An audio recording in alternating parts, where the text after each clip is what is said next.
Guys, if you get a chance, I want you to go check out the new YouTube channel that myself, Finesse the Challenger, and Riding and Wrenching created. It's called Splitting Lanes. It's a podcast style channel.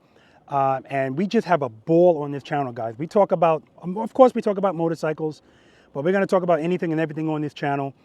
This is something that the three of us have always done, but we did it privately on FaceTime calls. And we just said to ourselves, you know what? The stuff we talk about, we have so much fun, and the topics are so funny sometimes. I would love to share this with everybody. And so that's why we created the podcast. Again, it's Splitting Lanes. I'm going to put a link for it in the description section of this video. Come over and check us out, guys. Subscribe, share the video, and come laugh. Again, always positive, guys. It's always going to be positive. So we always talk about different things. We're going to have different guests and stuff like that. That's the plan. We're brand new. We're 4, 5 episodes in. So yeah, definitely check us out, guys. I appreciate it.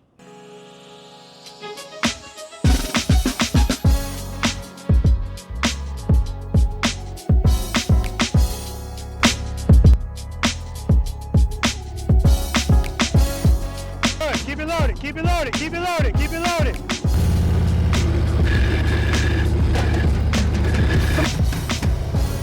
Very nice, I'm looking at the camera.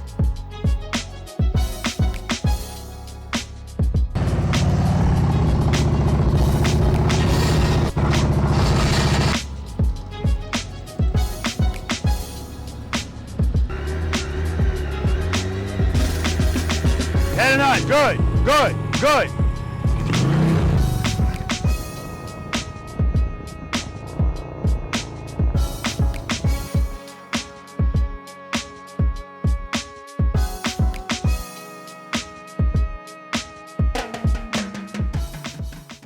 Preloaders, V.I.Preloaders, welcome back to the channel, guys. Always a pleasure to have you guys here with me. And you know this by now, or at least you should. For those of you that have never been to this channel before, welcome to you as well. My name's Robert.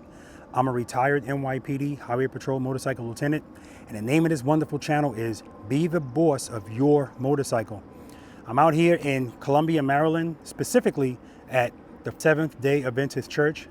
So before I go any further, I want to give a huge thank you to Jackson Doggett for once again going through whatever he has to go through to get us to have permission to use this beautiful parking lot.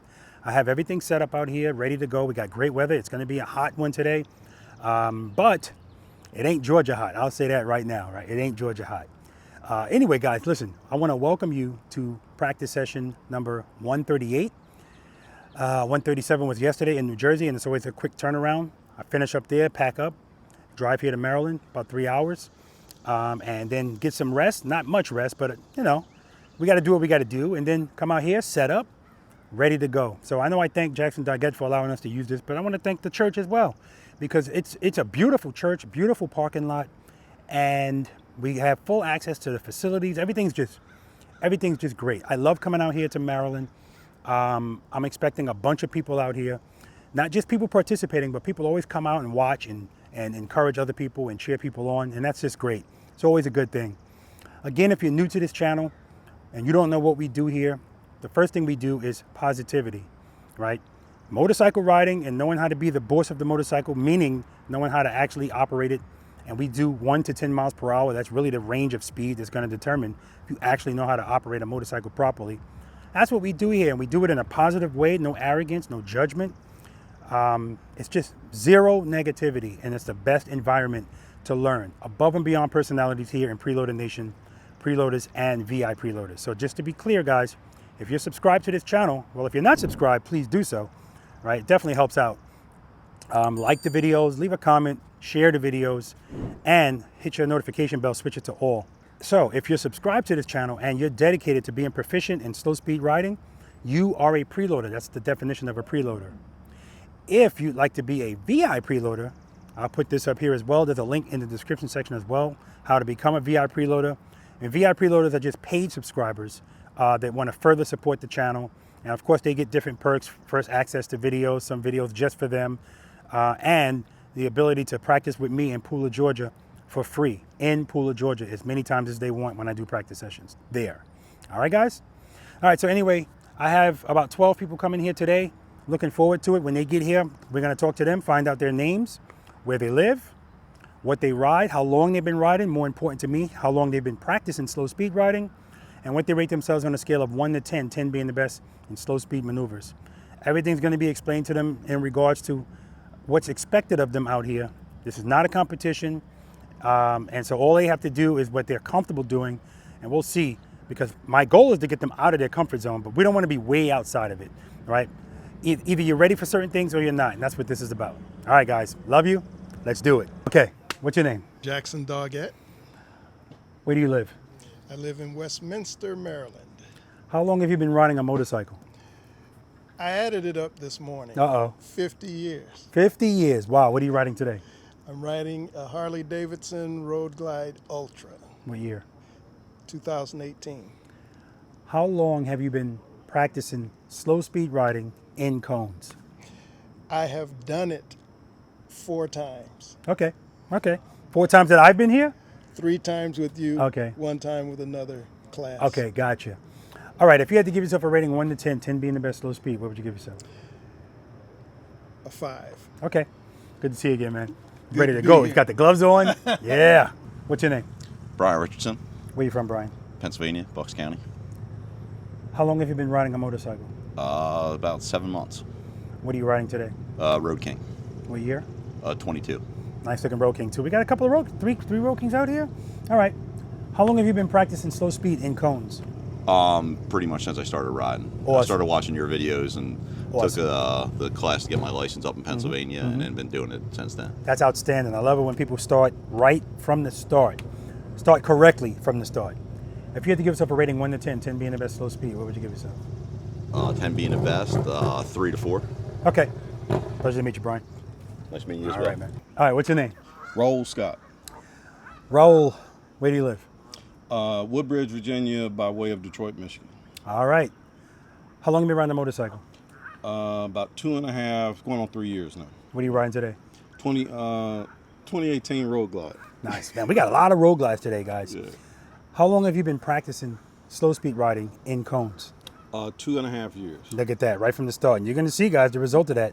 What practice sessions were you in? You remember the numbers? I do 102, 118, and 137 today. That is impressive. The only thing that's not as impressive is he got today's practice session number wrong. Oh man, 138.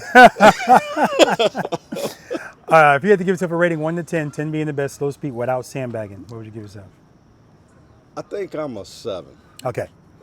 All right. Good to see you again, brother. Man, I was waiting for the sandbag.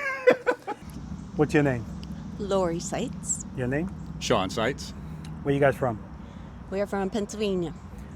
Ah, Me how? Yeah, me too. How long have you been riding a motorcycle? Probably 10 years. 10 years, you?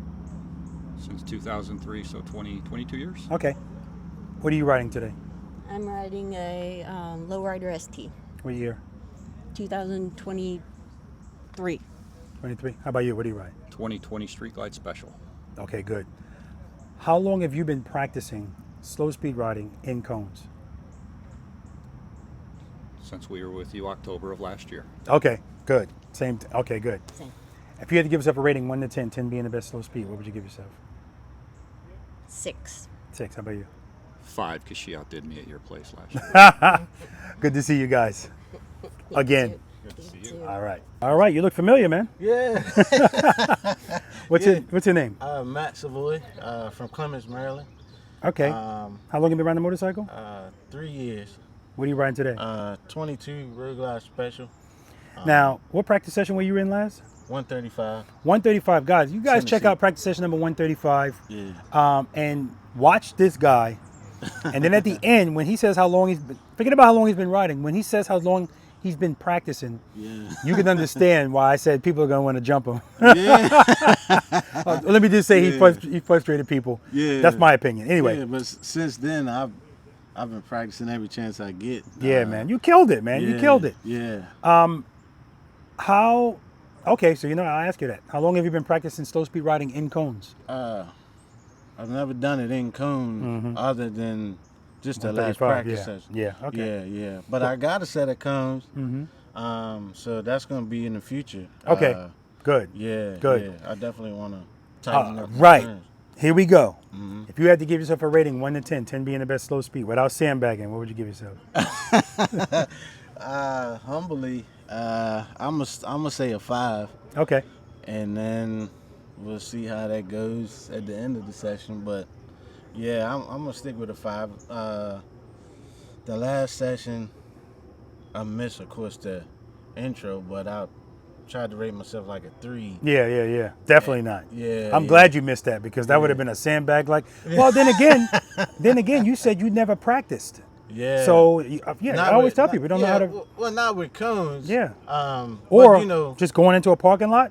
oh yeah, in the parking lot, neighborhood and stuff. Yeah. I practice the slow ride. You know, and the stops a lot. Okay. Um, Yeah, it showed. yeah, It showed.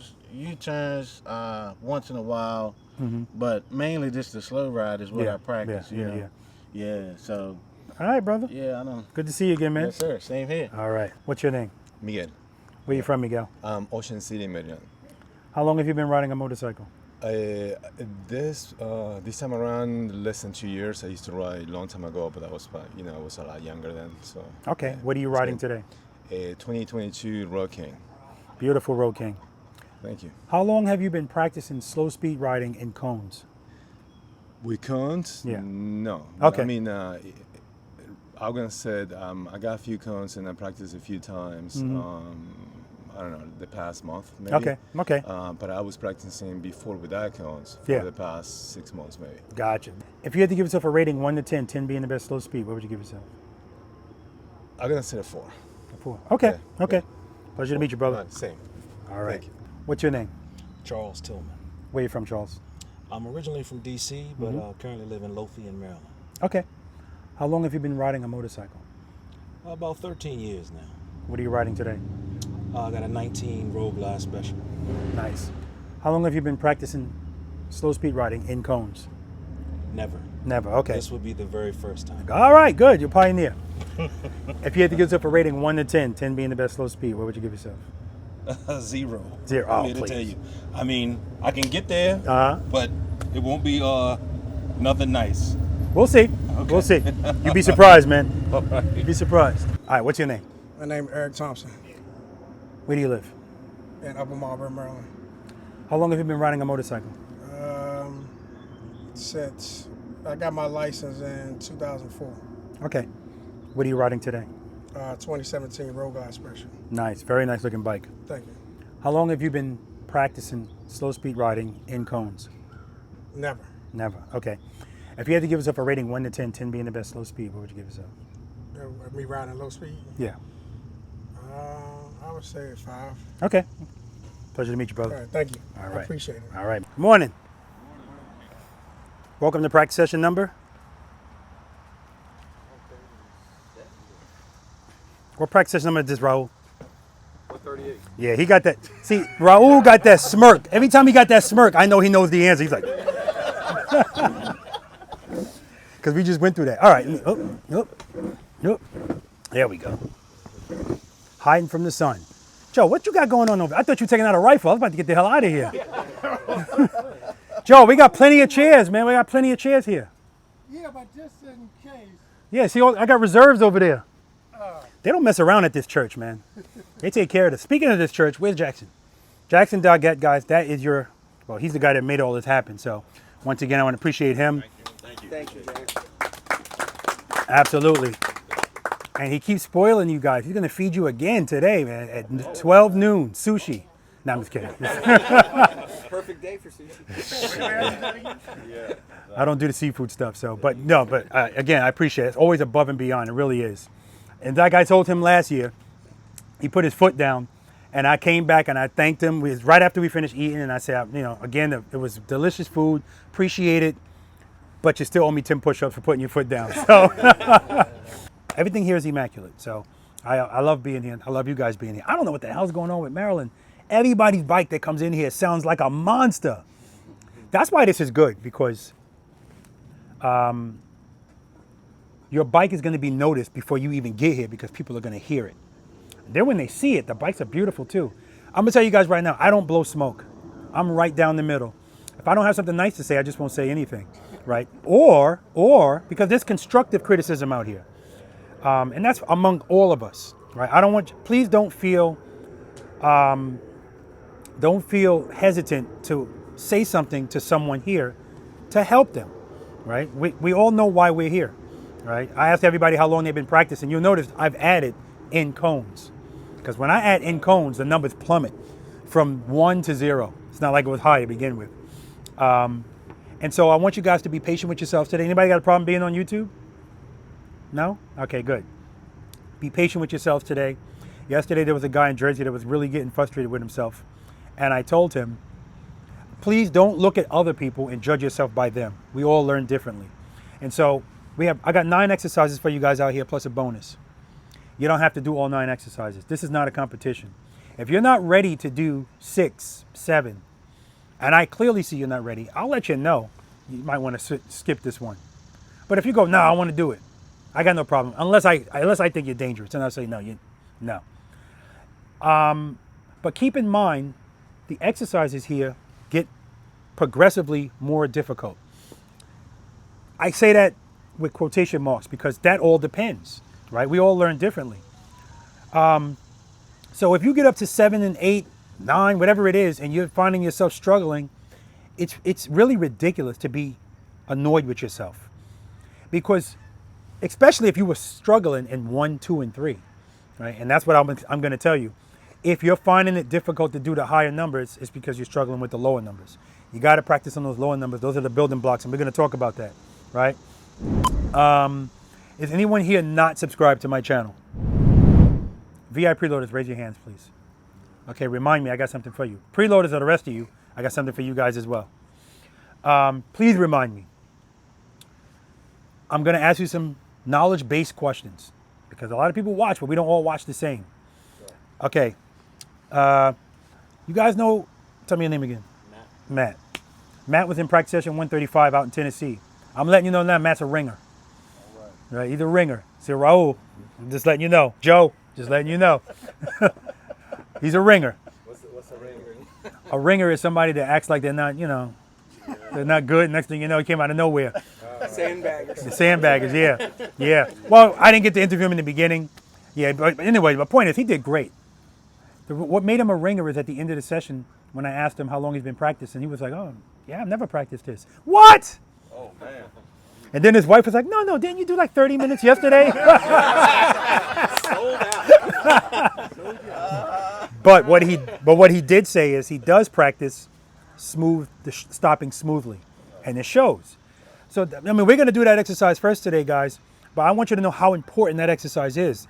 It's the reason why some of the other things that he can do, he's doing them well, because that first exercise is the ultimate control of your motorcycle. You don't have any way to cheat or anything like that. Anyway, let me not get ahead of myself.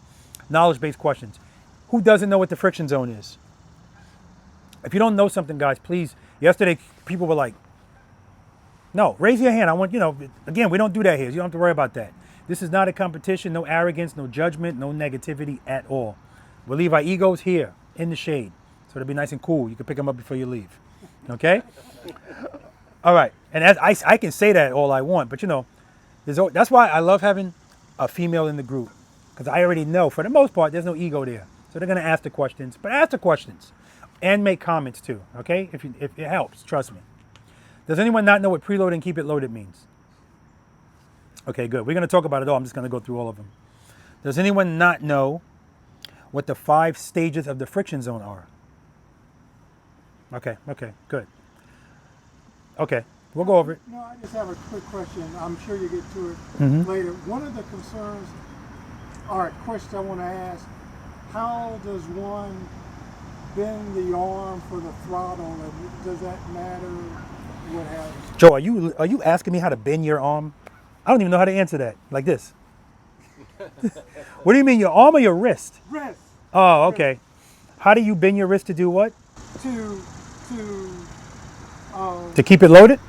Yeah, easily. Because I've noticed some motor officers who might, cant the wrist over like this, and then some don't. So I was wondering if you might touch on that. Yeah. I'll do it now since you brought it up because I don't want to forget. Because I actually talk about this now. Throttle control. So some people struggle with the keeping it loaded, right? And I find that you struggle with it because when you first put your hand on your throttle, you're going to put it on your throttle in a natural position. So when I ask you to preload, now this is unnatural. It's always going to be easier to go back to natural. And if you're not thinking about it and you don't yet have an ear for it, that's what's going to happen. Who works out? Who knows what a Smith machine is? Okay. You know how, if you don't know what a Smith machine is, it's a bar and it's on teeth. So in order to disengage it, you have to push it up and then twist it. So when I use it, I'm going to kind of put my hands out of comfort so that when I twist it, they're in comfort. And now I can do my set. So with your throttle, as Joe is saying, you want a pro nature grip slightly. So instead of grabbing the throttle like this, grab it like this. And now when you preload, you're in your natural position and it'll be easier to keep it there. Do I need to do that? No. But if it helps you, I want you to do it. Don't overly do it so that now you're at 8,000 RPMs, right? But pronate the grip just slightly if you need to do that, okay? So we all know, what was the last thing I asked? Preload? What you got?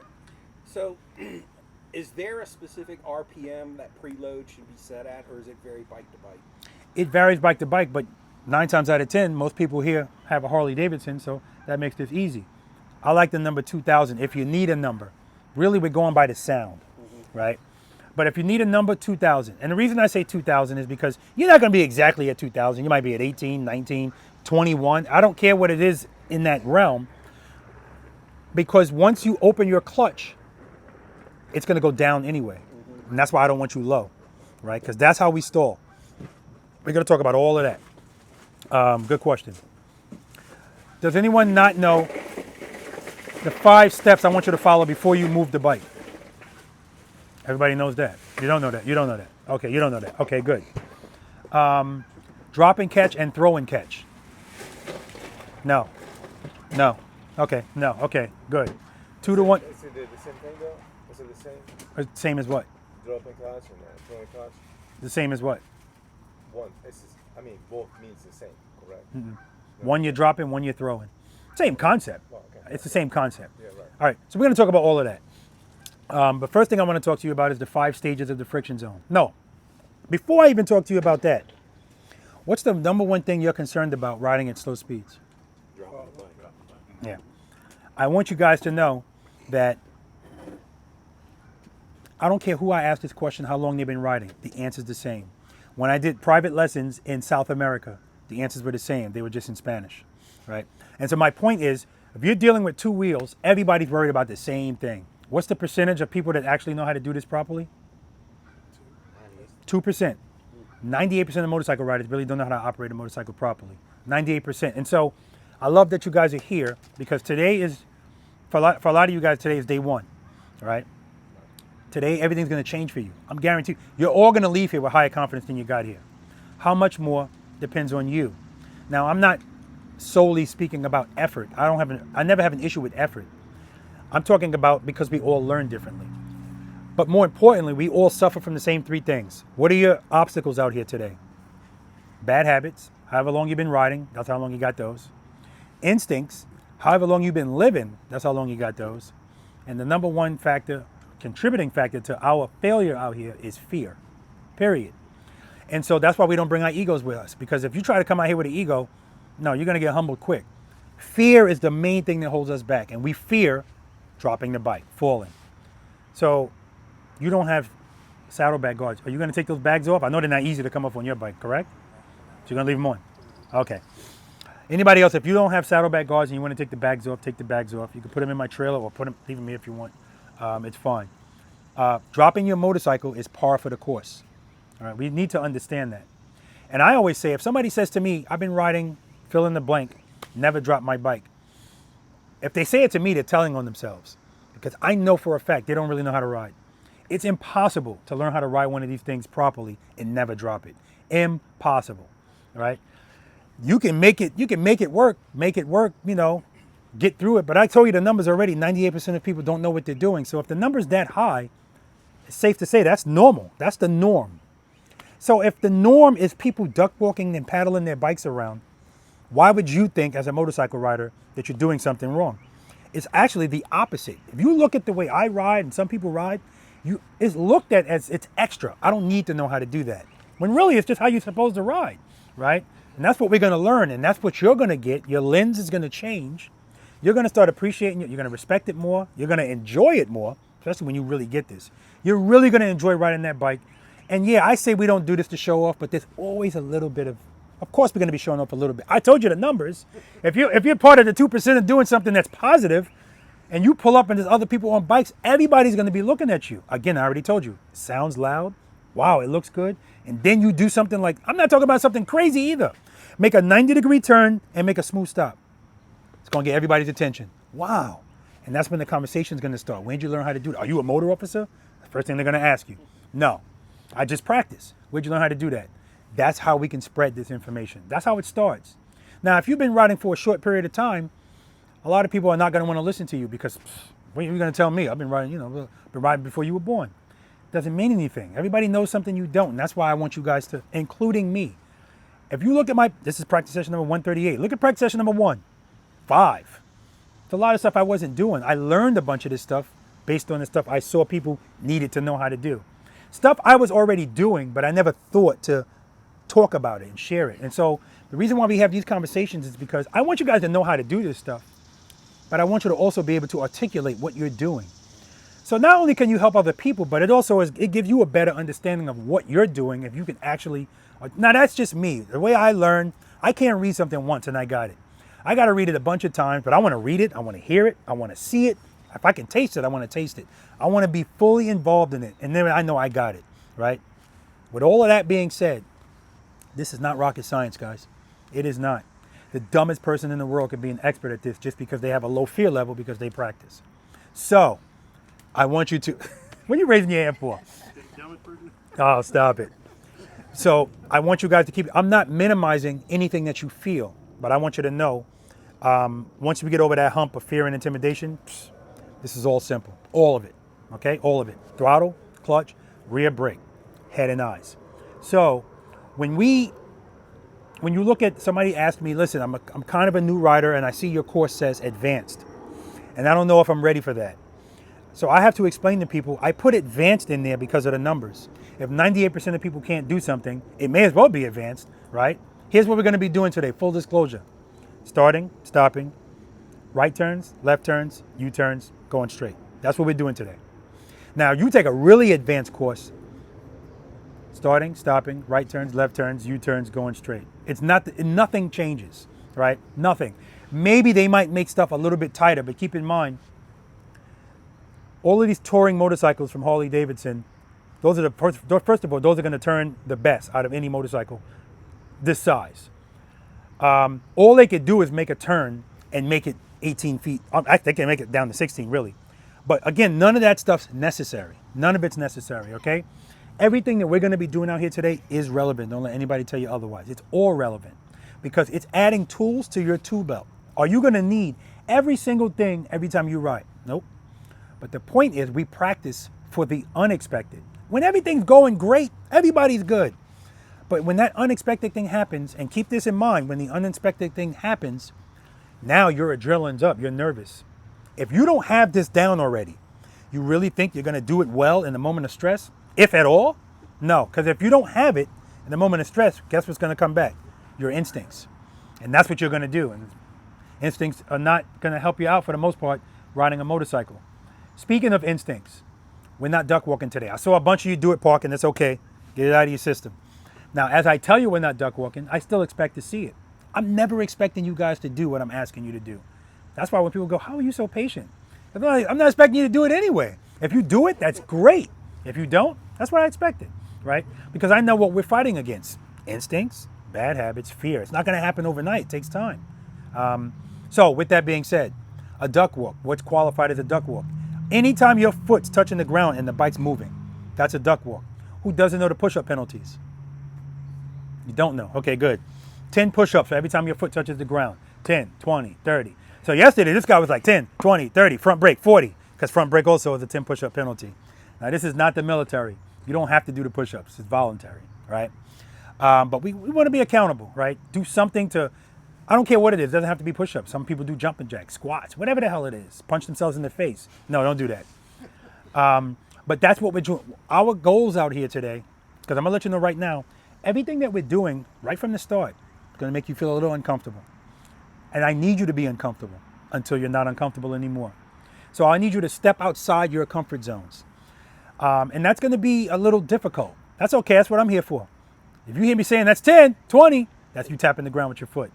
And that includes when it's time to take off. This happens all the time. Our bikes weigh, I think the lightest bike might be, Lori, how much, you know how much your bike weighs? Lowrider ST? 600 pounds? Okay, good. It's still relevant. If I go to take off on my bike and I pick up my foot and I do this, what did that do for a 600-pound bike? Not a damn thing. But watch how many people do this. Because we're going to be in our feelings today, right? We're always in our feelings. And I mean that in two ways. The first way is fear, that feeling. The second feeling is what you physically feel from your motorcycle. Because what you feel is going to determine what you do. Right now, what you feel is falling, and what you do is put a foot out, because that's your instinct. But that's not what we're doing today. What keeps the motorcycle up at slow speeds? They gave it to you, man. Sufficient power to the rear wheel. They said, you know what, Rob? It's supposed to be 88 degrees today. We ain't doing that. If I know the answer, I'm just going to say it. I got no problem with that. Sufficient power to the rear wheel. We're going to talk about why that word sufficient is so important. Sufficient power to the rear wheel. With that power, what does your motorcycle want to do? And go straight. Stand up and go straight. We're good? With insufficient power, what does it want to do? See how easy this is?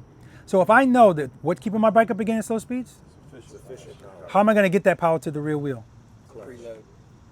Preload and then? Clutch. What reigns supreme, throttle or clutch, as it pertains to power to the rear wheel? Clutch. Okay, good. I want you to remember all of this. Now, this is one of those things where if I gave you guys a written test, everybody would get 100. All right, now let's go do the practical exam. Damn it. Because now we got to apply all of this stuff.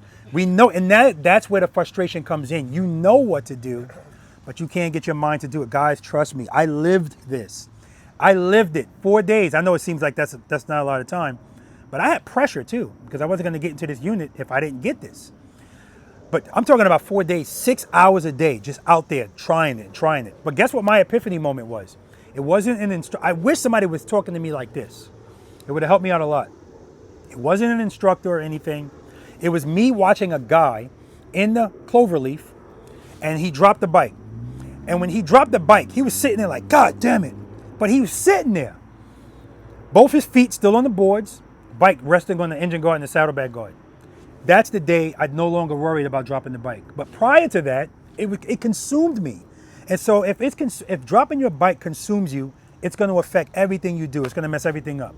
That's why I'm saying once we can get past that, and that was my epiphany moment. What's yours going to be? We'll see. And that's the whole point. You might not get it today. That's why you keep practicing. Okay? All right. So we know what keeps the bike up. We know what happens when you have the power. And we know what happens if you don't have the power. So here's the question I have for you. We're going to talk about that sufficient power. I'm going to come back to you again. If I'm on my motorcycle and I'm getting ready to take off, I open up my clutch, and I'm trying to go straight. As soon as I open my clutch, my handlebars are starting to turn. What's happening? You're not giving it enough power. That's right. It's starting to fall. So I want us all to recognize, because it happens to motorcycle riders all of the time. If the handlebars are starting to turn, that's the start of a fall. The bike's falling. Okay? I was doing a private lesson with Katie, and Katie said, why does the bike keep turning? Not enough power. Okay? Let's talk about the power. 5 stages of the friction zone. Keep in mind, I made this up. It doesn't really exist. But it helps people understand this better. If I have my clutch all the way to the grip, do I have power? No. All right, it's 0. It's not one of the stages, but that's 0. Now, who has a cable clutch? Good, good. So do I. A cable clutch is further out until you get to power. And that's why a lot of people with smaller hands don't like cable clutches. I don't mind cable clutches because they are smooth as butter, right? I'm sorry, I meant to say hydraulic clutches. Hydraulic clutches start further out and they're smooth as butter. A cable clutch, you can kind of put it wherever you want for stage 1 to kick in. So my point in telling you this is the only thing that's going to differ is the space between 0 and 1 on our motorcycles. Once you get to 1, it's pretty much the same every motorcycle. We're not talking about a lot of space at all. Stage 1 is when your bike first starts to move. And the more you open your hand, the higher the stages go. 2, 3, 4, 5. See how you barely see my hand movement? Because it's not a lot. So if I say to you, 2 to 1, I want you to go 2 to 1. What am I telling you to do? Squeeze it. Open your hand and close it. That's right. That's open, close. All right? You're going to hear me saying open, close a lot. Life's about give and take. That's what we're going to be doing out here a lot today. We're going to be giving and taking right back. Giving, taking right back. Sometimes we give and we keep it sustained. When would that make sense? A U-turn. If we're using the brake. We're going to talk about the rear brake too. So 1 through 5, those are the 5 stages of the friction zone. When we're doing our slow speed maneuvers, most of the times we're going to be using the rear brake in conjunction with that. Who doesn't use their rear brake? Okay, beautiful. What does the rear brake give us? And correction and control. That's what the rear brake gives us. Correction and control. So if I want to go very slowly in the friction zone, I'm going to use stage 1 or stage 2 and a little bit of pressure on that rear brake. A little bit, that's all we need. Remember, what reigns supreme? Clutch.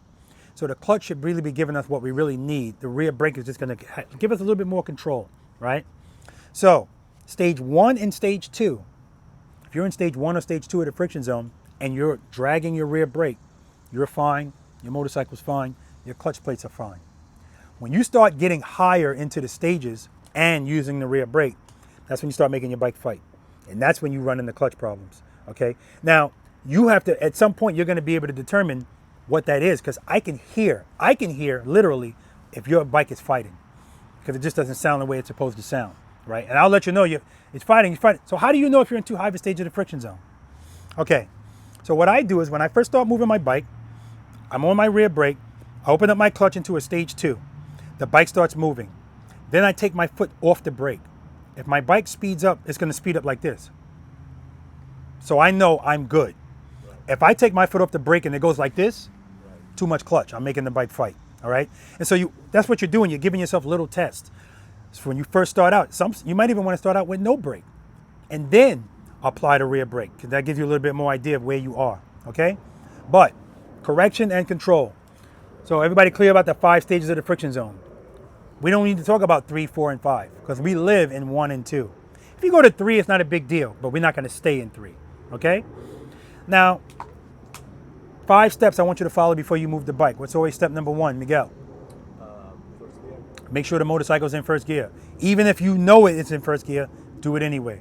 We're building muscle memory. Step number 2?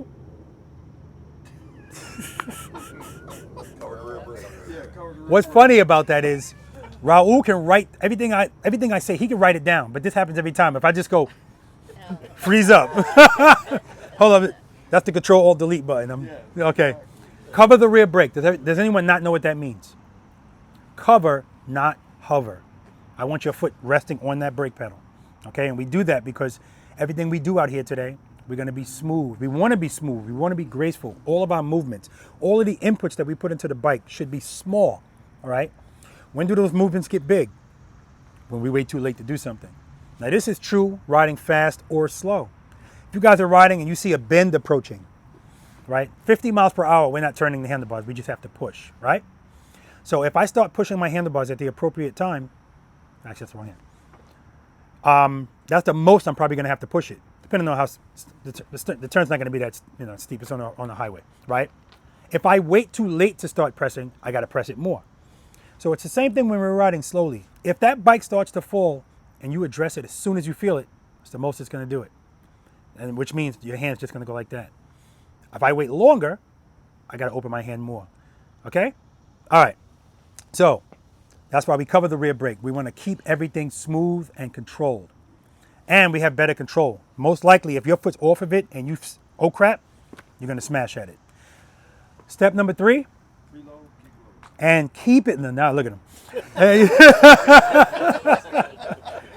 And keep it loaded. So important, guys. Now I have learned, mostly from my private lessons, if I'm asking somebody to preload, happened yesterday too, and they're not giving it to me, I'm like, what is going on? Give me some more. I realize now that it's the sound, especially if they have, who has tab performance on their bike? Okay, especially if it's, even if it's not tab, but if it's loud enough, the sound is concerning to them. And once they hear that sound, now they think, then when I say, okay, now open the clutch, the bike's falling because they're opening it like this, because that sound is making them think something big is gonna happen. What reigns supreme, throttle or clutch? All right, so I don't give a crap if your RPMs are at 8,000. If you go to stage 1, it's just gonna start slowly and it's gonna be loud, right? All right, so speaking of step number 4, slowly releasing the clutch into the friction zone. Now, this has always been my step number 4 for years. And then I realized, well, if I tell people to slowly release the clutch into the friction zone, okay, Robert, I never gauged how slow. So people are going like this, and then the bike is full. Thing is on you again. Finish it off, Guido. I know, right? Oh, it's a Maryland thing? Okay. So if you open the clutch too slowly, let's not forget we're on 2 wheels. The bike always wants to fall. When does it want to fall the most? The slowest it's at. When is it at its slowest? Stop. When you stop, yeah. Or When just you before you stop. That's right. At the very beginning of the start and the very end of the stop. That's when it wants to fall the most because that's when it's going the slowest. That's why you see people, when they're stopping, right at the end, landing gear, front brake, and when they start, feet are out until the bike takes over. And that's the reason. Of course, we're not doing that today. So if that's the time the bike wants to fall the most, what do? Most people, when it's time to come to a stop, they're going to pull the clutch all the way in, and they're going to let the bike coast, and that's perfectly fine. Until, what happened? He's got a bike on the back of his bike. That's my Maryland ambassador. I've never seen Ken, you said you couldn't wait for him to get here, so you weren't outnumbered, and he showed up with 7 bikes. He showed up. Watch this stop. Let's watch the stop. Friction brake, friction brake. There's a bike on the back of a bike. Well, he tapped. He did tap. That's 10.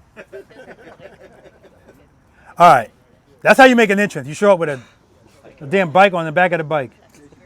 We're going to talk about that, Mario. You know we're going to talk about that later, man. Everybody's talking about, we didn't know what that was, antennas or the damn bicycle. Yeah, I know it is. That's it, man. All right. All right, so what I'm going to do, guys, is I'm going to get, I'm sorry. Let me finish going through these steps. Step number 4, slowly releasing the clutch to the friction zone.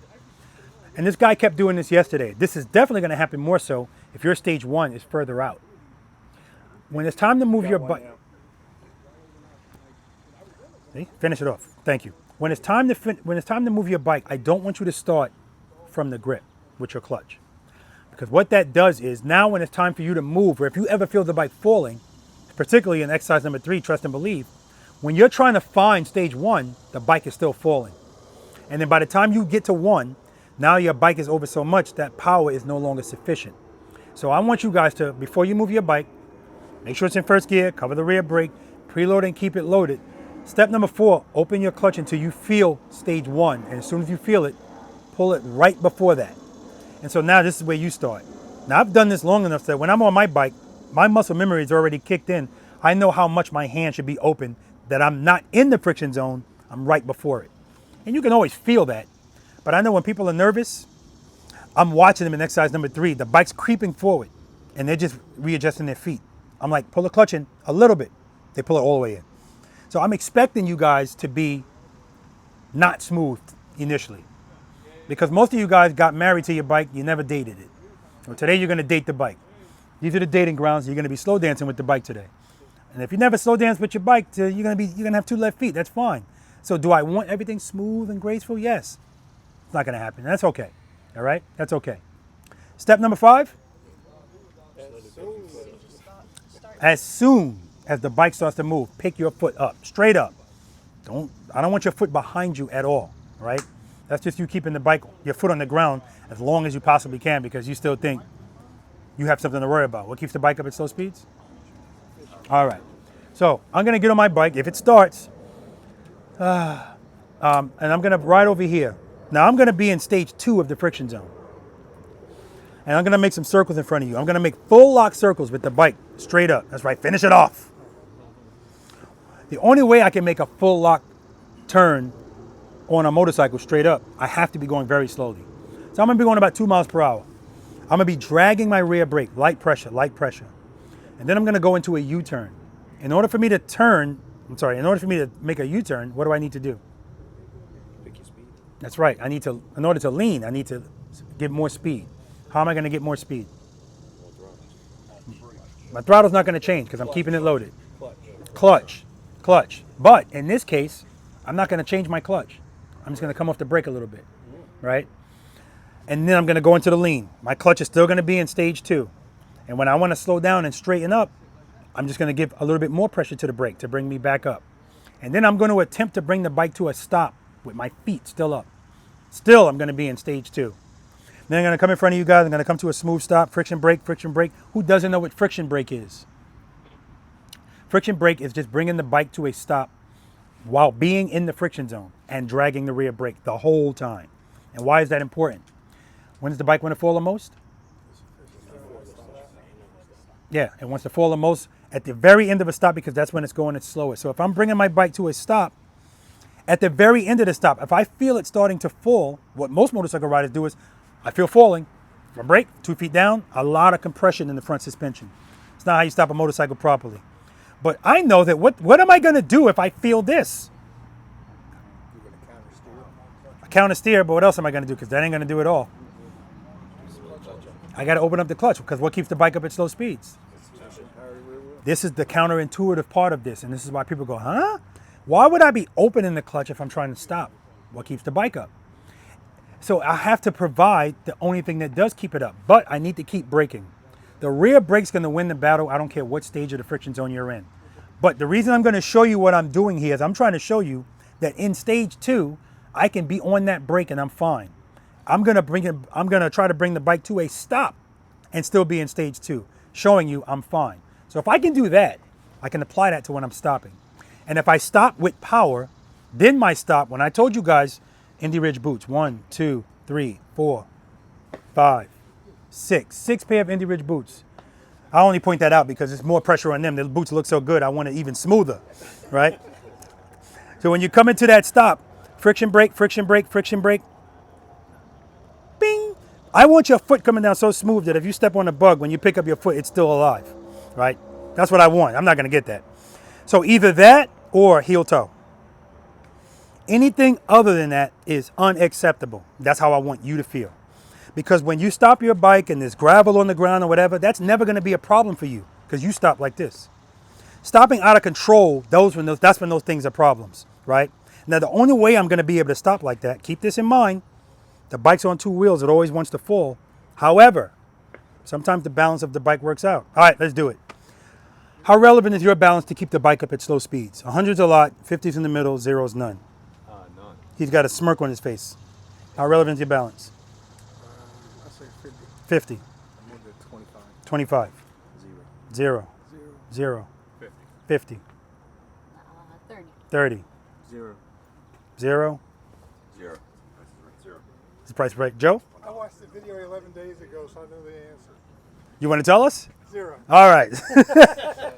0% is your balance relevant. What keeps the bike up at slow speeds? Not your balance. Your balance is irrelevant. Yeah. So, and again, we have these conversations just so we have that knowledge base. If that bike is falling, how many times have you seen the video where the person falls off the bike and then the bike picks back up? If that tire still has power to it and it touches the ground, it was a video where a guy was chasing his bike and it went into the woods. He couldn't catch up to it. It doesn't need us when it has sufficient power. It just doesn't. It's a gyroscopic machine, okay? So keep that in mind. If I take a nickel and throw it up in the air and it falls on the table and it spins, is it possible for that nickel to stop straight up? Is that possible? No? Yes? No? It's possible.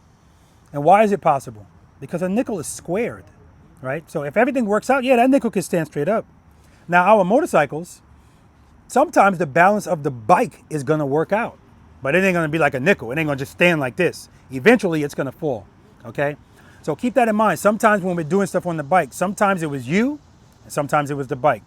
The point is I want it to be you all of the time, okay? All right. So when you're stopping today, not only do I want your foot coming down smooth, I don't want any compression in your front suspension. You're going to see me when we get to maybe exercise number 6. I'm going to be on the ground like this when you're stopping, looking at your front suspension. I don't want it to dive even a little bit. Now, of course, that's going to happen. I'm putting the pressure on. And lastly, I don't want the bike leaning at all. If you're coming to a stop and then the bike is like this, it was falling and you just caught it with your leg. And that means that what you did was, which is what's natural to do, right at the end of the stop, you're like, all right, that's enough clutch. I don't need you anymore. As soon as you pull it in, you're going to, because at the very end of that stop, it's the only thing keeping it up. Prior to that, Momentum can help you. But at the end, you don't have momentum anymore, all right? Unless the balance of the bike works out. Right here, I don't have any brake. But now I'm gonna apply some brake. Just start turning. I clutch it in stage 2. Keeping my throttle loaded, I'm just dragging the brake. Dragging the brake.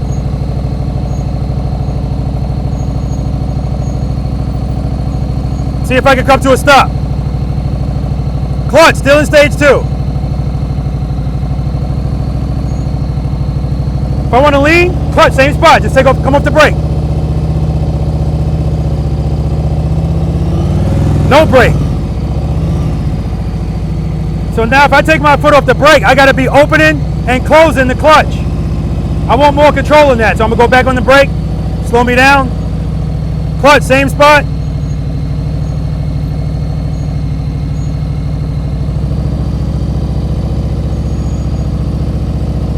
Friction, I want to face you when I stop. Clutch, same spot. Friction brake, friction brake, friction brake. Smooth stop.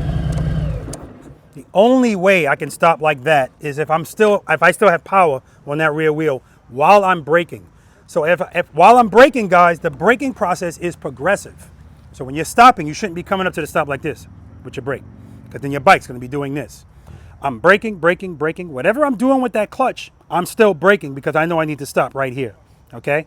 Also, if I'm in stage 2 and I'm coming to a stop, if 2 is working, 2 is where I'm going to stay. Brake, brake, brake, brake, brake, brake, brake, brake, brake. Bing! When my foot touches the ground, then I pull my clutch in. But remember, the slower it goes, the more it wants to fall. So as I progress in that stop, stage 2 might stop working. I might start feeling this. So that means I need what? I need more power. I may not need 3, maybe I need 2.5. I don't know. But if I go to 3, it's fine. The point is I need to stop this bike and I want it to be smooth. I want it straight up. So now when we talk about 2 to 1, open, close, 2 to 1 we're doing all of the time. All of the time. I told you, giving, taking, giving, taking. 2 to 1 is just going to get this bike to do what I want it to do from the start. Usually it's in confined spaces. So if I want to get the bike to not, I want to make sure it doesn't do this when I start. So the way I make sure it doesn't do that, I do a 2 to 1. 2 is always going to make it stand up more than 1 will. And it's nothing crazy.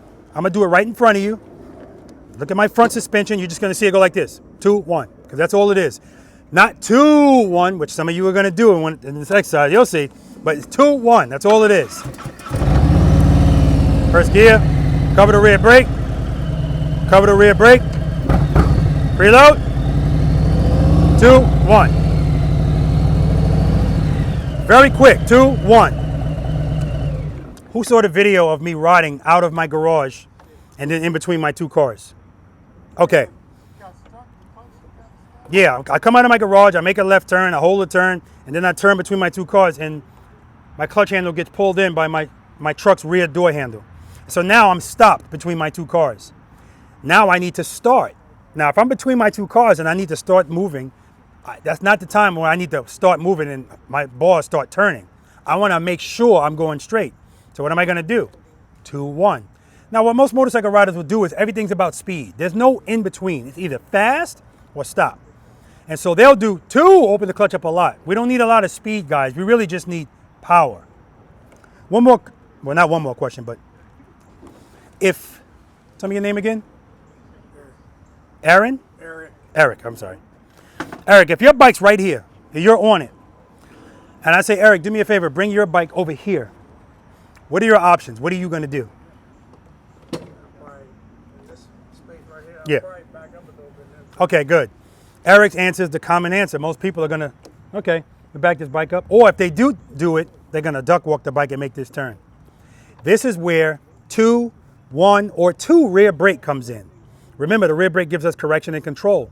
So this is something I don't want you guys to worry about. I do understand why something like this will give a lot of people pause, because most people don't know anything about the rear brake. So if I just use my clutch, I got to be perfect with the clutch.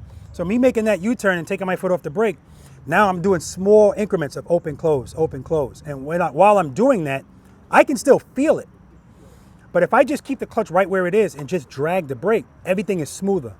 So in this case, I'm going to start with my handlebars turned. That's the way I'm going to go. I'm going to preload I'm going to follow the first 5 steps, make sure I'm in first gear, cover the rear brake, preload the throttle and keep it loaded. Step number 4, when I open the clutch, I'm going to open it up in the stage 2. As soon as the bike starts to move, rear brake. I'm on the rear brake right from the start. And at that point, what you just saw me doing, that's all I'm doing. Rear brake is controlling my speed. Power is keeping me up.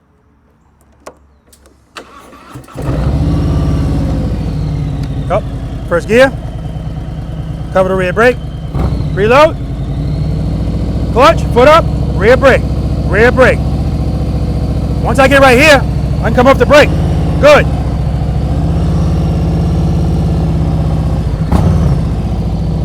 Friction brake, clutch, clutch, clutch, clutch, clutch.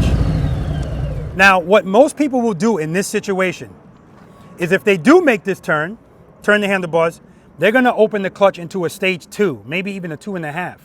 What's the motorcycle always wanna do with power?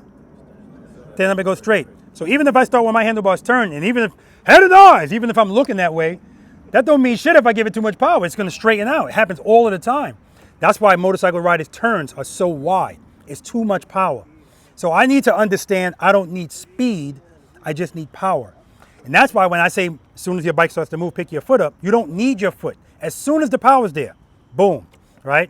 Now if I do this, go ahead, what you got? Are you on your brake before you take off? What's step number 2?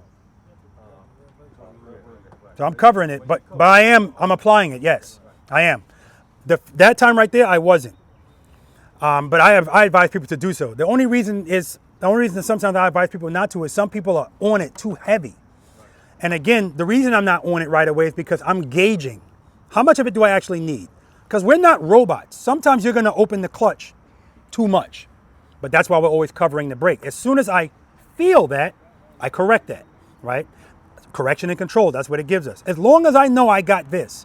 That's why I say to people, this is not a crutch. It's a tool. It gives us correction and control, but we're not gonna overuse it today. If somebody's overusing it today, I'm just gonna take it away from you. It's not punitive, but it forces you to focus more on your clutch control, okay? We'll do that one more time. First gear, cover the rear brake.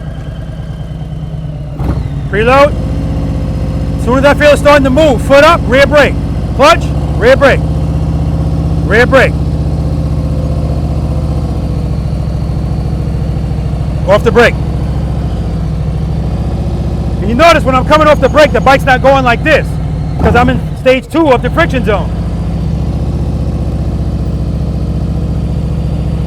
Oh, turn back around. Friction brake, clutch, clutch, clutch, clutch, clutch. That whole friction brake way of stopping is even more relevant coming out of a turn.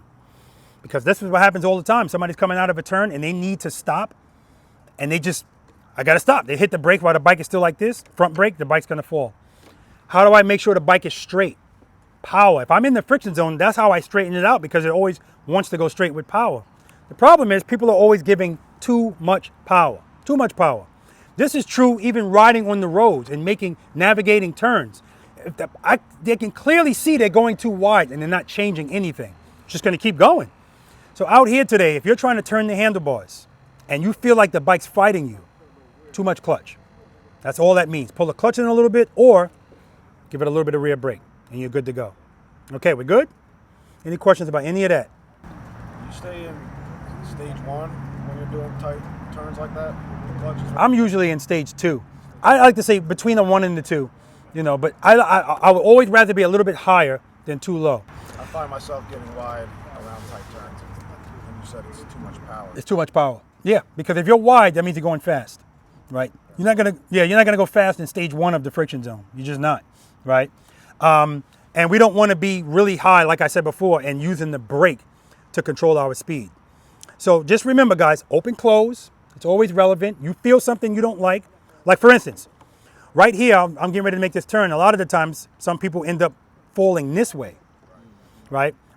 Think about this. The only way the bike should fall is the way the handlebars are turned. That makes sense.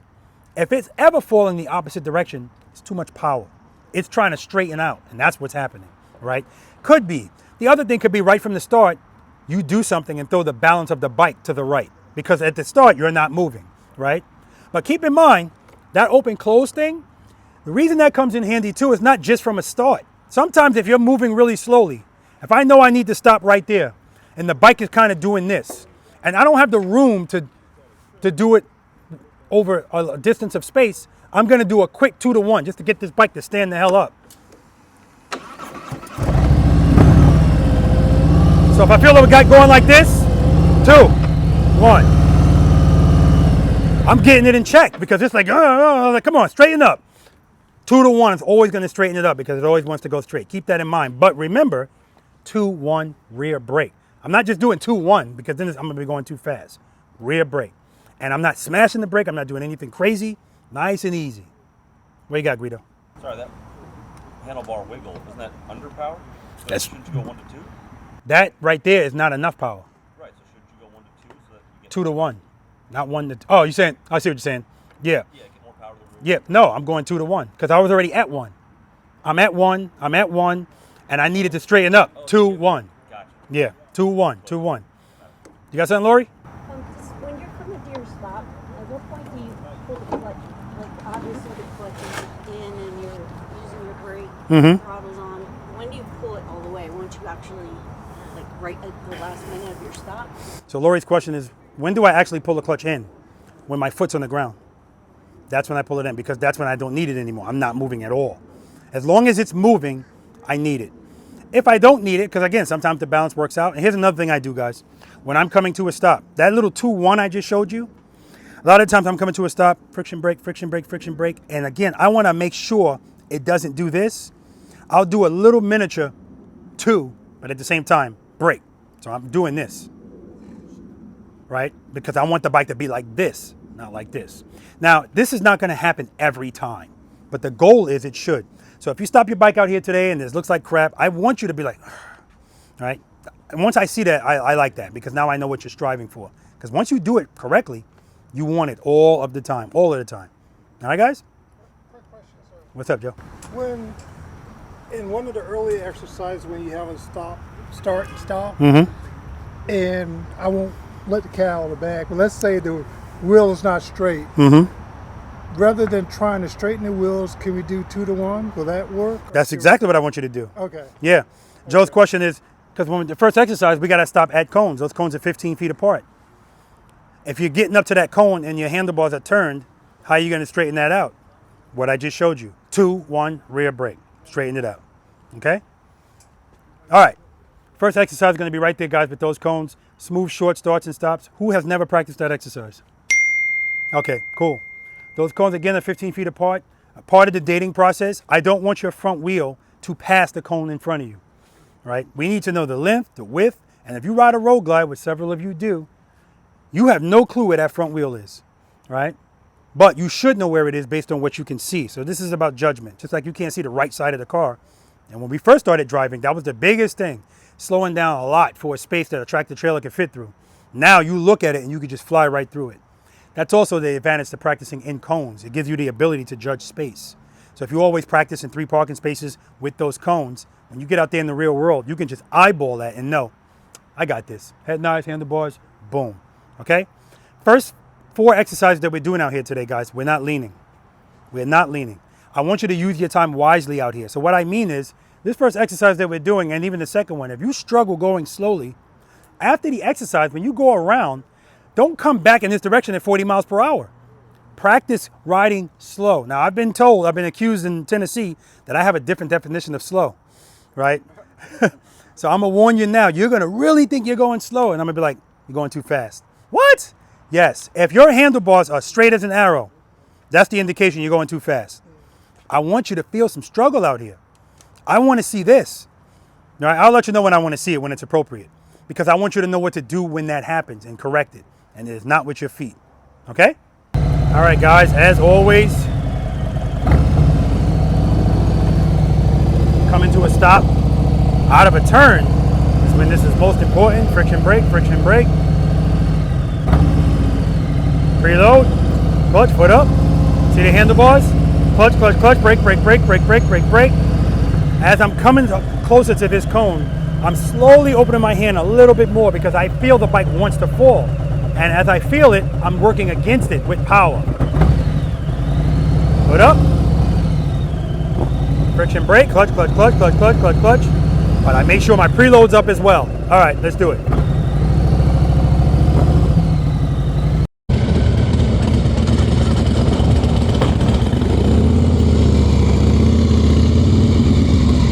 All right, too much speed. Make sure you pay attention to that preload.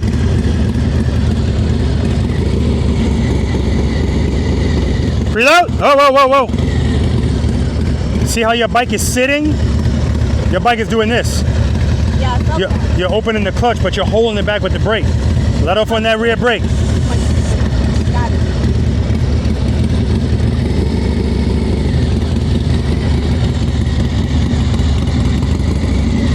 Too much speed. Too much speed. As soon as you start moving, start braking. Preload. Foot up. Brake, brake, brake. Good. Brake, brake, brake, brake, brake. Brake, brake, brake. And right now, you're... Yeah, well, I was about to say, you're pulling the clutch in while the bike is still moving. Remember, don't pull it in until your foot's on the ground. Preload. Good. Brake, brake, brake, brake, brake, brake, brake, brake, brake, brake, brake. Too much speed. Let's try 2 to 1 on the clutch. 2 to 1.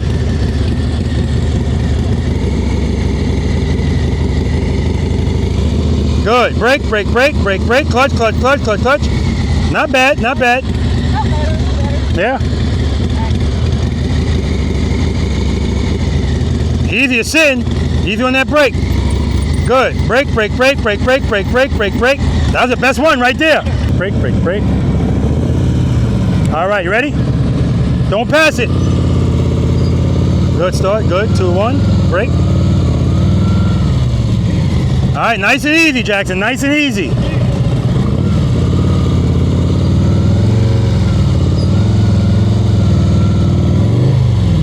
Too much speed. Too much speed.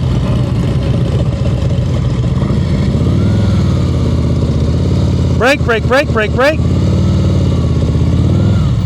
Okay, not bad, not bad. Remember, your braking is progressive. So when you start moving, start braking and just brake, brake, brake, brake, brake. All right. Right now, he's on off, on off.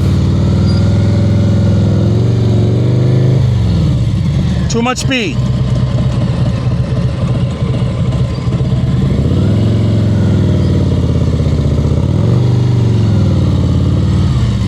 So I can hear it fighting too. Too much clutch. 2 to 1.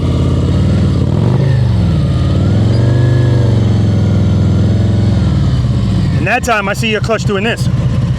I should never see that. Okay? All right, you can go park. Eric with the 20 inch, that's 10. 23-inch front wheel. All right. Don't pass that cone. Whoa, whoa, whoa, whoa, whoa. What's step number 2? Cover that rear brake. There you go. Preload. Let me hear your preload. Nah, there's no preload there. It's too low. No preload. Your preload's too low. All right, hold on.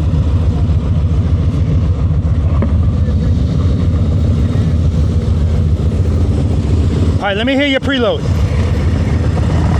Whoa, whoa. Keep the clutch in. Let me hear the preload. That's good. Keep it there. See how it's going down? Make sure you, before you move, you should hear that. Okay. Okay. Preload. Cover that rear brake. Is your clutch right before the friction zone? With your, go ahead, go ahead. Go ahead. All right, pull it in a little bit. That's where you start from, right there. Good. Clutch, clutch, clutch. Foot up. Clutch, clutch, clutch. You're good. All right. So remember, if you open it too slow, it's going to start falling. 2 to 1. Preload. Preload. Give me some more. Good. Clutch. Clutch. Get that foot up. Now you see what happened right there, right? Yeah. What happened? I let my foot over the Now you pulled this in. As soon as you pull that in, yeah, you're going to feel it falling. All right, straighten it out. Remember, we're not going to pull it in until your foot's on the ground.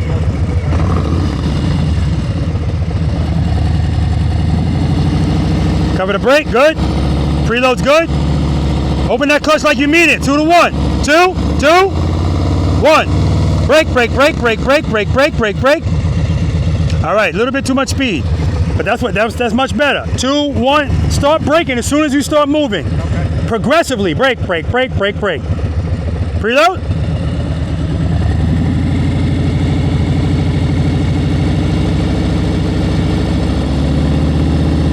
Good, clutch, clutch, clutch. That's 10. Get that foot up. Brake, brake, brake, brake, brake. Keep the clutch open. See, you closed it. And I get it, man. I know it's like a habit. Yeah. Just keep it where it is and start braking. Do it again. Preload. Clutch right before the friction zone. When you're ready, open it up. 2 to 1. 2, 2, 2. Get that foot up. That's 10, 20. You're good. It's just not enough clutch. That's all it is. Let's try it again.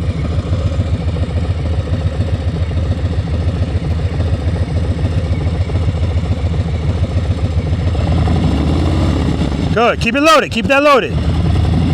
Right there. Keep it there. Clutch. Open it up. Open it up. Foot up. Pull it in. Brake. Brake. Brake. Now all the way in. Yeah. And the only reason that was able to work out is because you were going fast. So you could pull it in and kind of coast. All right? All right. Cover the brake. Cover the brake. Cover the brake. And we start the same way every time. Preload. Preload. Good. Clutch. Foot up. Foot up. Foot up. Get that foot up.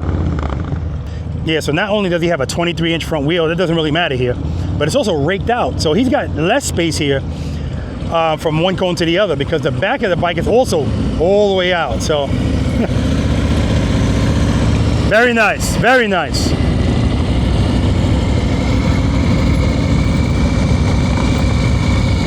All right.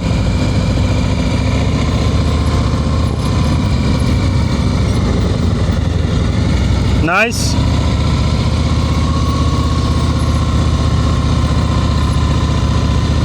It's okay. But I saw him shake his head.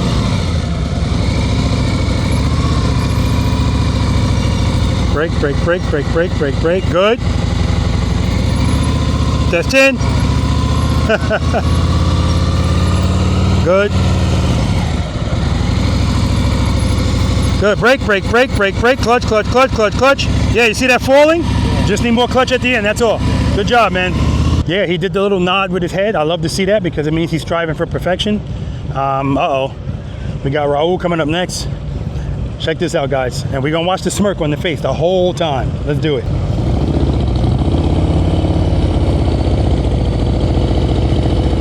Beautiful.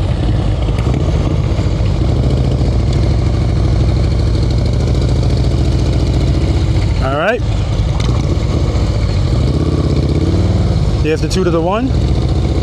Brake, brake, brake, brake, brake, brake, brake. Nice. See how he got those bars to straighten out at the end?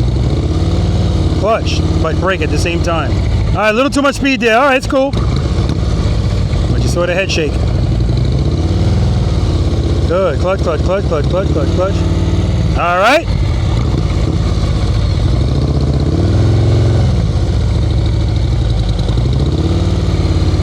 Beautiful.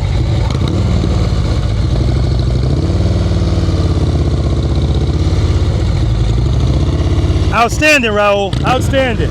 And he knows, he practices it, and wants it to be perfect every time. That's why you see, damn it, when it's not. And you can see his handlebars are all over the place, but more times than not, he ends up with them straight. That's the clutch. It's not just him turning the bars. Clutch. All right, we got Matt here. Another pair of Indy Ridge boots. Comanches. Now you can see he's wearing the Comanches. Those are waterproof. But for today, going up to 88, Armstrongs, baby. Ventilated. Very nice. His head and his eyes are straight ahead. See how the handlebars turns right there? Gets it right back in the position with the clutch, but rear brake at the same time. I mean, just beautifully done. Nice. Using the heel toe to stop. Bike is straight up. Friction brake, friction brake, friction brake. Yeah, brother, good job. All right.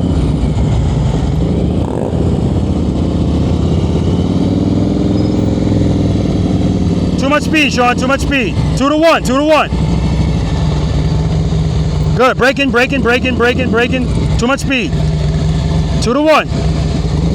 2, 1. So I'm telling you 2 to 1, and that's not moving at all. 2, 1. And if you need to go back up, you go back up, but 2, 1. I would tell him to do 2 in rear brake, but it's going to be fight. He's going to be at more than 2, I know it. Same thing, clutch never moved. 2 to 1.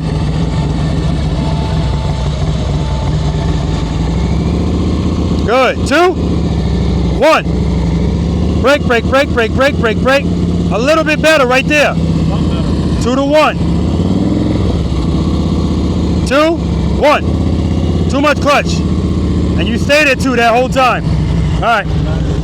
So I always expect people to do that. I want 2 to 1, and that's the cadence. 2 to 1. And I get 2, 1, if I get 1 at all.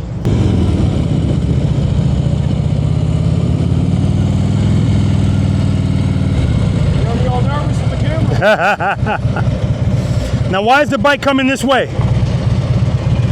Why is the bike coming this way? I wasn't getting enough power, man. That's right.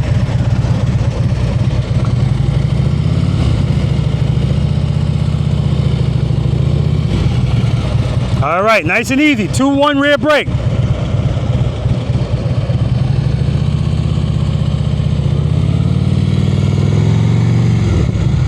Too much speed. Too much speed. Now he's got the Armstrongs on. That's what I'm talking about. Preload, good. 2, 2, 1. Same thing. All right, that's better. Now I said 2 to 1. When you started moving, it opened up and never went back to 1. It stayed at 2. Now you could stay at 2 and just drag the brake.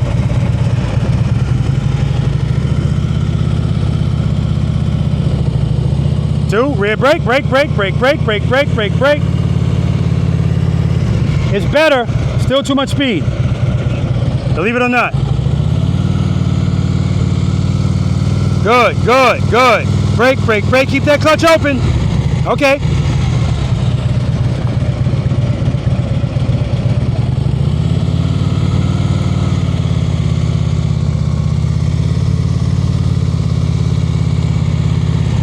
Beautiful, that's what I'm talking about. Copy and paste. Foot up. Brake, brake, brake, brake, brake. Brake, brake, brake, brake, brake, brake, brake. Woo! You saved the best for last, man. And that hat is awesome. Looks familiar.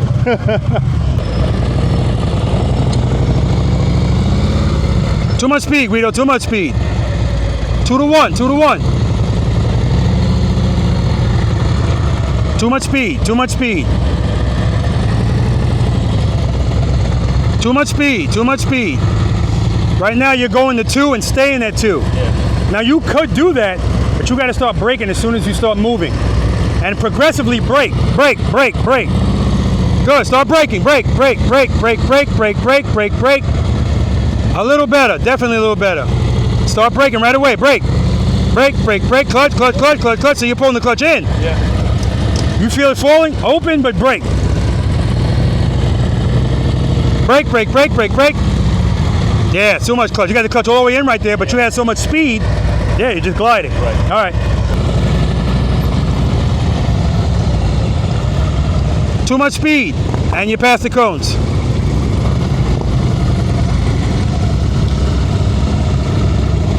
Yeah, now what you're doing is you're waiting until you get to the spot to stop. Okay. That's why the bike's diving. As soon as you start moving, start braking. It's progressive. Brake, brake, brake, brake, brake. Okay? Preload.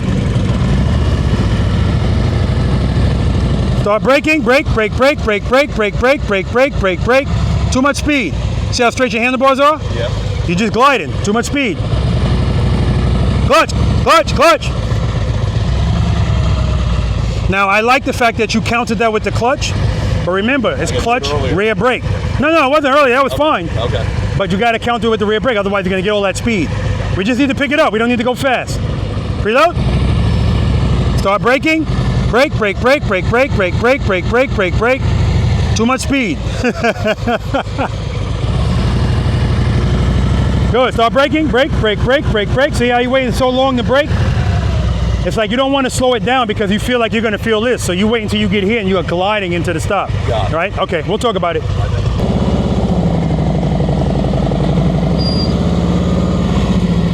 How'd that feel? Strange. We're still in the friction zone. It felt strange? It's going to get worse because that was too fast. You got to go slower.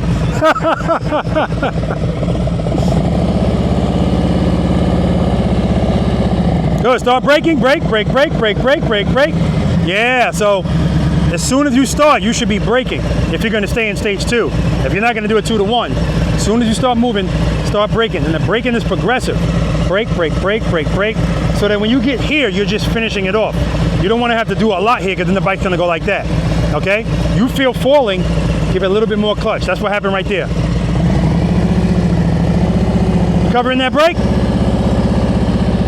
Head 9, straight ahead. Clutch. Start braking. Brake, brake, brake. Yeah, and I'm seeing this on the clutch. When you open it, you're good. It don't make sense to close it. If anything, you're going to open it more. Don't close it. Pull it in, pull it in. Okay. Stopping at this cone. Preload. Good. Clutch. Rear brake. As soon as you start moving. Clutch, brake. All right, reset. You know what? Back up. So you give yourself more room. Back all the way up to this cone. All right. If you don't want to feel that falling, don't open the clutch so slowly. Get that thing to stand up. And then rear brake. Clutch, rear brake.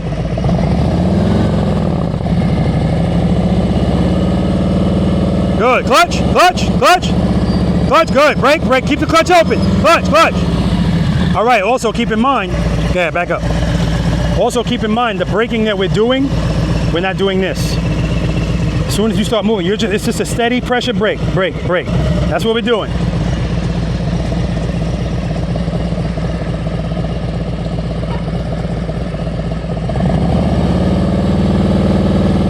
Clutch, clutch, clutch, clutch. That's 10. Brake, brake, brake, brake, brake, brake. Keep the clutch open. Woo! That's what I'm talking about. Copy and paste. You looking at me like, what the hell did I do? You kept the clutch open, and that was beautiful. Smooth stop. Clutch, clutch, good. Start braking. Good. Clutch, clutch, brake, brake, brake, brake, brake, brake, brake. Money, money. Do it again. Just gotta watch the RPM. Good. Brake, brake, brake. Nice and easy on the brake. Oh my God, beautiful. You punking me. Watch the RPMs. Make sure they're not too high. Okay. One more time. Head and eyes up. Clutch. Clutch.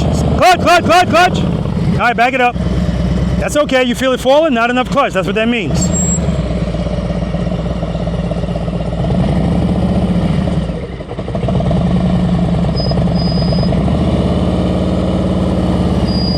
Clutch, foot up, good. Start braking. Keep the clutch open. Brake, brake, brake, brake, brake, brake, brake. Pull it in. Dude, that's called a metamorphosis. That's a watch when you watch the video, you'll see, man. Go Paul, that was excellent. Wow, that's crazy, guys. That's crazy. And the funny part is he didn't know. He's like, whoa, what am I doing? I need him to know what he's doing so he can keep doing it. He did do it 3 times, so that's awesome. And it's just a matter of time before we just have to smooth stuff out, lower the RPMs and stuff like that. That'll come. Too much speed. Preload.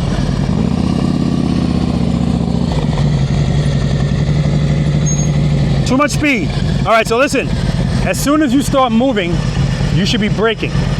The braking is brake, brake, brake, brake, brake. By the time you get here, you're finishing it off nice and smooth. Keep the clutch in the friction zone until you put your foot down. That's 10. Too much clutch. See how it's popping up? Yeah. Now that's okay, but you got to counter it with the brake. Foot up, brake, brake, brake, brake, brake. Too much clutch. So you know what? Give me a 2-to-1. Okay. And I'm gonna say a 2 to 1, not 2-1. 2-1. And braking. 2-1. Brake, brake, brake, brake, brake. Now that's better, but I said 1, you went like this. 2 to 1. And brake. Braking, braking, braking, braking. Oh, too much speed, too much speed. Yeah, man, you just want to go, man. All right, we'll talk about it. And I understand why he just wants to go. It's the same reason why everybody wants to just go. Because it's always going to feel better when you're going faster because the bike's doing it for you. Simple as that. And then some people might say, well, my bike is so built, it's so powerful. It's only going to go as fast as you open the clutch. It's that simple.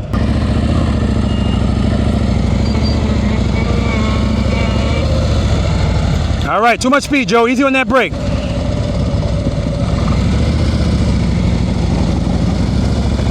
Good. Brake, brake, brake, brake, brake, brake, brake. All right, don't wait too late to brake. Right from the start, you should be on it. Light pressure all the way to the end.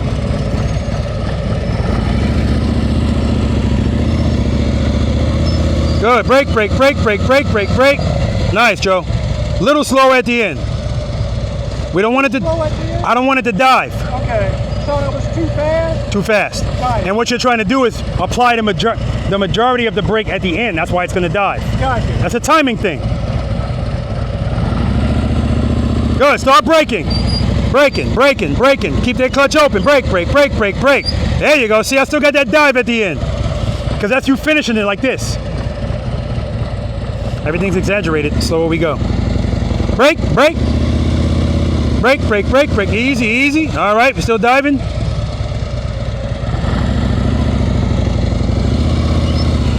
Easy with that brake. Easy, Joe. All right, a little too much clutch there. All right, guys, we're going to move on to exercise number 2, the slow ride. But, of course, we're going to talk about this first. Let's do it. All right. Questions, comments, concerns. I don't do complaints. What's up, Joe? Your bike's on, Joe. Thanks. So, am I starting off too fast? Yes. Okay. Well, you know, so Joe's question is, am I starting off too fast? It's very rare that you can start off too fast. You're ending too fast. Like, if you start off fast and correct it right away, that's a 2 to 1, right? I just want you to get the bike to stand up. But you guys are doing what most people do. I say this all the time. Your comfort is always going to supersede anything I'm asking you to do. So if I say 2 to 1, and I say, here's the cadence, 2 to 1. Got it, Rob. 2, 1. Because that feels way more comfortable for you because the bike is doing the work.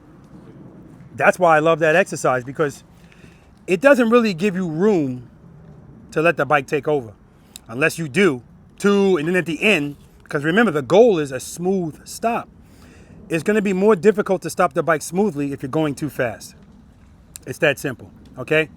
Now, there's going to be a lot of exercises we do out here today, and you guys are going to be like, oh my God, I want to go again. Keep in mind, your goal today is to raise your confidence. I already told you that's going to happen. Your other goal is to get a better understanding of what you need to work on. And then you need to work on it. Don't be like Jackson. Where's Jackson? Jackson tells me he does slow speed training once a year when I come here. Don't do that. You got to do it in between. It's such a perishable skill. But Jackson also is not riding either. So at the end of the day, guys, that exercise is forcing you to be in full control. Remember, I told you, I don't want you to be comfortable. That exercise is forcing you into discomfort. All right. So for everybody that said you're going too fast, yes, you're going too fast. And a lot of you guys are making stops. Hold up. Where's Metamorphosis? I don't know where it came from. I had to ask him if he was punking me. Because at first I can see he's like, wow, I don't like this. But some people, this is what I mean when I say we all learn differently. Just by me saying, you're opening the clutch and keeping it open too long. Unless you use the brake. Because I already showed you guys what you can do in stage 2. So if you want to open up to stage 2 and brake right away, you can do that. Once I told him to do that, and then I saw at the end, he kept pulling the clutch in. Bike's falling. Keep the clutch open until your foot goes down. Boom, problem solved. So not only was his stop smooth, he was looking at me like I was crazy because I'm going, woo! He's like, because he didn't realize what he did. Do it again. Do it again. Boom. Now, that's what I want every time you stop. And quite frankly, guys, today, every time you stop the bike, well, if you did it properly, That's how I want it. So that's the good thing about this exercise. All day we're practicing it. All day. The other thing about that exercise is you guys are going to be in line most of the day, right? So somebody moves up in the line, and now it's your turn to move up. It's not a lot of space, so you might go, I'm a duck walk it. No, those days are over. That's what this exercise is. I don't care the distance that you move the bike. There's no reason to have your feet on the ground. Eric was doing this thing. I get it, because he's still, I don't want to pick it up yet. You're good. Power keeps the bike up, not our feet. That's going to take time, right? And actually, that wasn't bad either. If you started your bike and the bike started falling, clutch. Forget which one of you guys, the bike was falling, and you corrected it, so the bike went like this, and then when you came to a stop, it was like this. Remember, the 2-to-1 has to be with the rear brake. So it's 2-1 brake. You just given the 2 to get that bike to straighten up, but I still want to stop. Brake, brake, brake, brake, brake. Again, I'm not looking for everything to be smooth now, but I want you to at least know the concept of what you need to do. I feel the bike falling, clutch, but I don't want to go too fast. Speed is not the answer. Okay, well, it shouldn't be the answer. It's not the answer to everything. It's rarely the answer out here. Who's heard the saying, when in doubt, throttle out? Nobody? You heard it? Yeah. Again, people just like to say shit and make it rhyme. You know, at the end of the day, there is some truth to it, but we're going to be using that brake as well because we don't want to just fly out. We want to be in control of the bike. Okay? All right. Moving on, guys. Exercise number 2. I think you guys will enjoy this a little bit more. Again, this exercise is also designed to give you some discomfort. The slow ride. Who has never practiced it? Okay. Okay, good. Now, the difference with this slow ride versus other slow rides, because this happens all the time. I commend people that practice the slow ride after the exercise, but they are always going too fast. Always. Handlebar straight as an arrow. So this is the exercise we're going to do to kind of eliminate that. Difference here is I'm going to be walking, you're going to be riding. This is the only exercise I'm going to ask you. A, don't cover the rear brake because we're not using it. B, I told you to address the falling feeling as soon as you feel it. I want you to delay that here. I want you to wait until the absolute last moment to do it. And even then, 1-0, right? So in this exercise, when you start, it's 2-0. If I say 2-0, what am I telling you to do? No, I'm not going to ask you, Raul. What am I asking you to do? Stage 2 and then 0. That's right. So that means you're going from 2 to nothing. Now, you can either pull it all the way to the grip, or I prefer you pull it right before 1. What this exercise is not is you being sustained in the friction zone. I don't want you just in the friction zone like this. If your handlebars are straight the whole time, you're doing it wrong. I want to see this. The more the merrier. And when you feel like you absolutely need it, 1-0.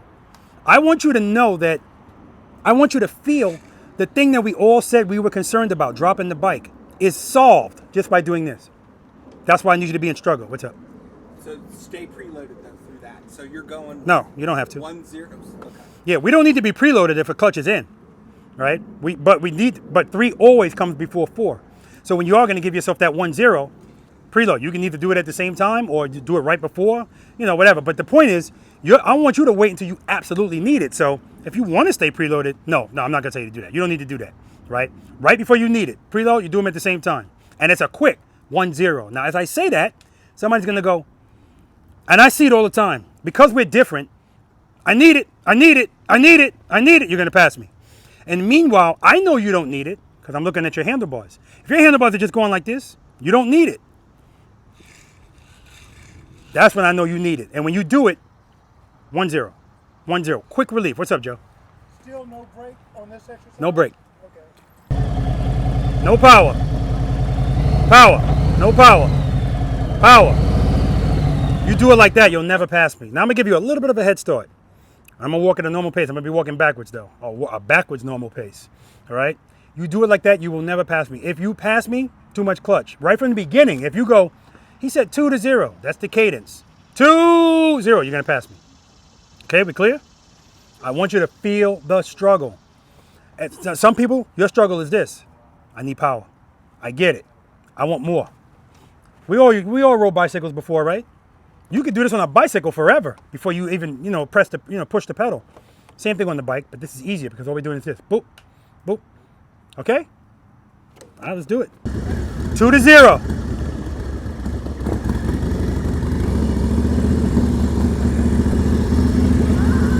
You're good. Work it out. Work it out. When you need it, 1 0. 1 0. 1 0. 1 1 1 1 1. There you go. Work it out. Good, Lori.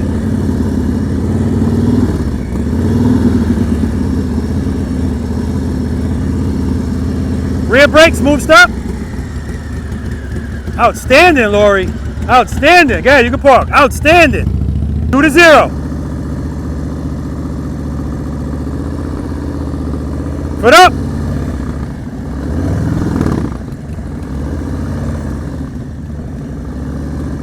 Good. There you go. Clutch, clutch, clutch, clutch, clutch, clutch.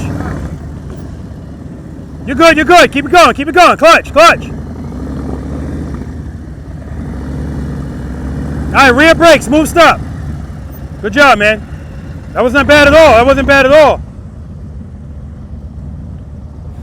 Yeah, he was doing good. I saw the bike going to the right, and I'm like, clutch, clutch, clutch. I see it happening, and he just didn't pull the clutch back in. He didn't let the clutch back out. You ready?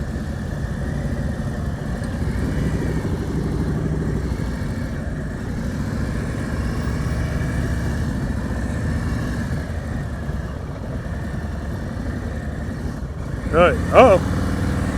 See? It doesn't matter if you pop it, pull it right back in, you're okay. As long as you got a preload. Keep it loaded, smooth stop, rear brake. All right, we ain't doing that exercise yet. Good job, man.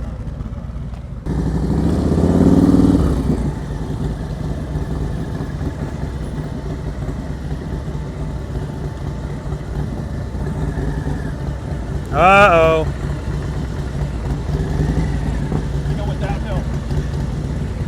We're going uphill, actually. Rear brake, smooth stop. All right.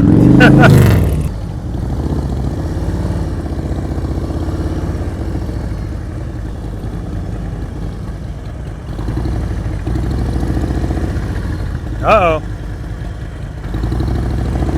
Uh-oh.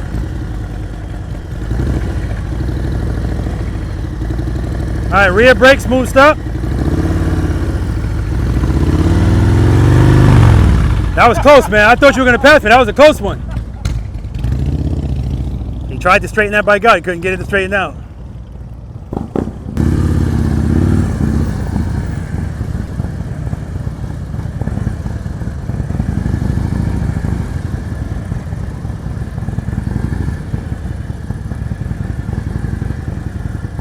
Excellent.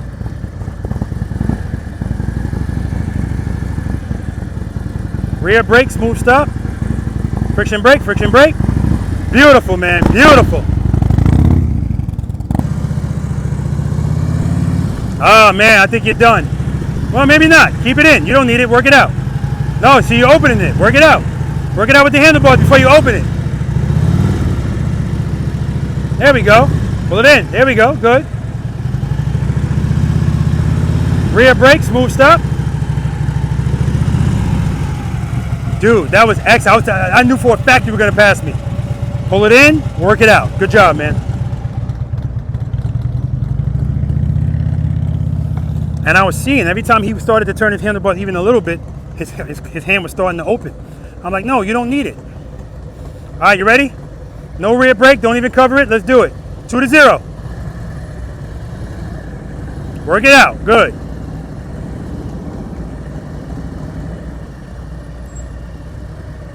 Excellent.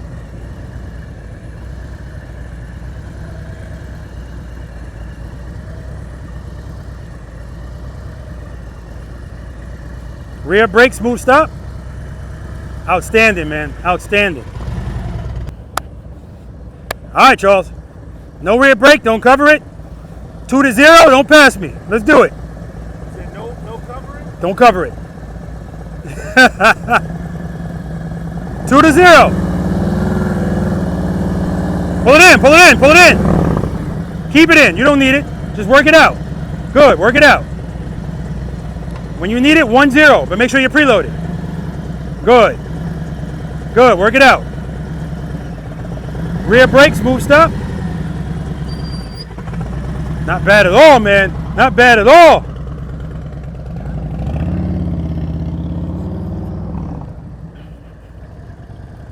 Pull it in, pull it in. Pull that clutch in, good. Don't give yourself any clutch. You do, you're gonna pass me. Just work it out with the handlebars. When you need it, 1-0. Ah, see, too much clutch, you passed me. All right. Pull it in, keep it in. You're going in and out. Keep it in. Work it out with the bars. I don't want your handlebars straight. If they're straight, you're going too slow. I mean, too fast. There we go, work it out.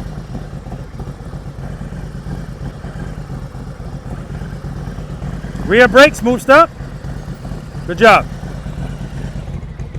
Reload.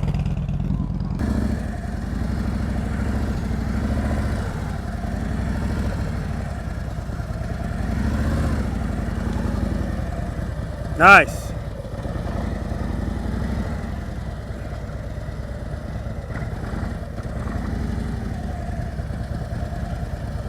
Rear brake, smooth stop. Rear brake, smooth stop. I'll take it.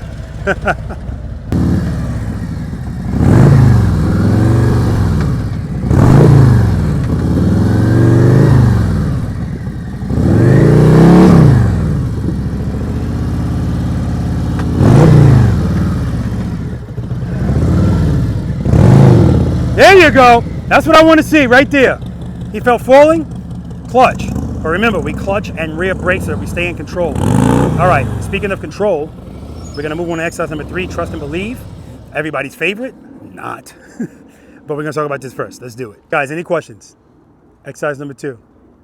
It actually wasn't bad at all. Some of you guys, I saw it. I'm looking, as soon as the handlebars turned a little bit, I see your clutch opening. No! Delay it. Hold it back. Again, I need you to understand the feeling of falling that you feel is not a big deal. You are always in control of it. So you don't have to panic every time you feel it a little bit. Unless you're doing something where the little bit is where you need to open the clutch. It all depends on what you're doing. But in that exercise, yeah. All right, we're going straight. You got nothing to worry about. Some of you guys saw the cones coming at you and was like, oh, you know. Again, clutch. Jackson at the end. Felt that bike falling. Clutch. Love to see that. Remember, it's clutch, rear brake. Right? We don't want to just fly out. Okay, but the first important thing I want to get is that that's the answer when you feel falling. Okay? All right. Who's unfamiliar with trust and believe? Oh, it's my worst exercise. Oh, man. Don't say that. You're gonna people overthink this exercise, and I trust me, I do get it. So, all right, let's do it. Do you trust and believe that as long as you have sufficient power on the rear wheel, the bike won't fall? Correct, yes. Yes? Yes. Yes? I trust you. I trust you. Okay. I'm trying to learn it. Okay. It should. Okay. I trust the concept. That's a BS answer, man. You trust the concept. I love that answer. Absolutely. Yes. Learn. Learn. Can you say that again? Do you trust and believe that as long as you provide sufficient power to the rear wheel, the bike won't fall? No, it's true. Okay. It's time to believe. Yeah. So, yeah, Jackson's answer and Charles' answer is really the most accurate. For not everybody, but for some. They said, I'm trying to. I understand the concept. But if you put your foot down once today, no, the answer is no, you don't trust it. You don't trust it and you don't believe it, but that's the goal, to get you to trust it and believe it. And that's going to take some time.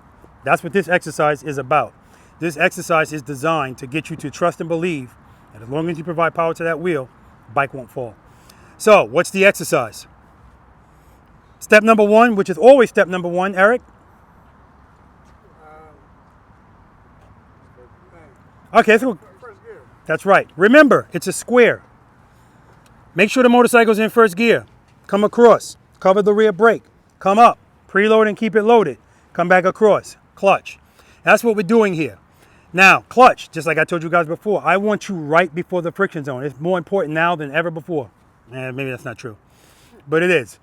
Until we move forward and doing stuff while the bike's moving. Step number 5. Stand by and wait for my command. I'm going to say foot up. As soon as I say foot up, pick your left foot up. But I don't want the bike moving at all. At all. When you feel falling, that's when you pick up that's when you open the clutch. Okay? Now, what this exercise is not, which most people do, is as soon as they hear foot up, they open the clutch. You have to feel falling, otherwise this exercise is a waste of time. Okay? And when I say foot up, please don't think about it. Foot up as soon as you hear it. Because this is supposed to mimic an uh-oh moment. You can't plan uh-oh moments. And that's why sometimes people are anticipating. So if I see them anticipating, I will stand by. I see them going. Just stand by. Foot up, boom. Now, when you pick your foot up, some of you guys might luck out. And when I'm talking about it, the balance of the bike might work out. When you pick up your feet and the bike is just sitting there, that's fine. This is what people would be trying to do when I used to let people pick up their feet at their own leisure. So they would be sitting there like this. Ain't nobody got time for that. So if you pick up your foot and the bike is just sitting there, as soon as you feel it starting to move, remember, we're right before the friction zone. Clutch, really we're doing a 2-to-1. Open, close, because I still want you to come to a smooth stop. If you do this, I don't want to say properly, but if you do it and time it properly as far as how quickly you address it, the most the bike should do is this. Foot up. Now, it doesn't have to be that short, but remember, if I say foot up, you pick up your foot, the bike starts falling, and you open your clutch here, the bike's going to go this way first. It's still going to straighten out, but I still want a smooth stop. Now, as much as I say I want a smooth stop, your adrenaline's up here. So the stop's going to be like, I don't care, it's fine. Like, we'll work on it. So I'm going to demonstrate this. The first time I do it, I'm going to yell foot up. What the hell am I talking about?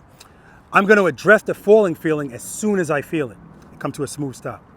And then the second time I do it, I'm going to delay that just a little bit, okay? Only difference is, if I address it as soon as I feel it, the most the bike should move is like that. If I wait, the longer I wait, the longer it's going to go over, that's all. But obviously, if I wait till the bike is over here, is stage 1 going to work for me? No. Got to go to 2 or 3, whatever I got to do to get it to stand up. The point is, it will stand up.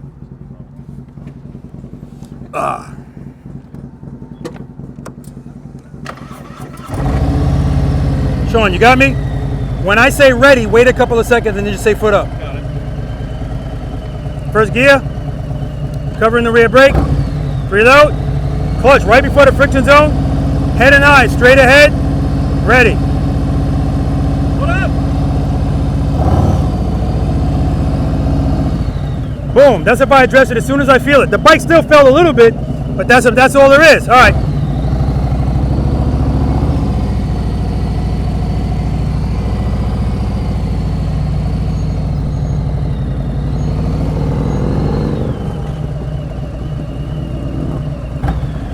First gear, cover the rear brake, preload, ready. Foot up.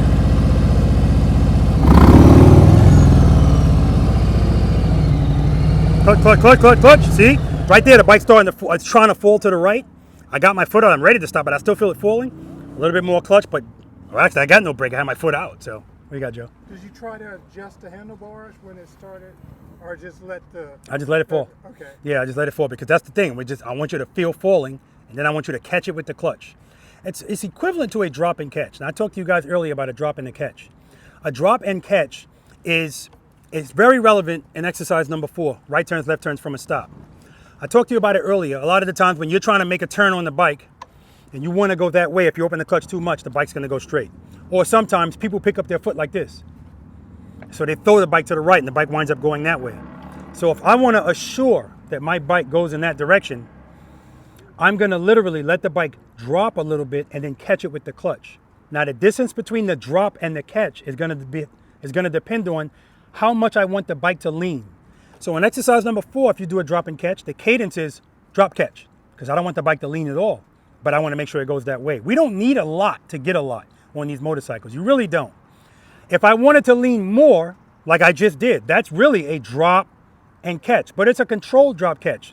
If I'm making a right turn, this is even more of the case, because at least with a left turn, your left foot's on the ground. So the bike's already kind of lean this way anyway. The only thing that's going to really pick that up is too much clutch. But when I want to go right, this feels awkward to people to have this foot up, because now the bike's leaning this way, but I want to go that way. So if I want to make sure I go that way, I know if I just use the clutch, it might go this way. I need to throw the bike to the right. What am I going to throw it with? My foot. And it's slight. That's all I need to do, because again, I'm on 2 wheels. I just need to get it from this side to that side. Throw it, catch it.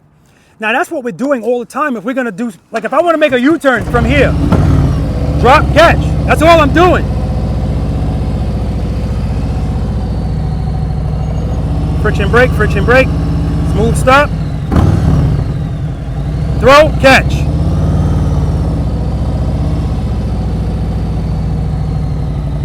Friction brake, friction brake, friction brake. Like, it's so slight that when I show it in my videos, I got to put it in slow motion so that you can see me just do this and the bike go like that and then I catch it, right? Now, that seems like a big deal, but that's why exercise 3 comes before 4. You get trust and believe down and you actually start trusting it, then everything else starts becoming easier to learn because you're no longer concerned about, oh, I feel clutch, rear brake. What does the rear brake give us? Correction and control. So that's why we're good. All right, any questions on trust and believe? Anybody need another demo? All right. All right, it's kind of tight. Right here. If you got to walk it, you can walk it. It's fine.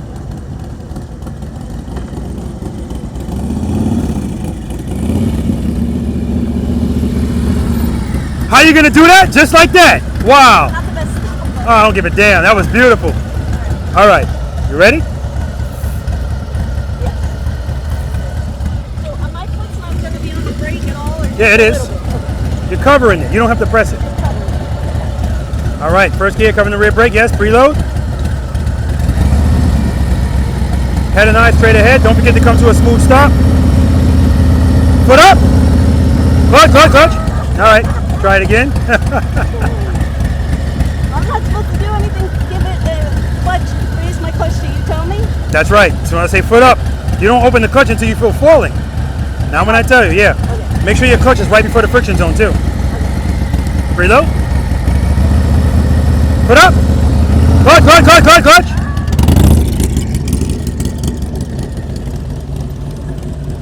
I'll take it. I'll take it. Don't forget to come to a smooth stop. Put up.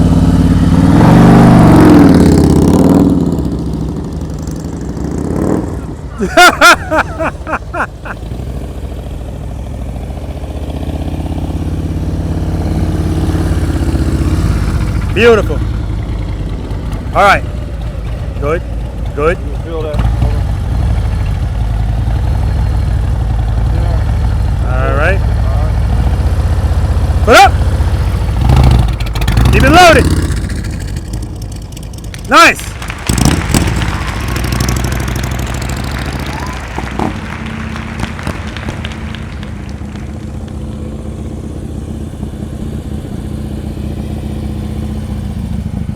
Clutch, clutch, clutch, clutch, clutch. Good. Money, baby. Everybody's looking at you. That's all I'm saying. No pressure.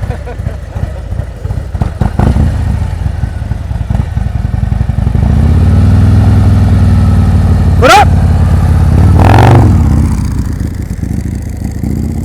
Money, baby! Money!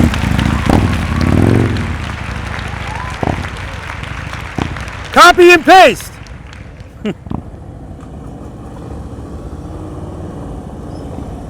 Good, keep it slow.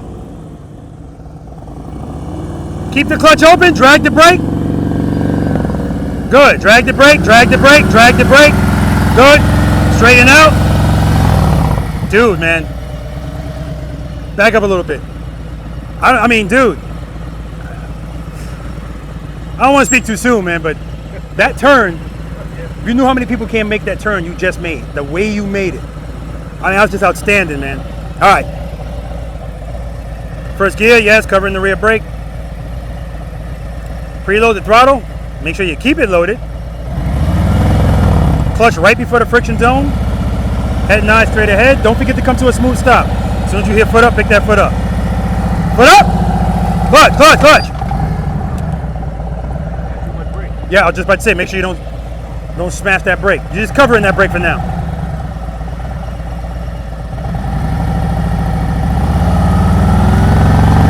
Foot up! Clutch, clutch, clutch, clutch!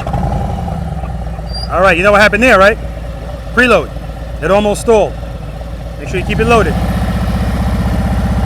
Listen to that engine. Listen to that engine. Foot up. Clutch, clutch, clutch, clutch, clutch, clutch, clutch, clutch. That's what everybody wants right there. It was like this. I'm like, clutch, clutch, clutch. You were like, nah, that's okay. Just kept going. You had it, man. Just open that damn clutch. Foot up. Clutch. There we go. See, right there, you just threw it right. You threw yourself right into the exercise. No big deal.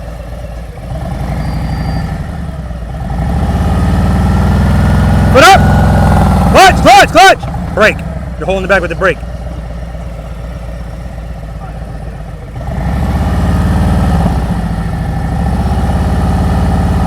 Foot up! Clutch! Watch your foot! You good? I'm good. All right.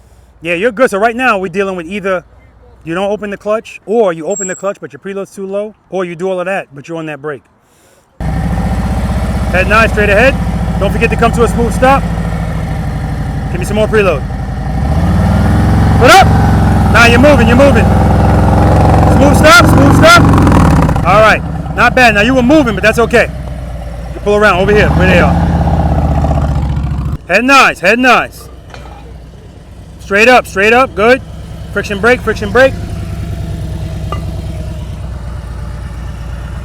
All right. First gear, covering the rear brake. Preload. Don't forget to come to a smooth stop. Foot up. Outstanding, man. Outstanding.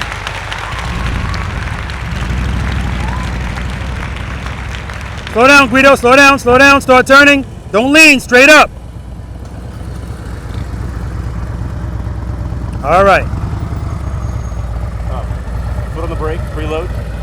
Yep. Okay. These bars are way too low. Really? You're going to say way too low.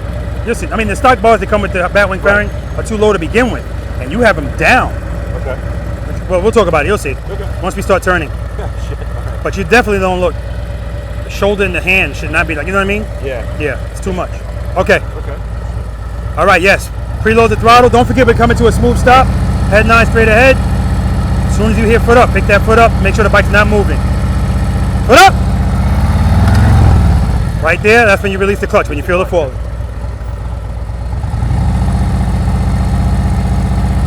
Where's your friction zone start? Yeah, right before that. You're right, you're all the way to the grip. Okay. There we go. Okay. Preload. Foot up. Okay.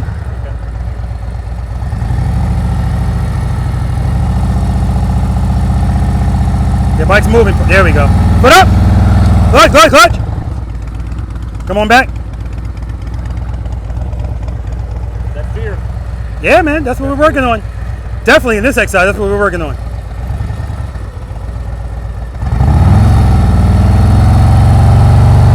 Foot up. Smooth stop. All right, you're good, Guido.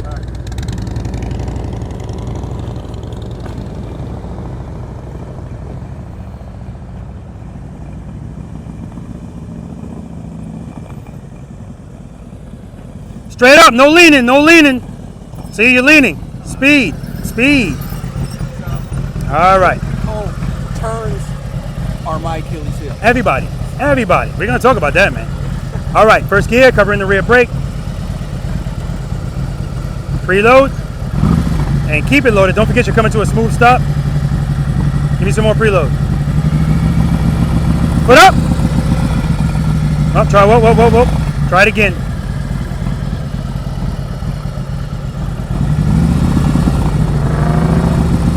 Foot up. Oh, try it again. Foot up. Good. Smooth stop. All right, I'll take it. Now his bike is moving a little bit. The last guy's bike was moving a little bit as well. I'll talk to them about that. Again, it's just something to practice. Good. Brake. Keep that clutch open. Money, baby. That was beautiful. All right.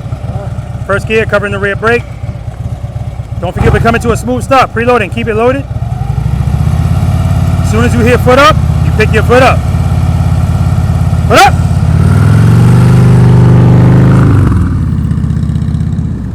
Good job, man.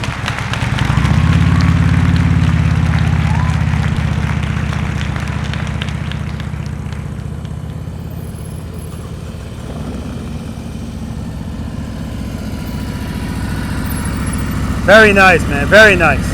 All right, don't forget we're coming to a smooth stop. First gear, yes, covering the rear brake. Preload. Foot up. Clutch. Stop. Come on back. That's my fault. Your preload wasn't high enough at all.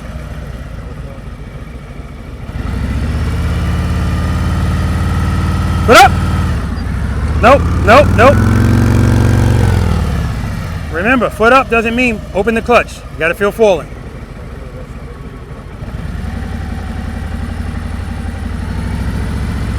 Foot up. Now you're moving again. Come on back. One more time. Right now, when you're picking up your foot, the bike's moving. I don't want it to move at all. Trust and believe. Foot up. There you go. Smooth stop. Good job. It's all right. Good. I see it. I see it. He's shaking his head because the stop wasn't smooth. Clutch. Rear brake. Rear brake. Rear brake. Brake. Brake. Brake. Brake. Brake. There we go. Brake. Brake. Just drag it, baby. And that's how you get that turn. You keep that clutch open just like we were doing, but drag that brake. That's how you can, you know, because the way you were doing it, the bike is just kind of coasting. You're fighting it. All right, you ready? You know what we're doing here? Yep. Keep it loaded. Clutch right before the friction zone. Don't forget, we're coming to a smooth stop. When you hear foot up, pick your foot up right away. Don't open the clutch until you feel falling. Bike moving. Pull the clutch in a little bit. There we go. Foot up. Clutch, clutch, clutch, good, good, good, clutch. Money, baby. I'm telling you, it's not a big deal at all, man, when you do it right. Good job. Get that foot up. Get that foot up. Cover the brake. Clutch, clutch, clutch. Keep it loaded, Joe. Keep it loaded.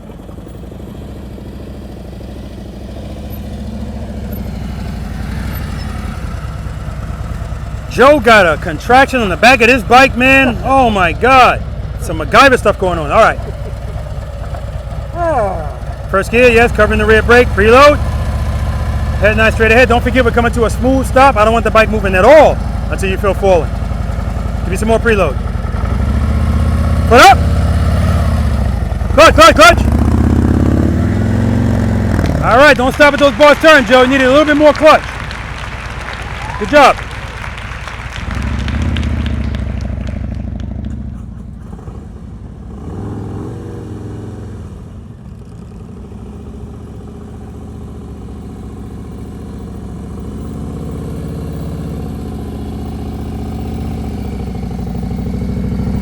Friction brake, straighten out. Now you got it.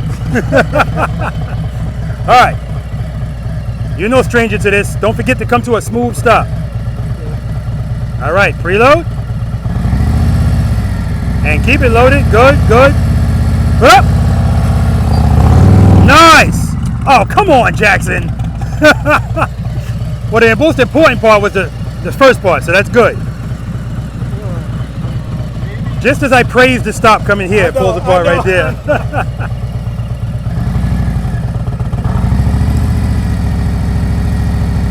Put up.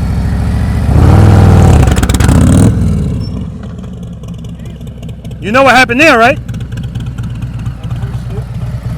You're holding the bike back with the brake. That's what happened there. All right, one more time.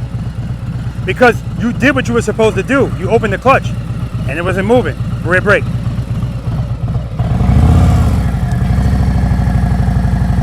Pull the clutch in, it's in gear. I can hear it. Easy on that brake. Foot up.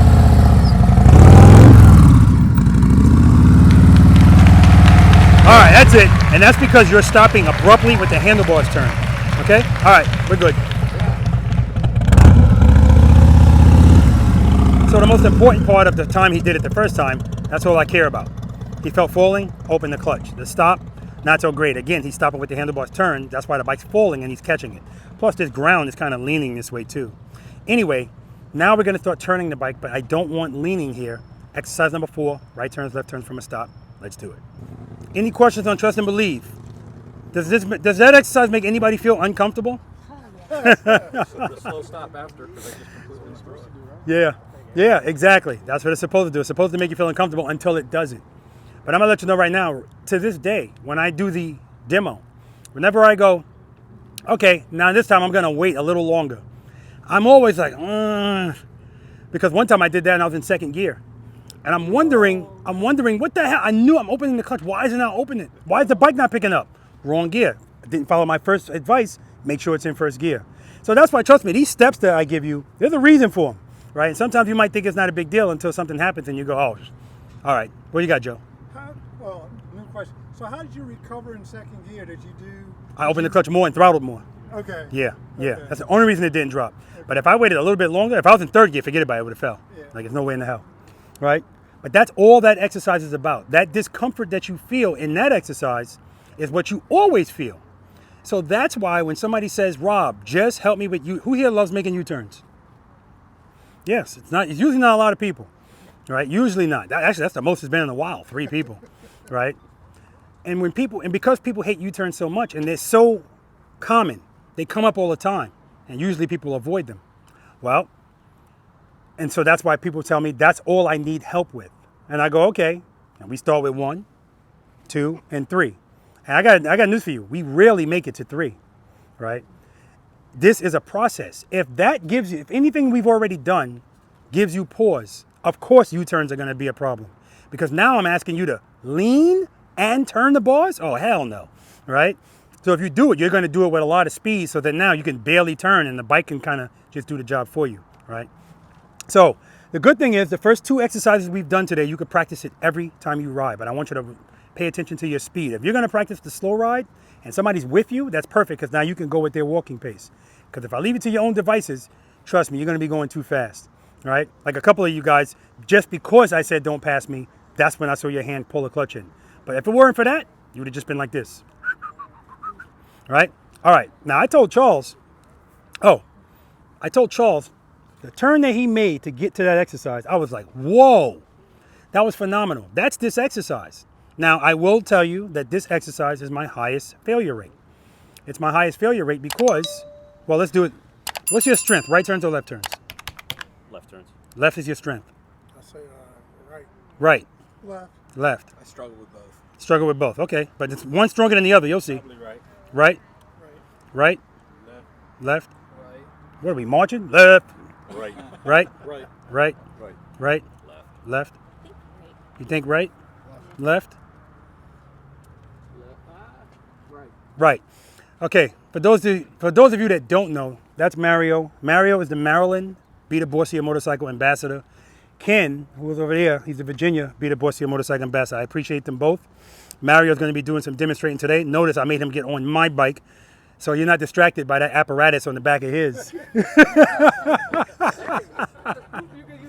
whatever you got to do. That's true. That's true. That's true.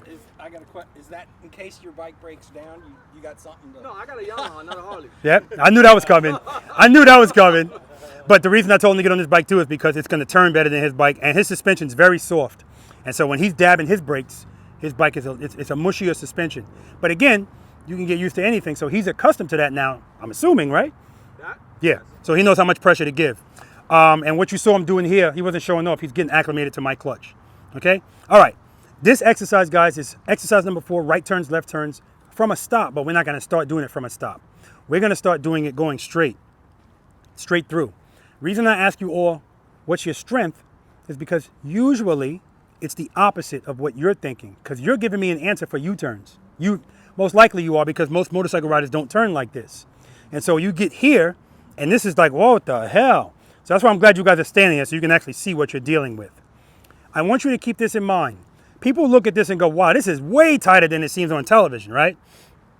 This is a ton of space for a motorcycle, any motorcycle. I need you guys to at some point get to the point where you can fully embrace the capabilities of your motorcycle and of you. A motorcycle is the best vehicle that I could think of for confined spaces. Yet motorcycle riders hate confined spaces, right? That's going to be them, not preloaders, right? We love it. Like, we love, and if you don't love it, you will. When we were in Tennessee and run to the hills, and we were on that mountain road, it's a 2-lane road on the side of a mountain, and then something happened up there and we had to make a U-turn, that was like 150 motorcycles. That was I should have just set up my camera, but I didn't want to do it because I didn't want to distract anybody. But we were like, let's do it. Boom, boom, boom. And then watching people because it's a canted road, so it was bad, man. But it's eye-opening to how many people really don't know how to operate these things, right? One of my ambassadors, he had paws, my Tennessee ambassador, Mike, riding and wrenching. But when he saw me standing there going, he said, well, I guess I got to do it. And once he did it, boom. We're always working on building our confidence. And confidence looks good on all of us. It just does, right? My channel is called Be the Boss of Your Motorcycle for a reason. The boss of anything has a higher level of responsibility, right? Everybody's expecting something from you. And when you're a good boss, you don't have to keep saying you're the boss for people to know you're the boss, right? That's how it is on your motorcycle. People just look at you and know you got it together, right? All right, anyway. First time we do this, we're going to go straight through. All this exercise is, guys, is exercise number 2, the slow ride, but now you can use the brake. So as you guys are approaching this exercise, hey, Joe, get from in front of my camera. Thank you. Now I'm going to be looking at Joe's ass for like 15 minutes. That's okay. They should be listening to me. They should be listening to me anyway. All right. As you guys are approaching this, now is the time to get together. All right, my preload. I like the way it sounds. I'm going to keep it there. What stage of the friction zone am I in? Good. I'm going to keep it there. My goal is to make as minimal change as possible. So that's my goal. And if I can get you to get this together, if you're approaching this and your handlebars are like this, you're going to have to fix that before you turn. Give it a little bit more clutch, a little bit more brake, right? This is where it falls apart. Head and eyes, handlebars. What comes first, head and eyes or handlebars? Go ahead. I hear an upward inflection, which implies a question. I want an answer. Especially since 90 people said it already. You're right, head and eyes. Don't doubt yourself, young man, you got it. Head and eyes first comes before handlebars. So some people seem to think, okay, I'm gonna turn my head and eyes here. It's too late, you're in the lane. Head and eyes, handlebars. When you turn your handlebars, we talked about this. If I turn my handlebars, again, we're not leaning in here. This is, who likes riding on gravel? Yeah, that's what I usually get. This is the gravel road. And I'm gonna hold you to that. If you lean even a little bit, I'm gonna tell you, you're leaning. When you turn the handlebars, if you feel the bike falling inward, how do you correct it? Clutch. Or just come off the brake a little bit. If I feel it falling outward, how do I correct it? That's right, brake or clutch in. Good, so we got that. That's all you're doing while you're making this turn. You're standing by, you're waiting for the report from your brain, and the report is, I feel falling. If you feel it, address it, but the addressing is small, it's minimal. Hold the turn, guys. This is the middle of the lane. That's the goal, that's where you want to be. How do you get in the middle? When you make the turn, hold it. People hate turning, so I'm gonna get out of this turn as soon as possible. I start turning, that's enough. Now you're all the way over here. Hold the turn. What does holding turns buy you? Space and time. So, first time we go through, that's what we're gonna do, straight through. This is the double yellow line, that's what I like to envision. And these are trucks coming this way. We don't wanna be anywhere near this, but with that being said, when you're making this turn, if you see you're gonna go over the cones, just keep going. Like, don't give up. I really don't care how far out you end up, but I want you to see where you end up, and then we can work on bringing you back in. Also, don't start turning too late. I have people come in here and they don't start turning until they get about right here. If you do that, it's gonna require you to turn the bars full lock. This doesn't require a full lock turn. I'm giving you the option to use this whole square however you so please, except for him. So if you wanna come over here to the right and make this left turn, perfectly fine. When we do it from a stop, you can stop anywhere in here, as long as your front wheel is past these cones, so you could be right on the line. So if we're making a left turn, you could be here. A right turn, you could be here. At some point, like Raul, no, he can't be back there. Where's Raul? When's the last time you practiced, Raul? Okay, good. Raul's gonna be at the line. This is right, actually, Matt, you're gonna be up here too. This is where I want you to be at some point. Maybe not today, but at some point. Because this is 2-1 rear brake, like I was showing you over there at the tent. And you need to be comfortable with this, because if this is where you practice and that's where you only practice, you get out in the real world. We're in Maryland, so there are some streets where it's a stop sign and you're just gonna have to go when you can go. And it's gonna be a car or an SUV parked there, so you can't see around it. Being back there is not gonna work. You're gonna need to be comfortable being up here. Now, what usually happens in these situations is, I'm waiting for a chance to go, Soon, there's my opening, too much clutch, over the double yellow line. Happens all of the time. But now we know we got a rear brake to help us. Or we got 2 to 1 to help us. Or both, right? Because we know we don't need speed, we need power, right? But speed is everybody else's answer. So, when we come to a stop, now if we do this the first time and you go straight through and you don't make it, I'm not going to ask you to stop. Second time you come through, I just want you to go straight through. I just need you to get that, right? And then lastly, if you do the first 2 successfully, stop wherever you want. And then when you make the turn, smooth stop. We need to be in control coming out of these turns. Make sure those handlebars are straight. Don't stop with the handlebars turn, okay? We good? Demo. He's going to go straight. He's going to go extra slow. You don't have to go that slow. But again, no leaning.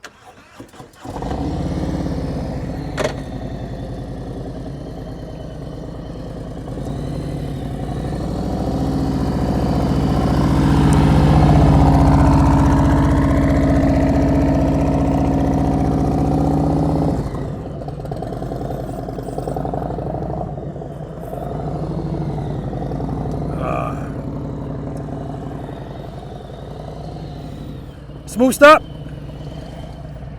Smooth stop where? Right here in the box. All right, from a stop, make the turn. Please end up in the middle. Which way? Either way? Left, yeah, left. Hold that turn, hold that turn. Beautiful.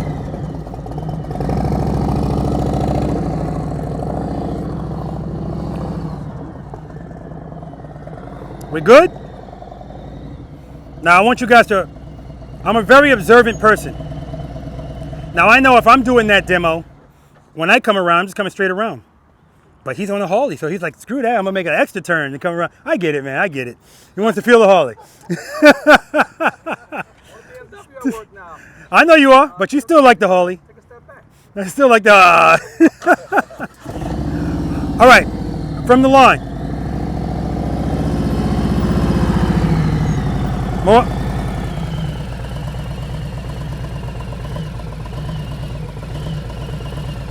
All right. Shut it off. 3 things determine the radius of a turn on the motorcycle. What are those 3 things? Handlebars, speed, and lean angle. So if he's starting from here, that's why he's turning his handlebars, because now he has to introduce handlebar turn from a start. Now if I bring him further up, what does he have to introduce? Lean. How's he going to lean the bike from a standstill? Drop and catch. Here we go. All right, but we ain't doing the drop and catch. We're just going to, well, he can still do a drop and catch from here, but this is a drop catch because we don't want lean. Drop catch. All right.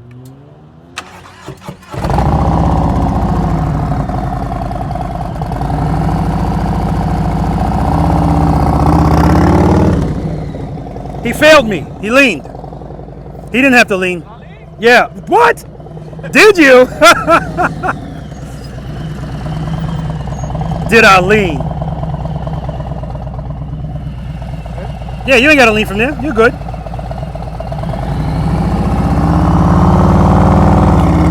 There we go. All right, good job. The stop was terrible. Get your bikes, guys. Let's do it. That was terrible? It was terrible, man.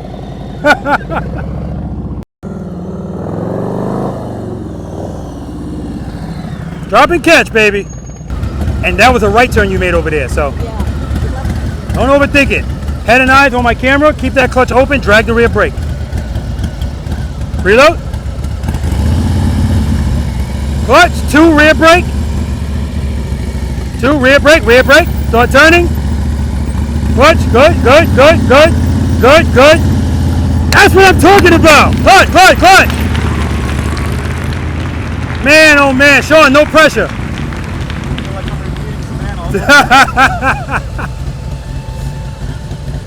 Good. 2, rear brake. Easy on that brake, easy on the brake. Stop, stop, stop. All right, all right, all right, all right. You're good, you're good, you're good.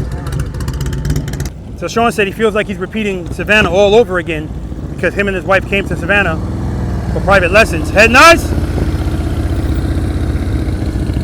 And she rocked it out there. Right in the middle, baby. Excellent, Raul. Straight through.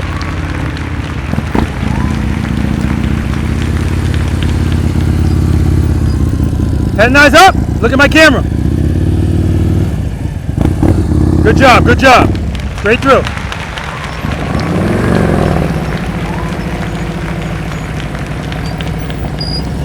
Good. Head nice. Look at my camera. So you turn late. That's all. Clutch, clutch. What happened there is you started turning way late. And because you started turning so late, now you forced yourself to have to really turn the bars a lot. Put a lot of pressure on yourself. That's not why the bike dropped. The bike dropped because you pulled the clutch in.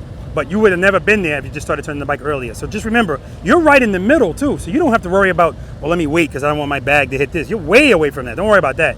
All right? You can just go straight out. Good. Head nice. Start turning. Rear brake. Rear brake. Easy on that brake.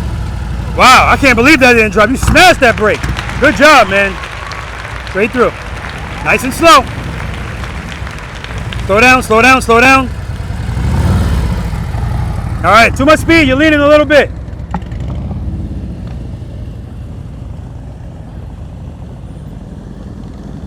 Slow down. Slow down. Slow down. Keep that throttle loaded. Start turning. Clutch, clutch, clutch. That's 10.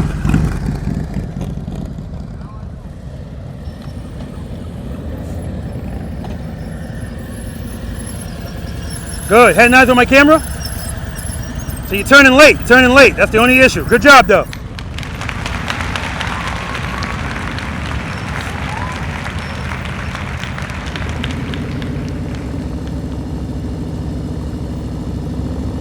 Good. Foot up. Rear brake. Rear brake. Just drag the brake. Start turning. Drag the brake. Drag the brake. Drag the brake. Yeah. Too much speed. Too much speed. Good. Keep it slow. Keep it slow. Easy on that brake, Jackson. Easy on that brake, Jackson. All right, listen. When you come back through here, no brake. No brake, Jackson. That means you got to come very slowly, and you're really doing 1-0. 1-0. Okay? All right. Good. Keep that throttle loaded. Start turning, Joe. Head nice. Head nice. You're leaning, Joe. Too much speed. As soon as he turned, he sped up. We don't want to speed up. Keep the speed the same.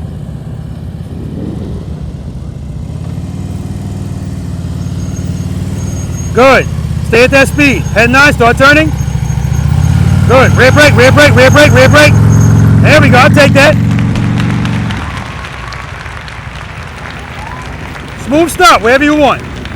Smooth stop, smooth stop. Friction brake, friction brake. What happened to my stop? Preload, your throttle's too low. Head nice. Easy on that brake. See how the bike is jumping back? Your throttle's way too low. I don't know, Mario. What do you think? I don't know. No. You stopping up there, man.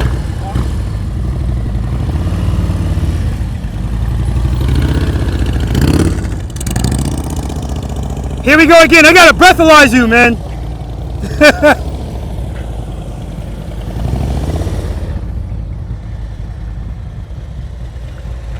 This reminds me of last time. I was like, hey, Raul, man, you been drinking, man?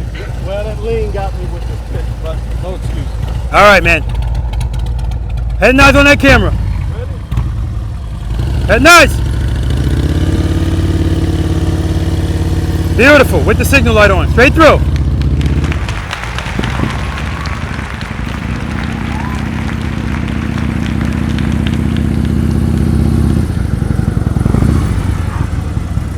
So the whole time you're pulling up, just like in Tennessee, you're looking at that cone. You're like, yeah, because I can't see the front wheel, so I'm trying to line it up.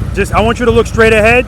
And when you think it's time to stop, stop and then see where you are. Okay. That's how you're going to get the judgment of what you can see where the wheel is. Okay. That's all. Okay, I got it. But I definitely don't want you doing this. It's sneaky, man. It's sneaky. Yeah. All right, head nice on my camera. All right. Straight through. That's right, straight through. Good, good. Excellent, right in the middle. You're going straight through. 2, rear brake.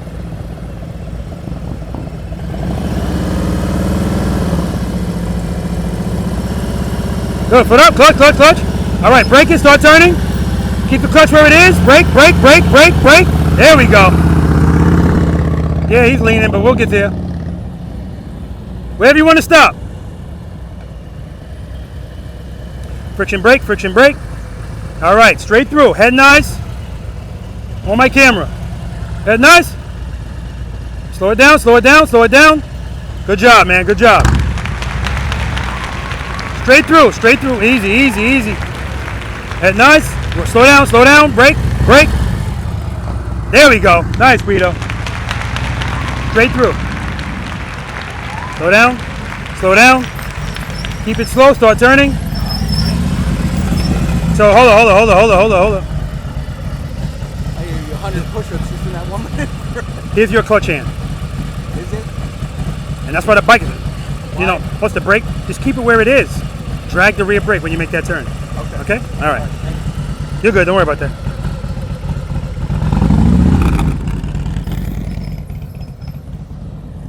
Yeah, if you're moving your clutch hand in and out, the bike's gonna be erratic. We don't want that.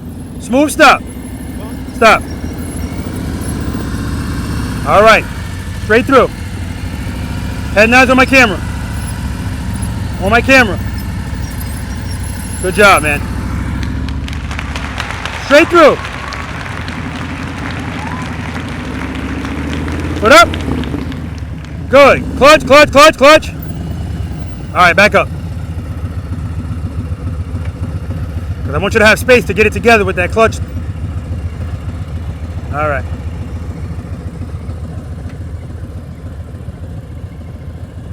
So remember, don't baby that clutch. 2, 1. Let's get it to stand up and then rear brake. Good. 2. Rear brake. Rear brake. Keep it at 2. You got the clutch all the way in. Keep it out. Don't over. You're going in and out. Clutch. That's 10. Good job. No brake. Keep it slow. Good. You can use the brake to slow you down right here, but then come off of it. All right, start turning. Clutch.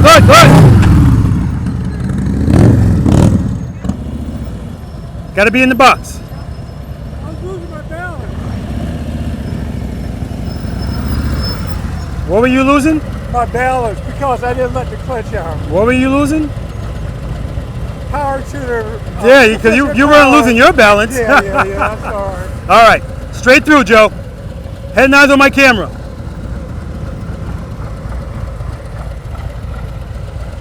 There we go. Preload. This is 2 rear brake, Joe. 2 rear brake. Nice and easy. Foot up. Turn those bars.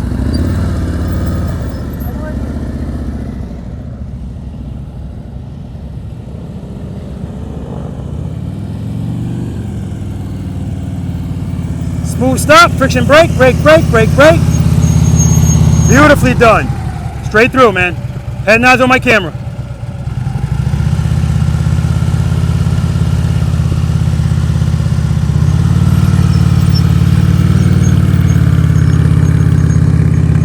So right there, what happened, guys? Open up the clutch, too much power, it wants to go straight. Get in the box. All right, smooth stop. Yep.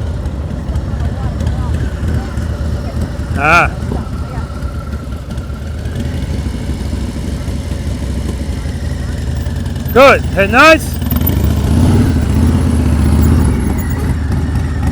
I'll take it. Right turns next.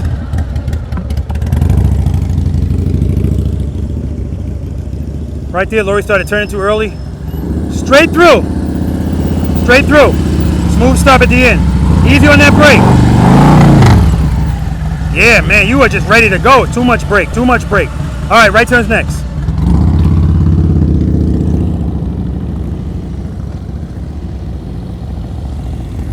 Smooth stop.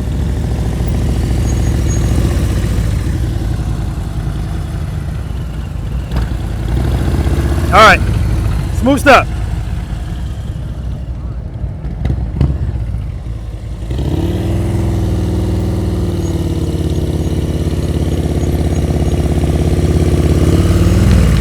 Good job. Right turns next.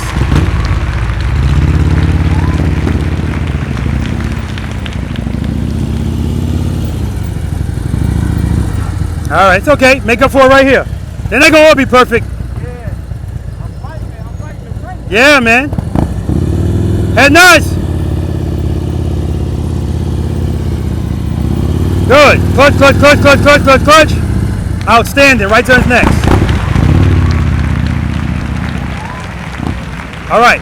Smooth stop at the end.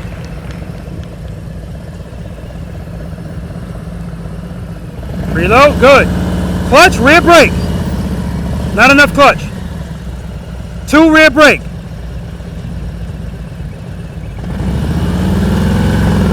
Good. 2. Come on, Sarge. 2. Rear brake. Start turning. Head 9's over there. Clutch. Keep the clutch where it is. Brake. Brake.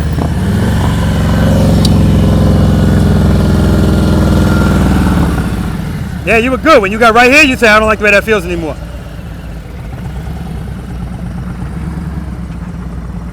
All right, right turn's next.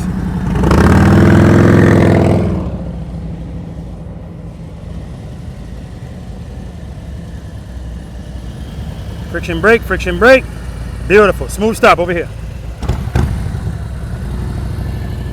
Head nice. Easy with that brake. Yeah, got you that time. The slower you go, the more effective that's going to mess you up. So, right turn's next. I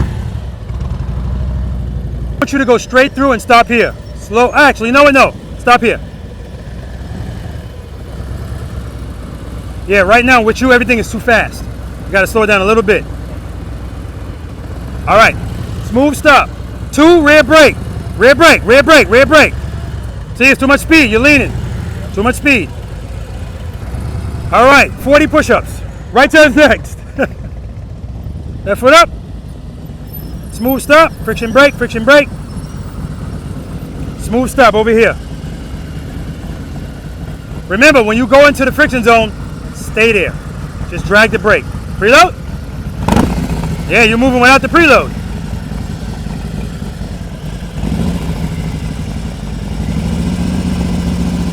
Good. Keep the clutch where it is. Brake. See, you're still pulling the clutch in. Yeah, man, you are. Yeah, you are dancing with that. It was like. So one of the things I learned before you for slow speed was clutch brake, clutch brake, clutch brake. Yeah. So whenever I'm pushing too much brake, whenever I'm putting brake, I'm trying to push in the clutch, and it's a mental thing. I just got to get out of it. But why? If you're braking and pulling in the clutch, that means that you're doing two things. It's redundancy. It's one or the other. That was BS before Simmons. All right, right turn's next. All right, See, preload, brother.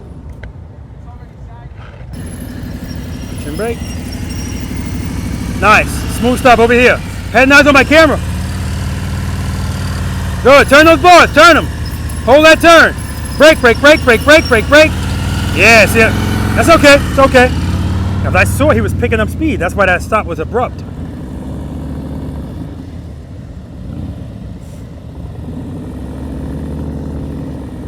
Foot up. Good. Friction brake. Clutch, clutch, clutch. Keep it open. Brake, brake, brake, brake, brake. See how you're moving your clutch in and out? As you're coming up to me, you're going like this. Just keep it where it is and brake, brake, brake. All right, back up. You're not ready to do it from this close. Not yet. Keep going. All right. That bike is all raked out, so it's like this long. So, all right. Smooth stop over here. Remember, 2 rear brake, Eric. 2 rear brake. Keep that clutch right where it is. Just use the brake. Preload. Good. Clutch. Clutch. Foot up. Foot up. Clutch. Keep the clutch out. Stop. Stop. Start over. As soon as you pick up your foot, you pull the clutch back in. Keep it open. That's a habit. Trust me, I get it. Rome wasn't built in a day. All right. Just trust that as soon as you start moving, you open up that clutch. The brake is going to control your speed. Keep it where it is.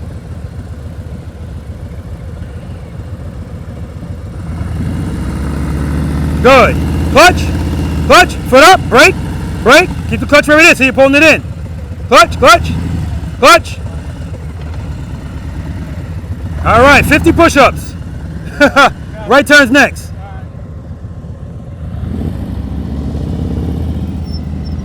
Smooth stop. All right, from here, no brake. This is a 1-0 because you don't got a brake to slow you down. 1-0, turn. If you feel falling, 1-0. Preload. 1-0. Oh. That was a 2, not a 1. That was a 2.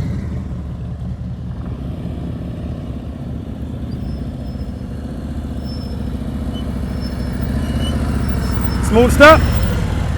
Not smooth. Not smooth. Make up for it over here. Smooth stop. That last turn you made, you sped up in the turn.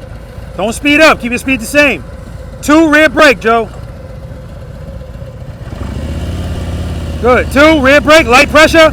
See? Too much speed, too much speed. And that's why you're all the way out here. It's a little too much speed. Right turn's next. Reload.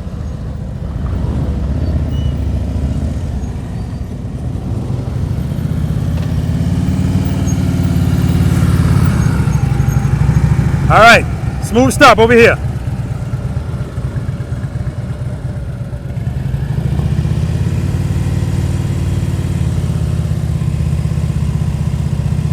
Head nice. Smooth stop, smooth stop. Yeah. So what do you think's happening there? I think maybe I'm giving it too much and not enough brake. You're turning the handlebars too late. When you're starting, you're hesitant to do that. That's a drop catch right there. Drop catch. That's all you need to do. Or rear brake. You hit the brake, it's going to be easier to turn. But if you keep that clutch like that with no brake, it always wants to go straight. Okay? A little more drop catch. Huh? A little more drop catch. Or more brake. That's all. You don't want too much drop catch because we're not leaning here. Right? All right. Right turn's next. Thanks, brother. Easy on that rear brake. Beautiful. Straight through. And nice. Rear brake, rear brake, rear brake.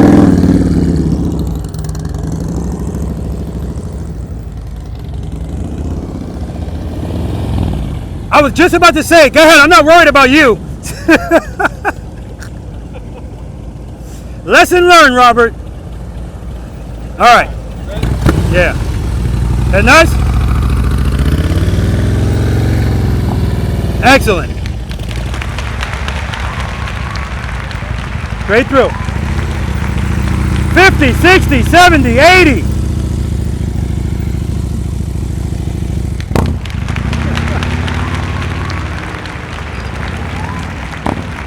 We're going straight through, straight through. Good, the speed is perfect. Start turning, keep the clutch where it is, just drag the brake clutch. Keep it loaded, keep it loaded. I'll take it, man, I'll take it. Good, stay at that speed, start braking, braking, braking, braking. Drag that brake, hold that turn. Beautiful, man, right in the middle. You like rights better than lefts.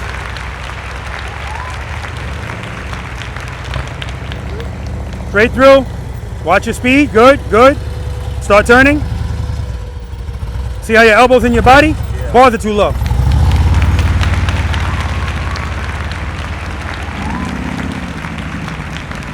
Slow it down, slow it down, slow it down. Start turning. See? Don't speed up. Slow down, slow down, slow down. Straight through. Head nice. Yeah, you gotta turn those bars. Oh yeah, right? Forgot about that. I got it, brother. All right, man. Thank you, man.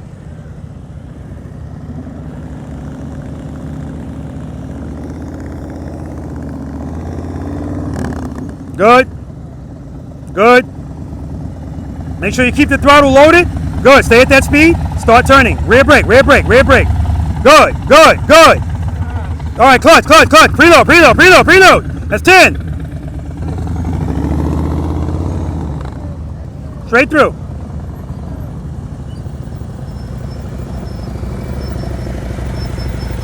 Good. Head nice, Joe. Start turning.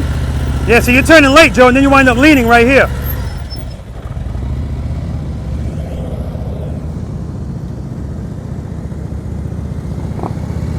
Good. Good. Head nice on my camera. Rear brake, rear brake, rear brake, rear brake, rear brake. So I noticed that sometimes people are coming through here, and even though I'm saying rear brake, I don't see their bike slowing down, and that's why they don't make the turn. They don't want to go slow.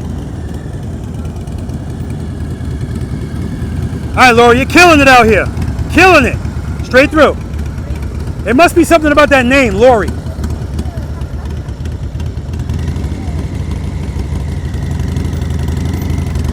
Good, head nice. Rear brake, rear brake, rear brake. Yeah, too much speed right there, that's all. So once again, guys, what does the rear brake give us? Correction and control. If she corrects that, she stays inside. She doesn't hit the cone.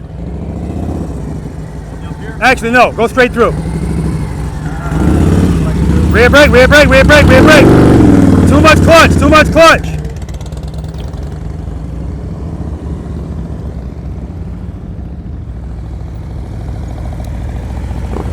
Smooth stop.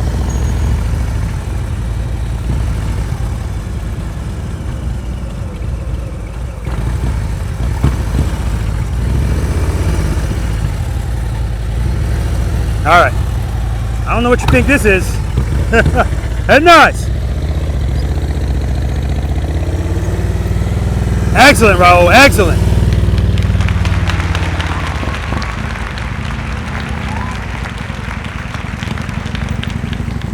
Good. Friction brake. Friction brake. Beautiful. Straight through. Head nods on my camera.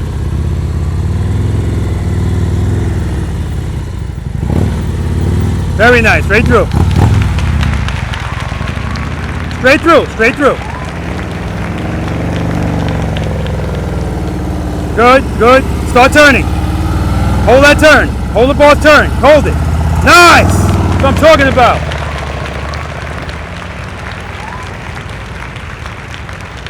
Smooth stop. All right. Straight through.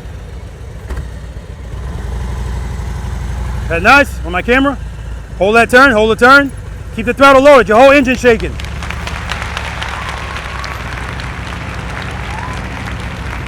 Straight through, straight through. All right, pressure on the brake and hold the pressure. Start turning. Hold the pressure. Clutch. All right, good job.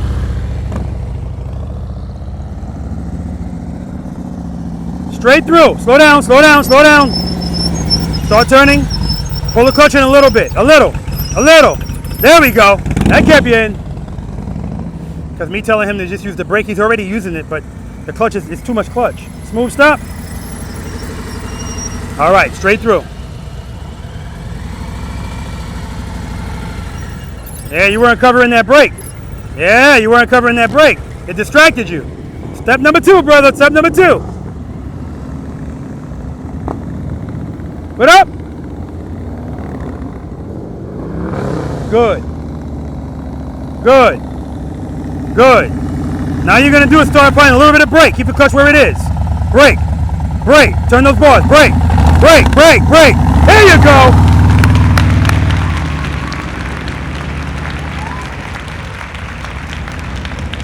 Smooth stop. Friction brake. Friction brake. All right. Straight through. Head and eyes on the camera, Joe.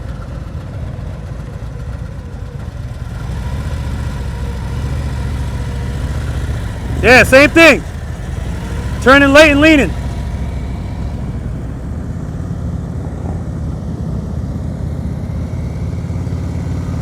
Smooth stop. All right, straight through.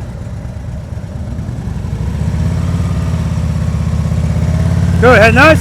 Rear brake. Say it, not turning, not turning. You like lefts better than rights.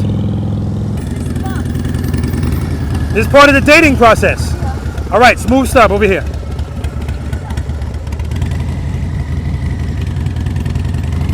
Go ahead, nice. Brake, brake, brake, brake, brake, brake, brake. All right. Remember, don't stop at the handlebars turn. That was excellent. The last time, the only reason you didn't make it, I was saying brake, brake. You just didn't brake enough. I know. All right, take a break. Good job. I can't get you to slow this bike down. All right, smooth stop. 2, rear brake. Don't dab at the brake.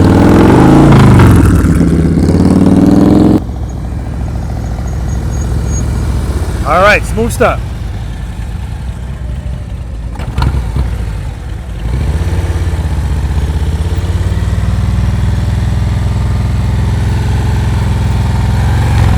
They're not gonna all be winners, man. Good job, take a break. Coming out of a turn, that's when it's most difficult, so.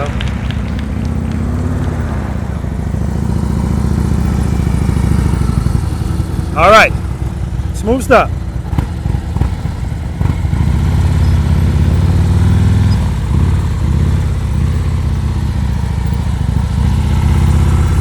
There you go. Work it out. Take a break, man.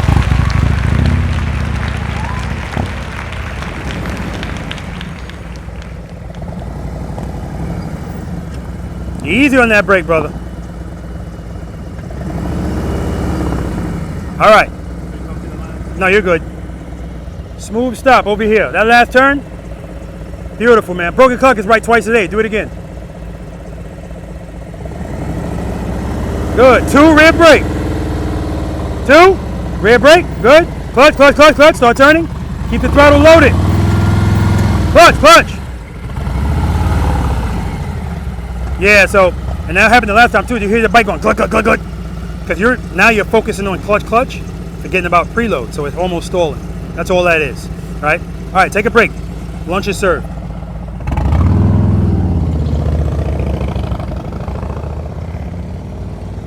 Friction brake, friction brake.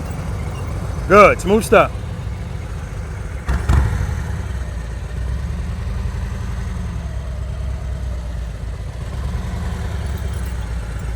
Good job, man. Take a break.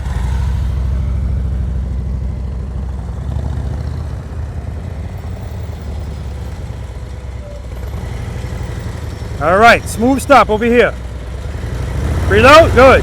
Clutch, start turning. Easy on that brake, easy on that brake. Keep it loaded, keep it loaded. All right. Yeah. Take a break, man. Man, oh man, Speedy Gonzalez. I turn around, you're like, woo! Look at you, man. Look at you. You should name all of your cones pennies. Oh no, you killed Kenny. Smooth stop over here. Easy on that brake. Too much, not enough, too much clutch last time. Rear brake, rear brake. The funny part is, last time I didn't tell you brake because you were already braking and you're still going too fast, too much clutch. I said pull the clutch in, that's what kept you in the exercise. All right, so, okay. All right, take a break.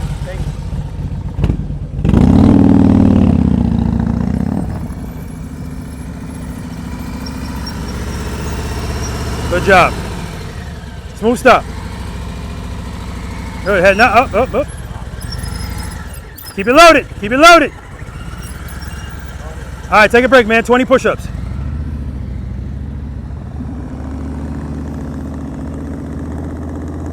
Straight through. Go down. Good, keep going. We're going straight through. Start turning. Brake, brake, brake, brake, just drag it. Clutch, clutch, clutch, clutch. Yeah. What happened there? I ain't loaded. That's right. You didn't keep it loaded. That's all that is. Other than that, man, we were good. We were good. All right, take a break. Take a break. Good job, man.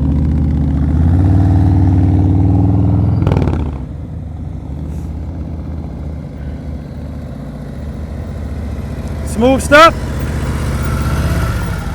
All right, smooth stop, Joe. All right, smooth stop over here. Make up for it.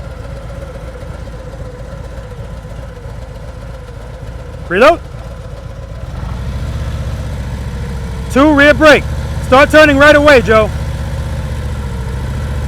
Good, start turning. Rear brake, rear brake, rear brake. Hold that turn. All right, it's better. It's better. Take a break.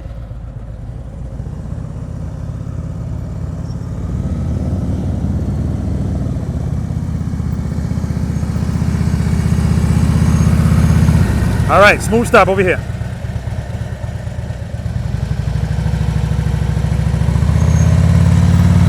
Head nice. Yeah, you don't like right turns. Also stock. Exactly. That doesn't help. All right, take a break, man. All right, guys.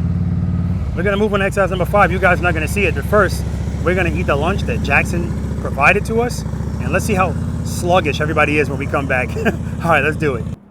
If you remember any questions, exercise number 4.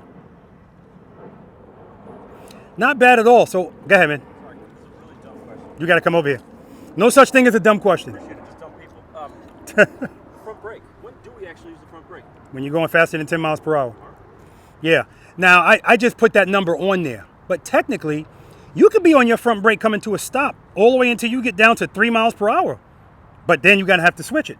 Get off the front brake, rear brake only, friction brake, bing, right? So there's no hard rules, but they're all at the beginning. It's like anything else. At some point, when you know what you're doing, then you can start doing shortcuts. And that's the same thing on jobs. You get somebody new on a job and they're trying to do it the right way, and here you go messing with them. No, you don't got to do it that way. Let them do it that way first.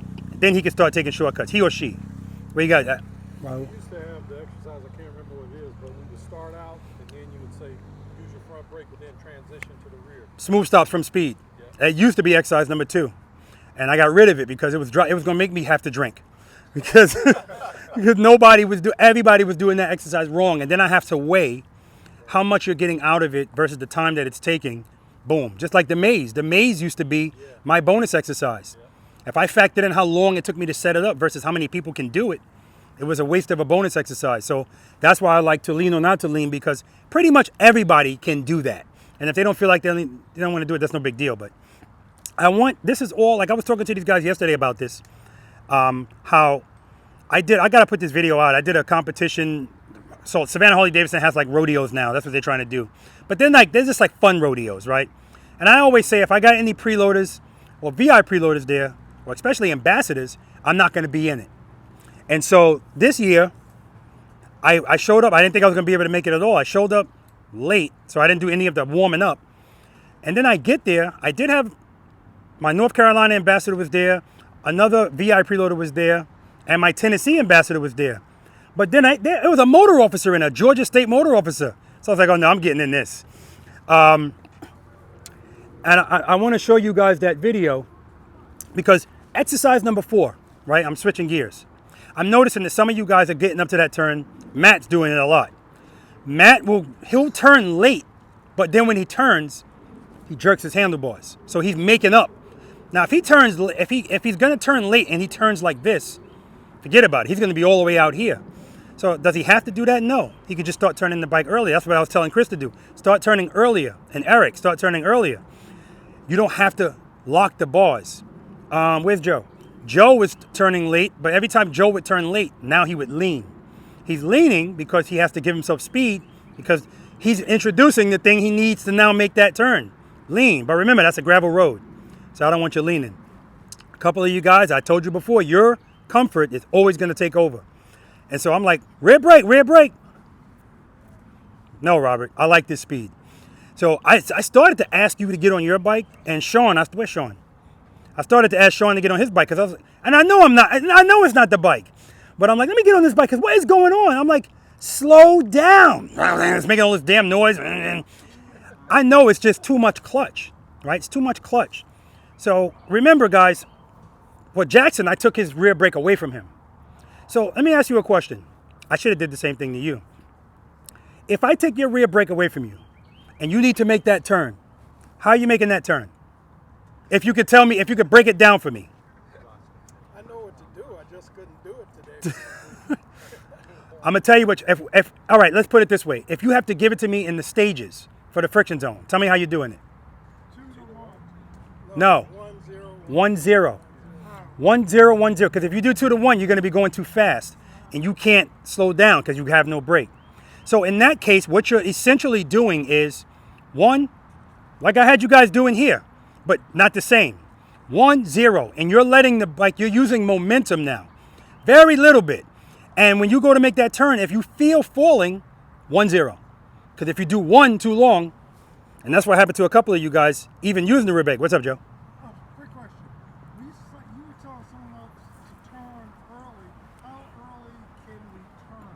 How do we know they're going to clear the cone? Good question. So Joe's question is, I was telling people to turn early. How do I know what's too early or when to turn? By what's next to you. And so some of the things you guys got to figure out yourself because it's almost like it's a common sense thing. You're not going to turn so early that you're turning into the cone, and you're not going to turn so late. So this all depends on a couple of things. Usually if I have the ambassadors going, I have them make that turn from the inside of the cone.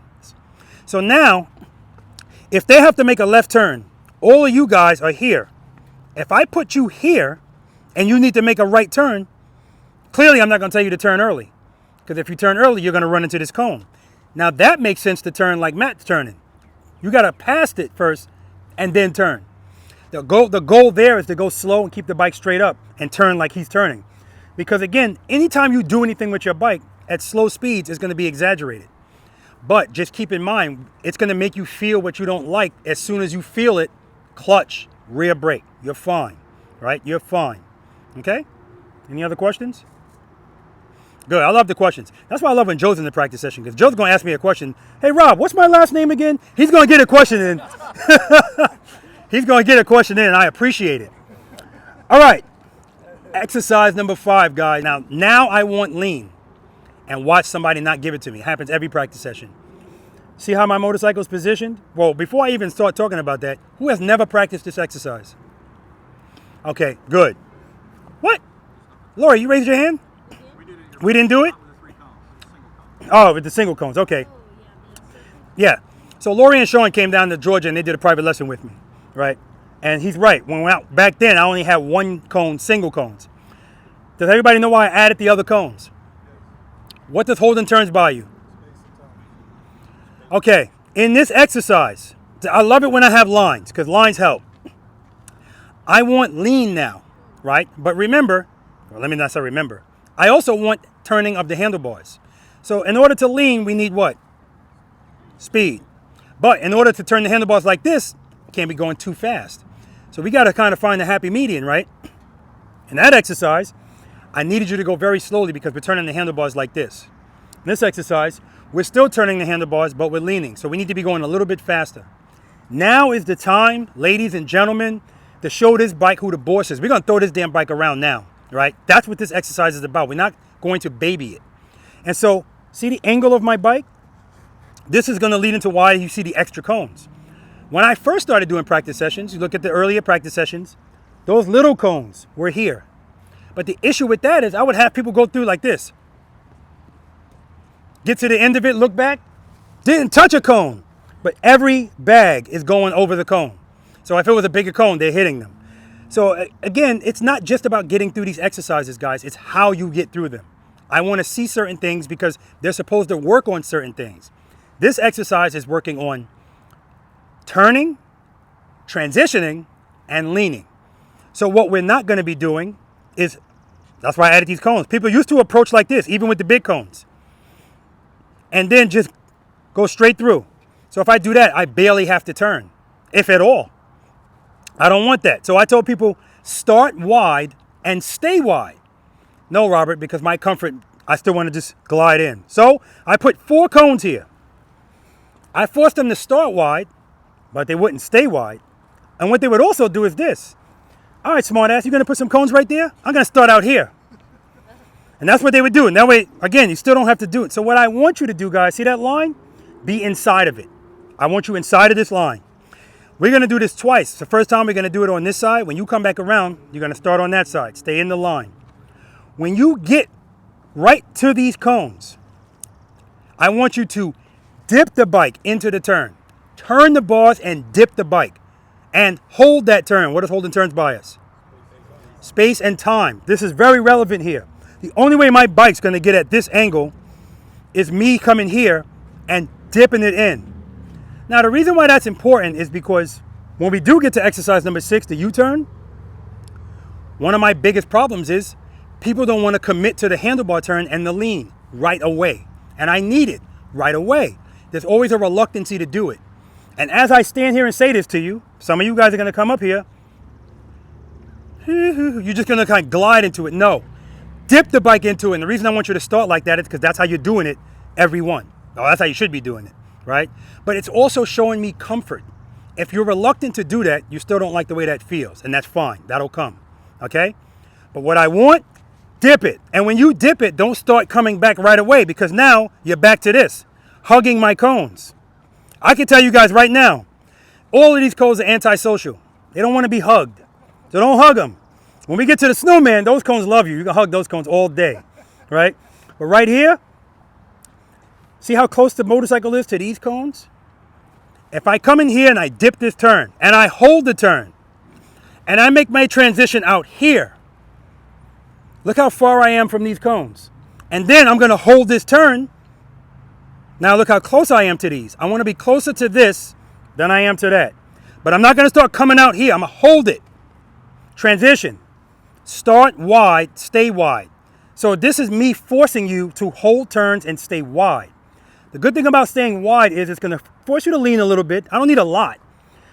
Lean a little bit more, but it's also going to check your speed. You can't go but so fast if you're wide, right? Wide. What that also does is get what is holding turns by is space, and it's giving you more time to transition. You don't have to worry about, because if you try to do it like this, everything's happening fast. I want this to be fluid. Now, yesterday in Jersey, I got it. Everybody comes into this exercise after I demonstrated way too fast. I mean, they must have made it through 2 and just started mowing cones. It's too much speed. It's because the fluidity is fooling them. What am I referring to? The fluidness of my movement makes me look like I'm going fast. But based on the fact of how wide I'm going, clearly I'm not going that fast. Okay? Any questions on any of that? Friction zone? I don't want you dragging your brake through this whole exercise. It's not necessary, right? But if you use it, doing this to your brake, this made sense in exercise number 4 that we just did. Again, not this. This made sense. This no longer makes sense. Anything else we're doing today, because now we're doing stuff where we're staying sustained in the friction zone and we want fluid movement. So if I want to move like this is counterproductive to that. Just like if I want to make a smooth U-turn, this is counterproductive to that. If you need to brake, you find a good spot and you hold it. Hold it. And if you come off of it, go back on it, right? That's how we're going to do it. Now I'm going to do it brakeless. Reason this is easier to do brakeless is because of me going so wide, it's giving me a lot of time to do anything that I need to do. What do you got, Raul? 7 to 9 miles an hour. What would you say is the average speed for? I'm not going to give you an average. I don't want nobody looking at their speedometer. This is a field thing, right? If you can't lean, you're going too slow. If you can't turn your handlebars, you're going too fast. So again, we're always going to do based on what we feel. Everything that we're doing out here, okay? We're going to counterbalance our bodies, meaning keep your body straight up and down. Let the bike lean under you. And please, don't do this straight up. Trust me, I wanted all the straight up stuff before, and you guys did great. Now I want some lean. Show the bike who the boss is. All right, head and eye straight ahead. Don't stare at every cone. Okay, we good? Yes, sir. Demo. Do it, do it, do it.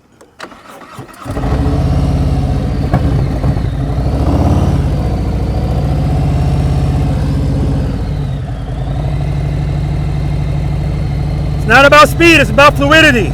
Dip it in. Dip it in. Dip it in.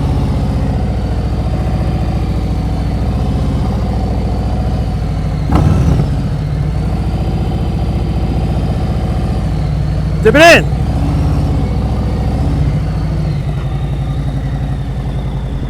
When you transition like you mean it.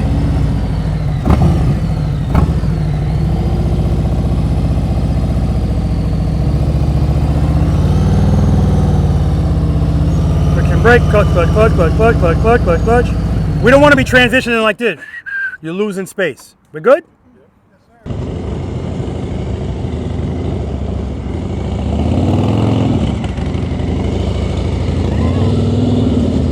Watch your speed, watch your speed.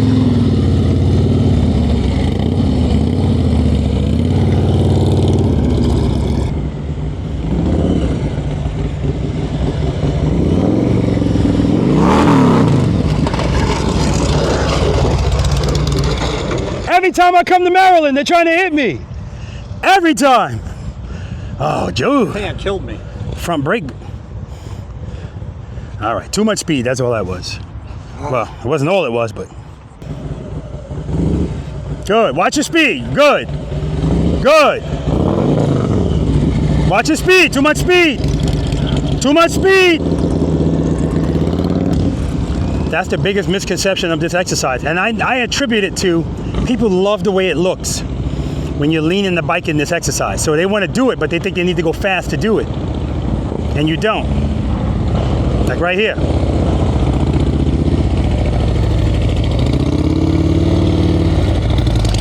Nice, Raul. It's about being fluid and trusting in the friction zone that the bike's not going to fall if you lean it over. Plus, we got speed here, so. That's a little too wide, but he's good. Well, not too wide. Wider than necessary. There we go. Now he's on track. Nice. Dip it in. Good. Transition. That transition is slow. Transition. Head nine. Straight ahead. Straight ahead. Good. Keep your speed up.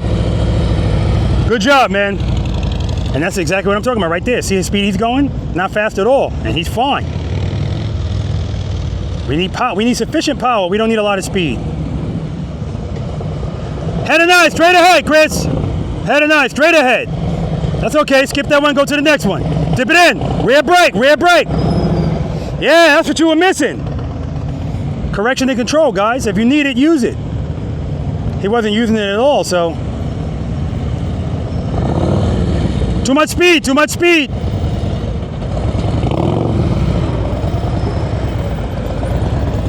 Keep it loaded.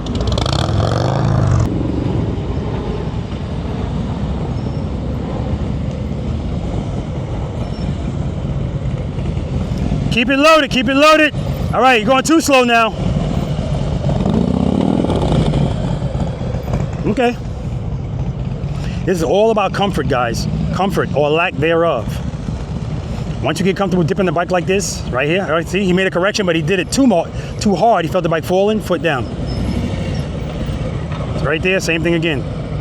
That's okay, it's on the first time through. First time through. Everybody always loosens up. Second, third time, whatever. Dip it in. Transition. So right here, Jackson he's jabbing at that brake. That's why his front suspension is jumping up and down. Hey Jackson, don't get frustrated, man. As you're going through this, I'm looking at your front suspension going like this. Why am I seeing that? Exactly. Not here. Remember, it doesn't make sense here. All right.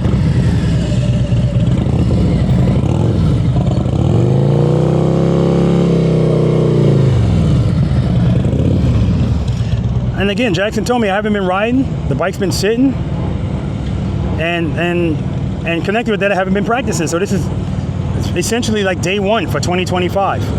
So don't get frustrated. You are where you should be based on the work you put in. Dip it in, dip it in. It's okay. Head and eye, straight ahead. There we go. He's looking right at those cones, so he's going right toward them.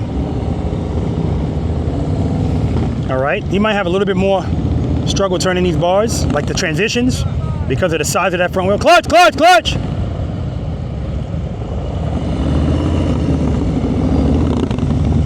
Cover that rear brake, Eric. That's gonna help you. Cover that rear brake. You got your foot off of it. All right.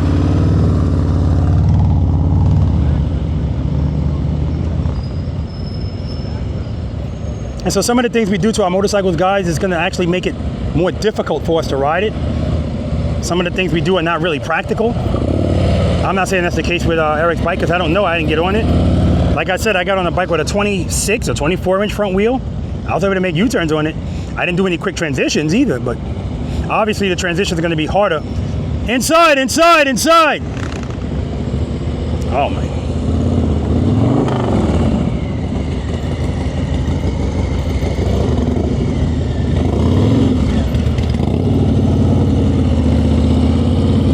Wow, Lori is no joke, man.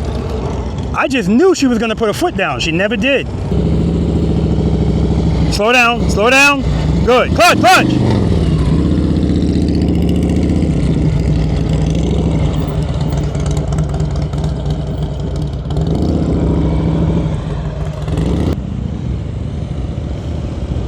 Dip it in, good. Transition, good. Head nice straight ahead, good.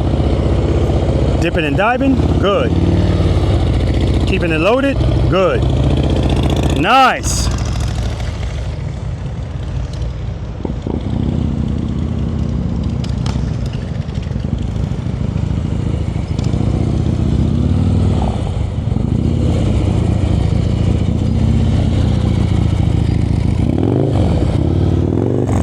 All right, he's dancing on that bike.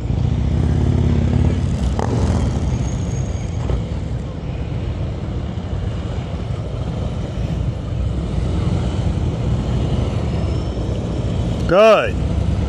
Nice and smooth. Fluid, baby, fluid. That's what we're looking for, fluidity.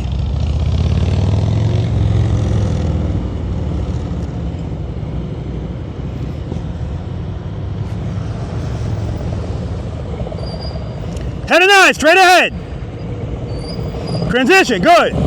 Good. Transition, throw it in there. Good. Transition, throw it in there. Rear brake, get it in there. Woo!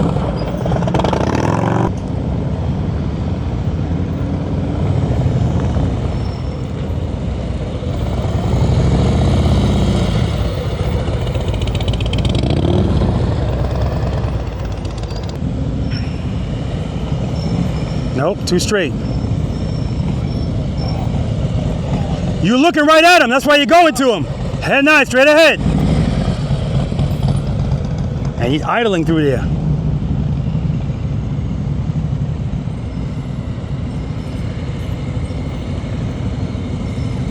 Hold those turns longer.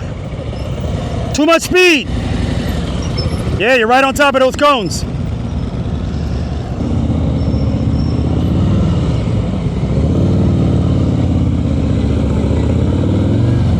Easy on that brake, Jackson. Transition. And you're looking right at it, brother. Park over there. Park over there.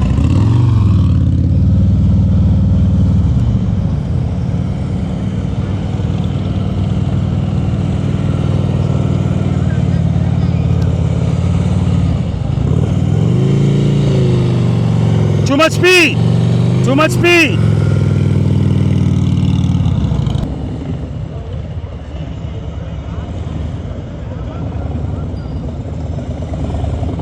Clutch, clutch.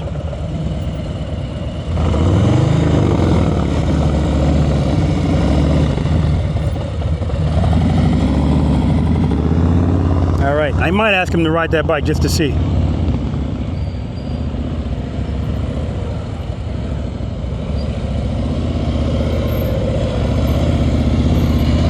There you go.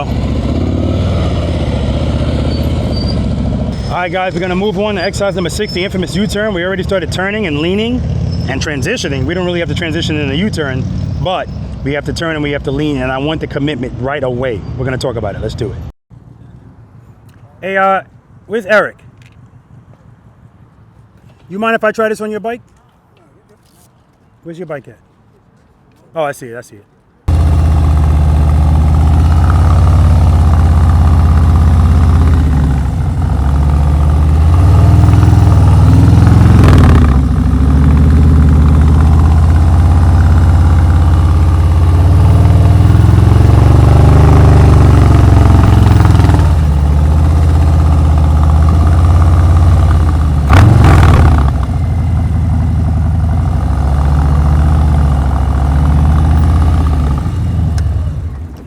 All right, Eric, I'm not beating up on you, but I gotta be frank. This is a novelty motorcycle. This is not a practical motorcycle to ride. It's dangerous. It's dangerous for a lot of reasons. Now, if you guys, if you ever heard the term balls on the tank, Yes. okay, turning the motorcycle is always gonna be easier if you can kind of get over the bars. It makes everything easier. That's not even possible on this because they're too far up, right? And now if we add into the fact that this front wheel is so big and so heavy that if you ever have to like do something really quickly, this is gonna slow you down. I'm not saying it's impossible, but it's gonna be slower. So my advice will always be, Harley-Davidson designs a motorcycle a certain way for a reason. It's to make it practical and safe. And there's some things that we can do. A 21-inch wheel is fine because they make motorcycles with 21-inch wheels. But if you notice, in 2021, I had a CVO Road Glide. It came with a 21-inch wheel. Next year, it was gone. Because a 19-inch wheel is just gonna, it's gonna be better for the handling of the motorcycle. And so, and even this, everything's too high. I can't see anything. It's, how tall are you? I got low, 5'10". You're 5'10". Well, even if you raise it, it's not gonna raise my seat over this.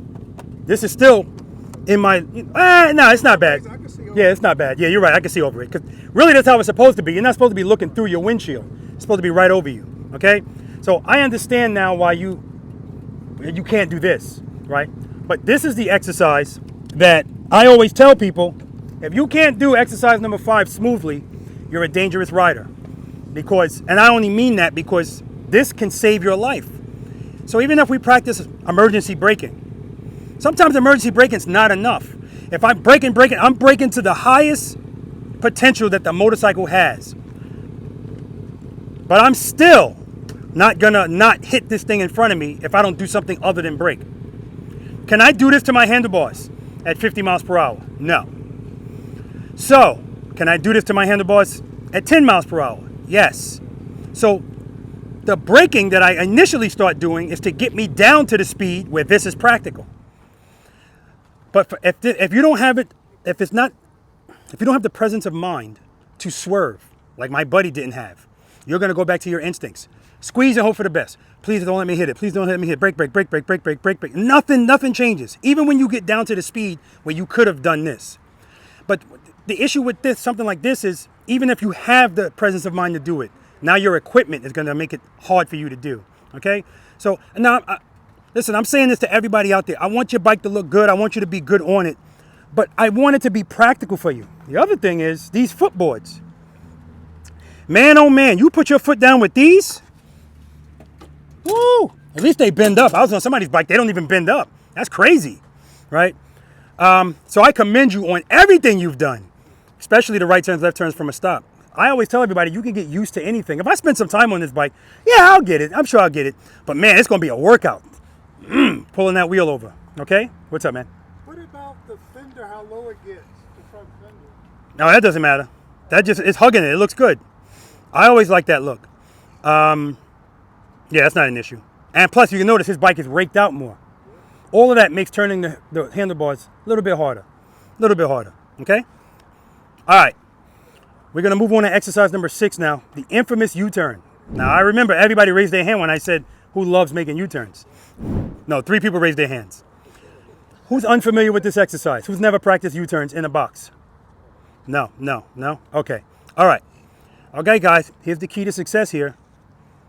Speed. You can't be going too fast in here. This is not about giving me a momentum U-turn, just trying, woo. No, that's always going to be wide. What I want from you is the same thing I wanted from you in this exercise. That dip, that initial dip, that's what I want in this U-turn box. So again, as you're approaching, walk with me over here, guys. In this exercise, guys, we're going to start going left, coming from this direction. This box is 27 feet wide. This box is 18 feet wide. Like I said, this is not necessary. 20. I want you in 24 feet, really. That's the width of a country road, usually. When you guys come in here, just like I told you in exercise number 4, this is the time to get it together. What's my clutch? All right, where my preload, my clutch, everything's good. My goal is to keep it right where it is. What comes first, head and eyes or handlebars? Head and eyes. So, when I turn my head and my eyes and look at that camera, that's what I want you to look at. As soon as I turn my head and my eyes, I want you to turn the handlebars and dip the bike right away. If you do it right away, you don't have to do it a lot. The issue is that same thing. I don't like the way it feels. So head and eyes, handlebars. And you get about right here, and you look at these cones, which you shouldn't be looking at, and then you realize, oh man, I'm not going to make it. Now you turn, and now you lean. By the time you do all of that, you're line to line. You don't need to be line to line. Head and eyes, handlebars. Commit. And when you commit, hold the turn. Head and eyes, commit. Hold it. Hold it. But I know how it is. I don't like the way this feels. Let me start coming out right here. And now a U-turn that would have been 20 feet is 27 feet. Hold the turn. When you come out of your U-turns, guys, I want you coming out straight. This is about being in control. I want you straight. Now, for the people that are ambitious and they say, I'm going to go for this 18-foot box. If you come over here, if your bike is here, this is where you should be straightening it out. Don't be trying to sneak back in, hold it and come in. Well, Robert said hold the turn. No, I said hold the turn, but I want you ending straight. So when your bike gets here, wherever you are, start straightening out, okay? We're going to do this 3 times one way, 3 times the other. If you do it cleanly, when you come back, I'm going to make you stop. I want it smooth. This is the exercise where I'm going to be on the ground looking at your front suspension. I want it smooth. I don't want you gliding into the stop either. Slow that bike down enough so that you need the friction zone to keep it up. That's what I want. Anybody. Matt, what's your wife's name? Kim. You ride a bike, Kim? I could put Kim on a bike. She don't ride a bike. She can glide it into a stop smooth. Anybody could do that because the bike's doing it. I want you guys to need the friction zone. So slow it down. Brake, brake, brake, brake, brake. Okay? Then I'm going to have you stop, make the turn, smooth stop. Now remember, guys, when I say smooth stop, if you come up here, you don't have to stop here. You have all the way up until here to stop. Straighten it out, get it right, smooth stop. And then we're going to do the same thing going right. Questions?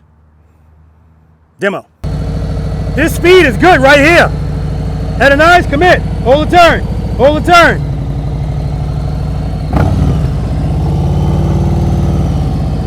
I'm also dragging the rear brake, right?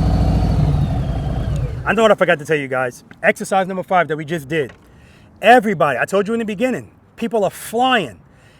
I get it now. I really think that it's because when you see other people do it, it looks so good doing this, and that's what you, in your mind, that's what you want to do. And you go in there way too fast. It's just not the exercise. You got to slow down. Tell me your name. Brian. You watch Brian speed, well, you're going to have to watch the video. It's over. But if you watch Brian speed doing it, beautiful, fluid. It's not about speed. It's about sufficient power. Boom, boom. That's all it needs, right? You look at Raul. You look at Joe. Beautiful. You need a correction? Quick correction. Some of you guys make corrections with the brake like this. And Jackson, I told him, as he's going, I'm watching his front suspension doing this. Remember, I told you, from 5 on, this on the brake is no longer relevant. Just drag it if you need it. All right? Drag it if you need it. So when I'm coming in here to make this U-turn, do I need the rear brake? No. Am I going to use it? Yes. My ambassadors are not going to use it. And they're going to be in the 18-foot. I'm going to be having them do all kind of stuff. I think after Mario finds out what I'm going to have him doing, he's going to say, screw the apparatus, I'll take your bike. I could be wrong. But I'm going to use the rear brake, but I'm going to use the rear brake from the start.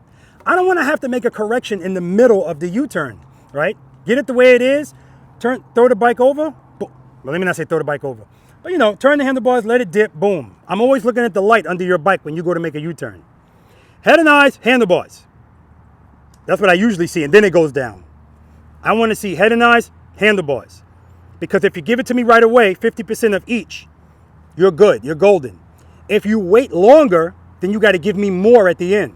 And so that's why I was telling my other ambassadors, when I have them do a drop and catch from a standstill in that 18-foot box. So essentially, I'm telling them they have to lock the handlebars, and they have to do a drop and catch to make this U-turn. If they're reluctant to lean that bike right away, they open up the clutch, the bike goes like this first, and then they let it lean. Now they got to lean more, and that's why the bike does that swoop at the end. Where if they just commit to it right away, let it drop and catch it, it's smooth the whole way around. Now that's the extreme version, but for you guys, it's the same thing. It's just yours is less scary. Well, I can't say less scary, that's relative, but just trust that when you lean the bike over, it's not going to fall. As long as you have sufficient power and you're using the rear brake to make sure, even if you have a little too much clutch, you don't go too fast. We're good? All right, let me do a stop and then a stop and stop. And then a stop and shop. And then we're done with this demo. First gear. Cover the rear brake. Clutch. That's nice. Rear brake. Stage 2. Clutch is in one spot. All right, I'm good.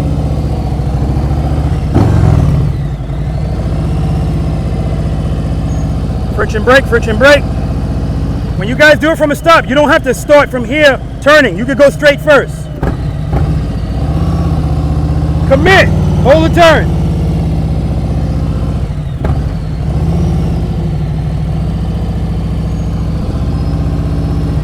And then for the ambassadors, you guys too, smooth stop, and then you're gonna make another stop over there. Let it drop, catch it. Friction brake, friction brake, friction brake, smooth stop. We good? All right, let's do it. All right, Lori's setting it off. Good, keep the clutch open, head and eyes. Rear brake, rear brake, rear brake. All right, abort, abort, abort. So Lori should be fine with this, but again, this is the leaning aspect. But she also did exercise number 5 just fine. Slow down, slow down. Head and eyes. Good, hold that turn, hold the turn. Nice.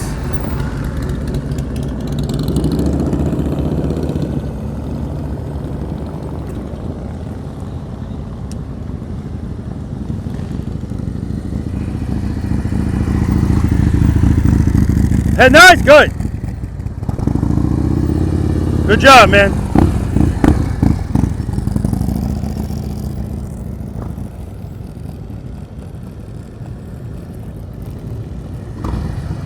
Head nice. Keep it lean, keep it lean. You leaned and then you came back up straight.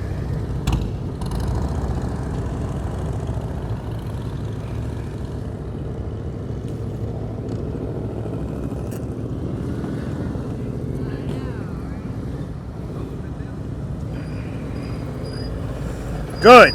Head and eyes, easy on that brake. Turn those, too much speed, too much speed, too much speed. Too much speed in, give me some more preload, the bike is shaking. You hear it? So some of these people that were already going too fast, like right here, Guido, he's been going too fast all day, still going too fast.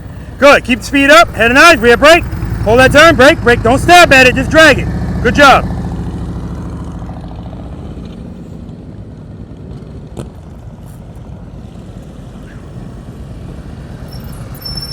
Turn those bars, you're not turning them. Turn, there we go, clutch, clutch, clutch. Watch that foot. Clutch, open the clutch, open the clutch. My hand's stuck. They're always coming for me in Maryland. Always coming for me. Gotta stay on my toes.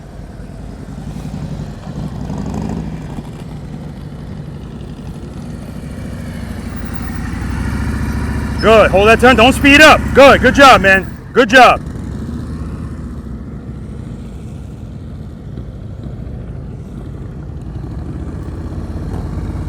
Head nice. Why are you stopping? Head nice. Nice, Raul. I was trying to make him stop not stop, make him do the U-turn in the 18-foot box because I know he can do it. I didn't remember until right there. Head and eyes, commit. Whoa, whoa, whoa, whoa. Rear brake, rear brake. Remember, counterbalance. You're leaning with the bike. Counterbalance.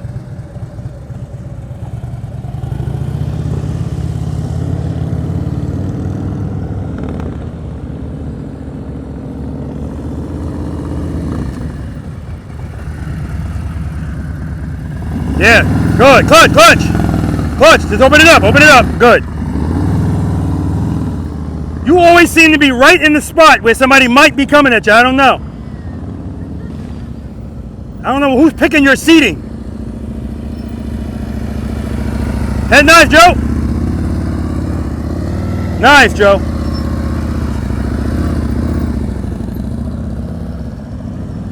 This is it, Jackson, this is it. Head nice, commit. Turn those bars.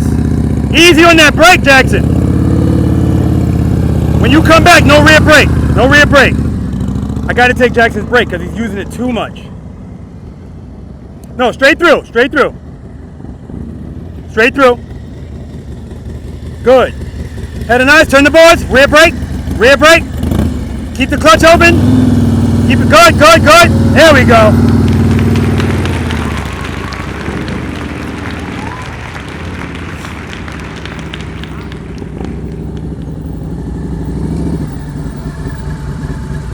Nothing smooth about that. Speed, speed, speed. All right, straight through. Step is done. All right, here we go. Good, head nice. Too much speed, too much speed, too much speed. Too much speed. He said, I made it, didn't I? You can see every time he comes up the brake, the bike is jumping forward, so he's making it fight.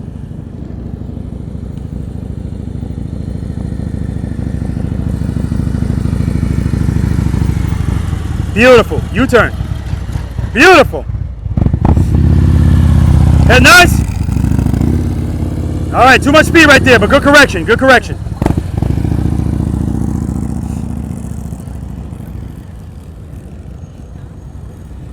Friction brake. See, that's a glide stop. Okay. Don't glide. Slow it down enough so you need the friction brake at the end. U-turn. Good. Head nice. Commit. See how you committed there, not at the beginning. Okay.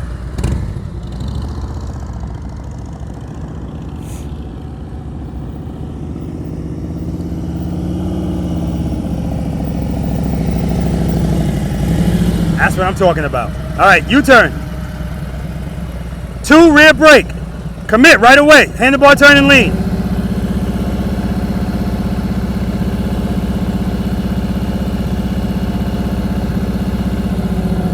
Good. Commit. Head nice. Rear brake. Rear brake. Keep the throttle loaded. Throttle's too low. It's going to stall. I can hear it. He's got tab performance. I know that sound very well. All right. U-turn. All right. Do I go forward first or just cut through? You can go forward first, yeah. But when you turn, commit right away. Head nice. Good. Commit. Clutch. Rear brake. Rear brake. Rear brake. Rear brake. Too much speed, Guido. Yes, he made the turn, but you see how he couldn't stay straight. He wound up going out to the side.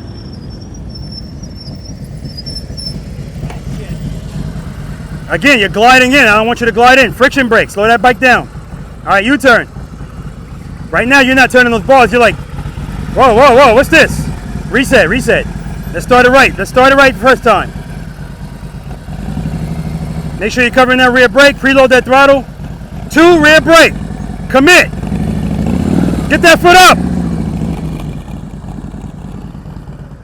Whoa, whoa. So you were looking right at that curve.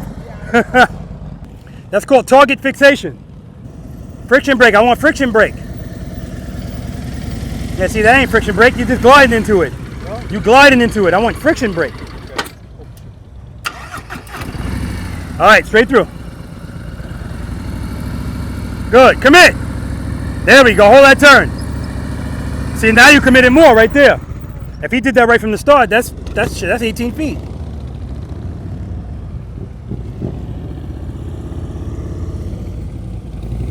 There we go. That's what I want right here. Friction brake. That's what I want. I want you to need the friction zone. I hear his RPMs go up. I see his handlebars start doing this. That's the difference. All right, straight through. Everybody else, the handlebars are bone straight because they're gliding in.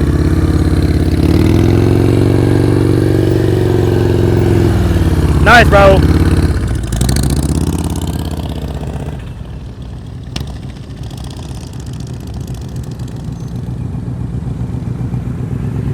Can this make an 18-foot turn here? Probably. We'll try. See how it goes. All right, you got to do it from a stop. Drop and catch. Handlebars turn. Drop and catch. That ain't happening.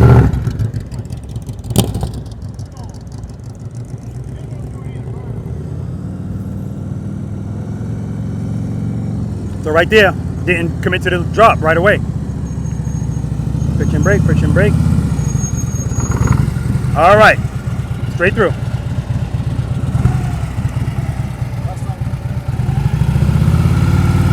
Two rear brake. Drop it. Turn those bars, turn those bars.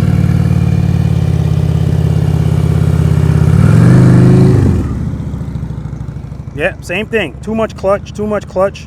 And once he starts leaning, he doesn't want to get off of anything because he feels like if I stop, if I use the rear brake a little bit or pull the clutch in, I'm going to fall. But you're not. You don't need a whole bunch.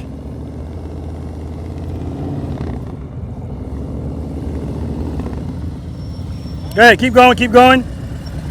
All right. Commit. Oh, no. You ain't stopping. Oh, no. No. Let me back you up. Not you. I want you to be able to do it successfully first before you stop. Okay. You want to back up or you want to go around? I'll go around. All right. Go around and come right back in. I'm going to hold him up. You're good. You're good.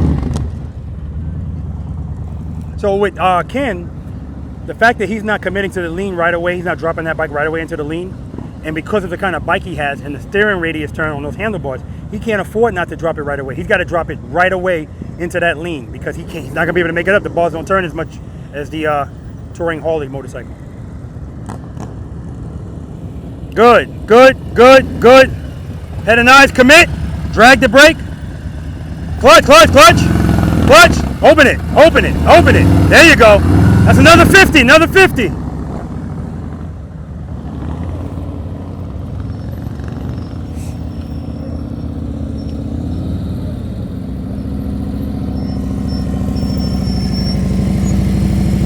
All right, U-turn.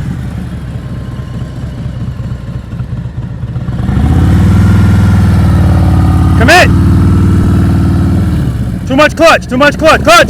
Nice, nice, Jackson, nice. It's nice. And I'm saying nice because he's doing it without the brake. And when I thought he was going to put his foot down, he didn't.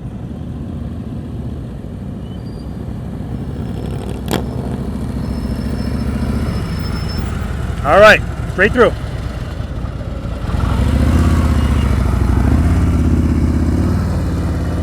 Nice and smooth, Joe, nice and smooth.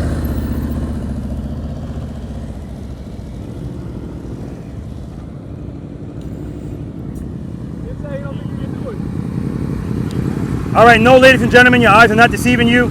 There is a bicycle in the back of this motorcycle, AKA the apparatus. He can do it. I just saw him try it over there. It's the same thing. Can you do it? And I'm always up for a challenge. Yeah. The only thing missing is he's not committing to the lean right away. He's kind of and then doing it. Ken, you could do it. I watched over there. Yeah, I think he's going to be closer to these cones to stand a chance of making it. Like such a long wheelbase. Well, not only that, you're not really leaning right away. You're kind of going forward a little bit and then leaning. You got to drop it into the lean right away, full lock, boom. Yeah. Let's do it, Mario. Yeah, use all the speed. Yep, representing Maryland with the apparatus.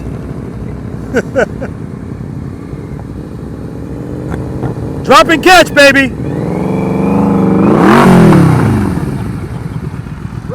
Not enough catch, that's all.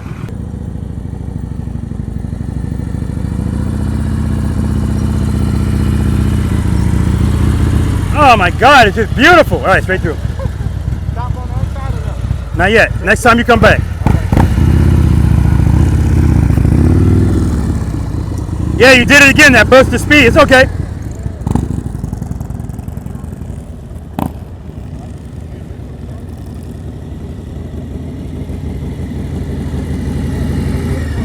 So it's crazy. I don't even know why you have a reluctance to lean here. In exercise number 5? Oh my God, you were doing stuff. I couldn't believe you never put your foot down. It was awesome. Just trust and believe. The whole thing you've been doing all day. You haven't been putting feet down. You're good. I think I'm just getting hot, a little hot. Yeah, it is. Okay. Smooth stop. Good. Commit. Turn those bars. Straighten out. Friction brake. Clutch. Nice. Right turns next.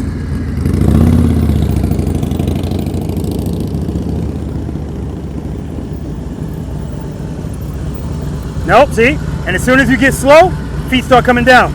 That's where the friction zone is going to help you. All right, smooth stop over there. Commit.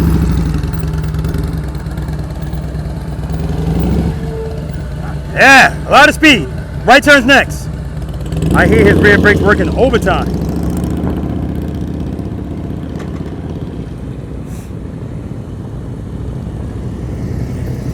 Friction brake. All right, at least you tried it, man. Over here, do it again. Smooth stop. Commit right away. Commit. There you go. Look at. Whoa, man. All right, so I want you to articulate what happened there. I had it and then I gave up on the lean. Did you give up on the lean? That wasn't it. Gave it a little too much clutch. That's it. As soon as you did that, your handlebar straightened out. All right. Right turns next. As soon as he did that little bit of clutch, it always wants to go straight.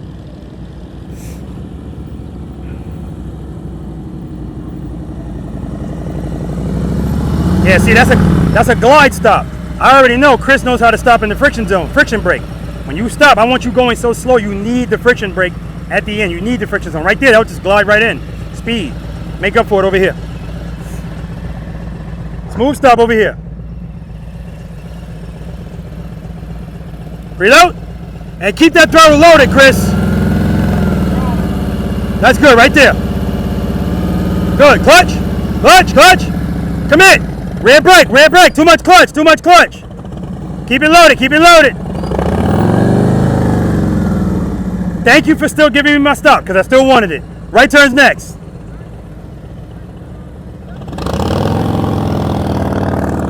Sometimes people don't make it in the box and they think I don't want to stop. I still want to stop. Yeah, see, same thing. You're gliding in. I want the friction zone to pull you into that stop, nice and easy. That's why you feel like you got to put your foot down real quick. Do it correctly over here. Smooth stop.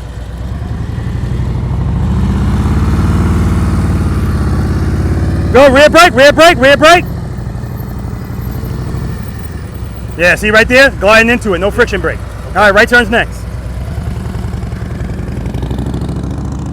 Slow down, slow down. Straight through, straight through, straight through. Don't stop. Don't stop, don't stop, don't stop. Not straight through. Yeah, straight through, don't stop. Come back around, come back around. Stop being so literal. You guys gotta pay attention. Get your head and eyes up. I'm going like this, that means stop. Come on, come on, come on.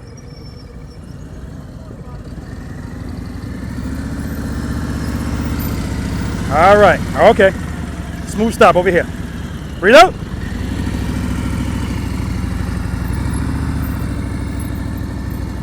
Smooth stop. Oh, smooth stop. So remember, right there, here's what you did.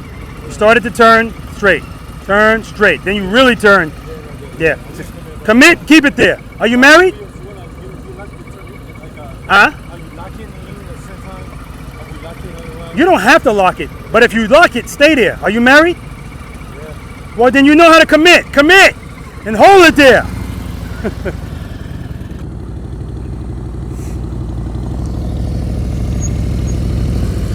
Smooth stop over here. Before Raul moves his bike, he always makes sure it's in first gear, even if he just stopped.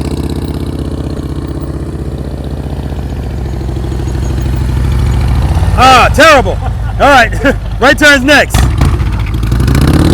And the only thing that's happening right there is he's not applying enough rear brake. So he's coming up too fast. Straight through.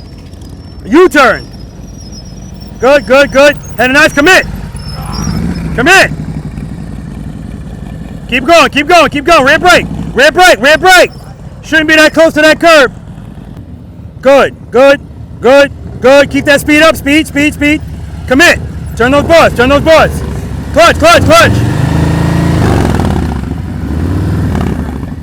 Smooth stop, smooth stop. I still want it. I still want it. I still want it. All right, right turn's next. What he's also doing is he's moseying into the turn.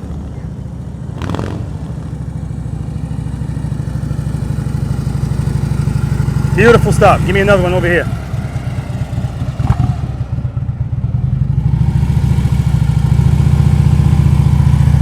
Commit.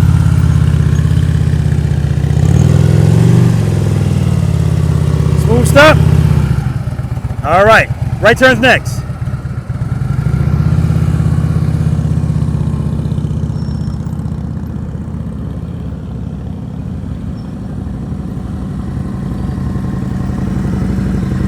All right. Come on, Jackson.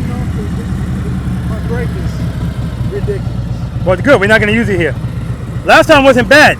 It wasn't bad at all because you were using it when you wanted to. You just do it a little too much. Remember, 1-0, 1-0. All right. Good. Commit, commit, commit. Get that foot up.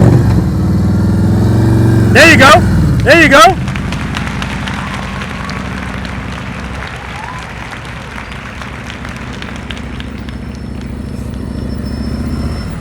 Yeah, see, I don't want you too much speed, okay? Give me a good one over here, smooth stop.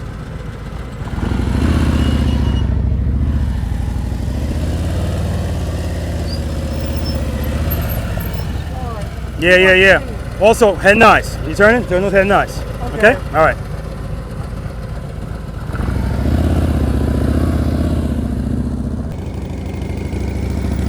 Good. Head nice. Commit. Good. Go. Rear brake. Rear brake. There you go. No, we're not stopping yet. We're not stopping yet. I don't know if you should sit there. Don't sit there. Get in the line. Yeah, yeah, yeah. Get in the line. I don't trust it. Somebody might be coming right at you. Good. Rear brake. Turn those boards. Turn them. Turn them. There you go. Turn those boards.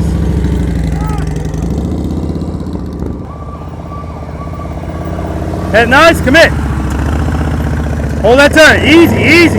Lean it over. Lean it over. Lean it over. See, you give it power too early. If you give power too early, you're right on those cones, if not hitting them.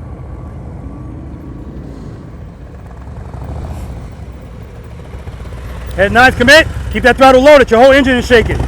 Too much speed, too much speed. I want throttle, not clutch. Sometimes when I tell people to preload, they think I mean go faster. No, RPMs are just too low. All right, guys, any questions on the U-turn? So a lot of you guys, it's little things here and there. Too much speed, not enough speed. But for the most part, it's too much speed, not committing to the lean right away. That's the biggest one usually. Too much clutch, not enough clutch. You know, that's why we practice is you got to do it over and over and over. Okay? One more thing, guys. When I tell you to stop at the end of the U-turn, everything goes to shit. It's like we forget about friction brake. Actually, a lot of you forgot about friction brake. So let me just ask you a question. Please be frank. Who's tired? Okay, because that's when that starts happening. It starts falling apart right in front of my eyes every time. And when I do private lessons, that's when I shut it down. And if whatever time they didn't use, I give them their money back. That's not the case today. All right. So I'm going to show you guys something. I'm going to make a U-turn, and then I'm going to come up to a stop. Remember, if I know I'm going to stop at the end of that U-turn, I'm not going to wait until I'm here to start braking. You got to start that early. It's like playing chess. You're making your move for the next move.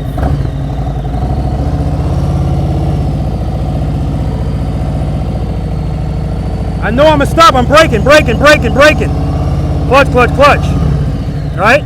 It depending on what you're doing, the stop is not going to always be smooth, but what I'm referring to is an emergent stop. Like you see something at the last minute and you need to stop the bike. Just hitting the brake is not the answer. You're going to do clutch, brake. The clutch is to get the bike to straighten up. Brake is to get the bike to stop. Okay? All right. Next exercise, guys. Exercise number 7. This is the figure 8. Who's never done it? I'm going to let you know now. Most of you don't even bother. You're not ready for it. All right? But at the end of the day, if you want to try it, you go right ahead. We're only going to do it one time. Okay? Who's unfamiliar with it? Oh, everybody knows what it is. Good. Okay, good. Who doesn't know what a ka-ching is? Okay, good. Is that the scraping? That is not the scraping. The scraping is a... Okay, a ka-ching is... This is the entrance. That's the exit. When you come into this figure 8, we're going to do 2 figure 8s, 2 fat 8s. You do it successfully. You don't put a foot down. You don't hit a cone. You enter and exit at the right spot. At the end of it, when you go through that gate, you're going to hear a ching. You will not hear it here. I'm going to put it in the video. Okay? We clear on that? All right. Keys to success. Come on over here, guys. Get out of the shade. Listen, go to the description section. I have a link for these hats. This is everything. He knows. It's everything. Amazon special. Yeah, it's everything. Because it's so wide, it covers everything. All right, that's where you're coming in. Now we're talking about wheel placement. Wheel placement. Now, if you ride a road glide, like I said before, you have no clue where the wheel is. Actually, batwing fairing people too, but more so road glide because it's a longer fairing. And I keep telling Matt's always pulling up like this. I'm like, no, Matt, no. Date the bike. You're going to have to figure this out.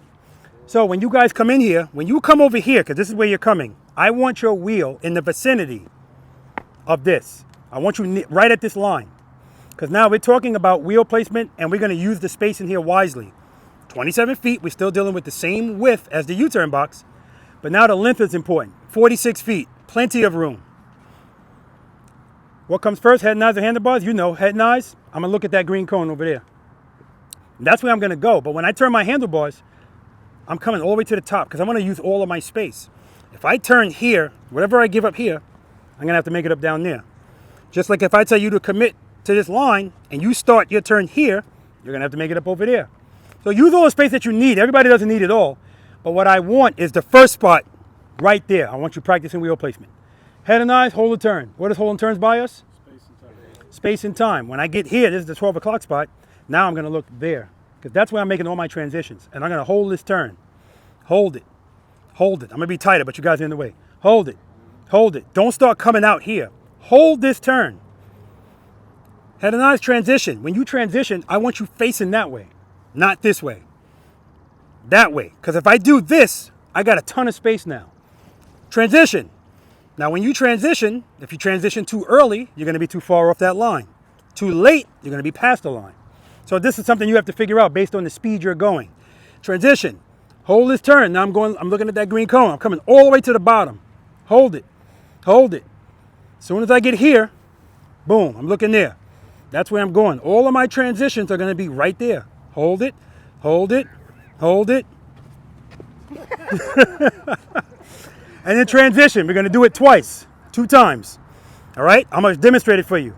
And I'm going to do it once, and then when I do it the second time, I'm going to do it in 4 parking spaces. And then I'm going to ask you guys a question regarding that. It's an easy question, too. Ambassadors are going to do this, but they're going to do it brakeless, and they have to stay in 4 parking spaces, even with the apparatus. Uh-oh, here we go again. I got to turn from here. What am I doing? 2, rear brake. Preload, clutch, 2, rear brake. All right, I'm good.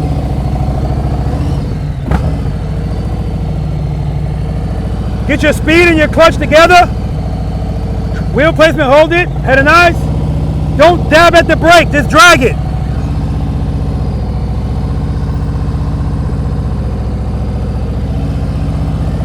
Take it down to 4.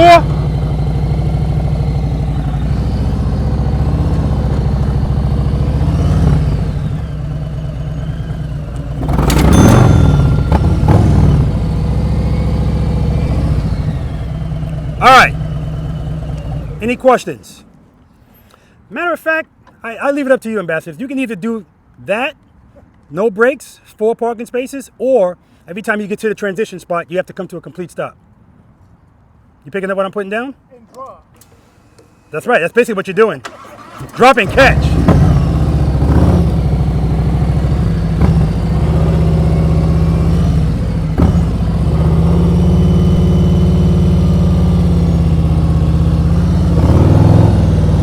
That's what I want you to do.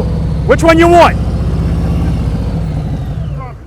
All right, let's do that then.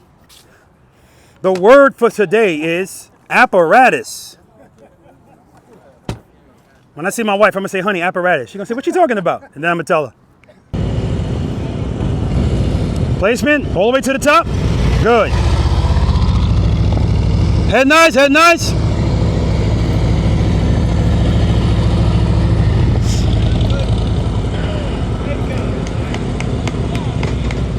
Do it again. Head nice on me. Find me, find me. All right, look for the exit, look for the exit. Excellent job. There we go.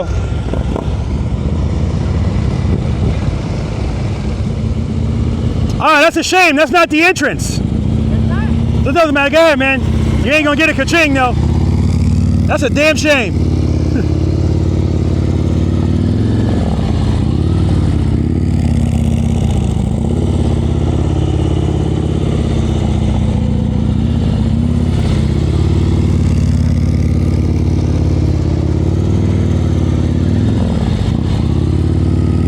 Yeah, so Matt's definitely more comfortable leaning that bike right than left. Good job, man. Good job.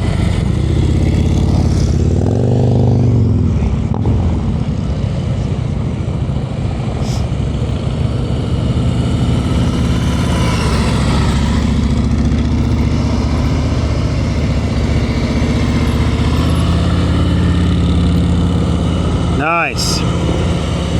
Very nice. I started to say, I'm telling him to watch his speed, but as soon as I was about to say it, he corrected it with the rear brake. Keep it loaded. Oh man, almost stalled there. That would have sucked. Good job, man. Yeah, baby.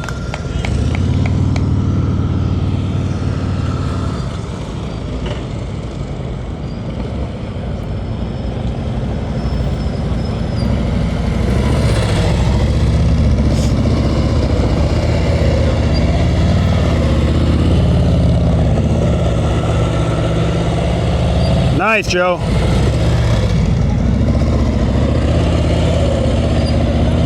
Nice transition. Beautiful, Joe. Beautiful. Yeah.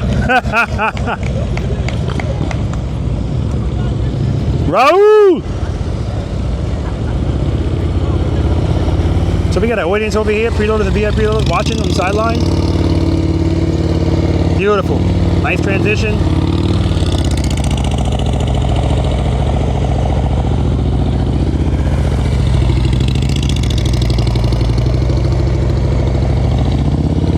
Woo! Nice transition. Nice quick transition too. Yeah, baby. No, you already went. We're doing it one time. I know, man. That sucks, man. Rules. I don't make the rule. Oh, yes, I do. Is that on the transition? Yes, on the transition. With the apparatus. Ah!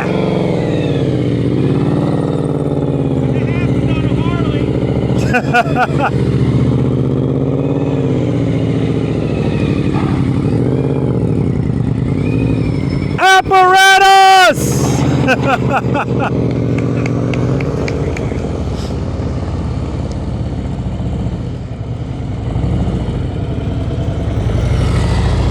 All right, he's early.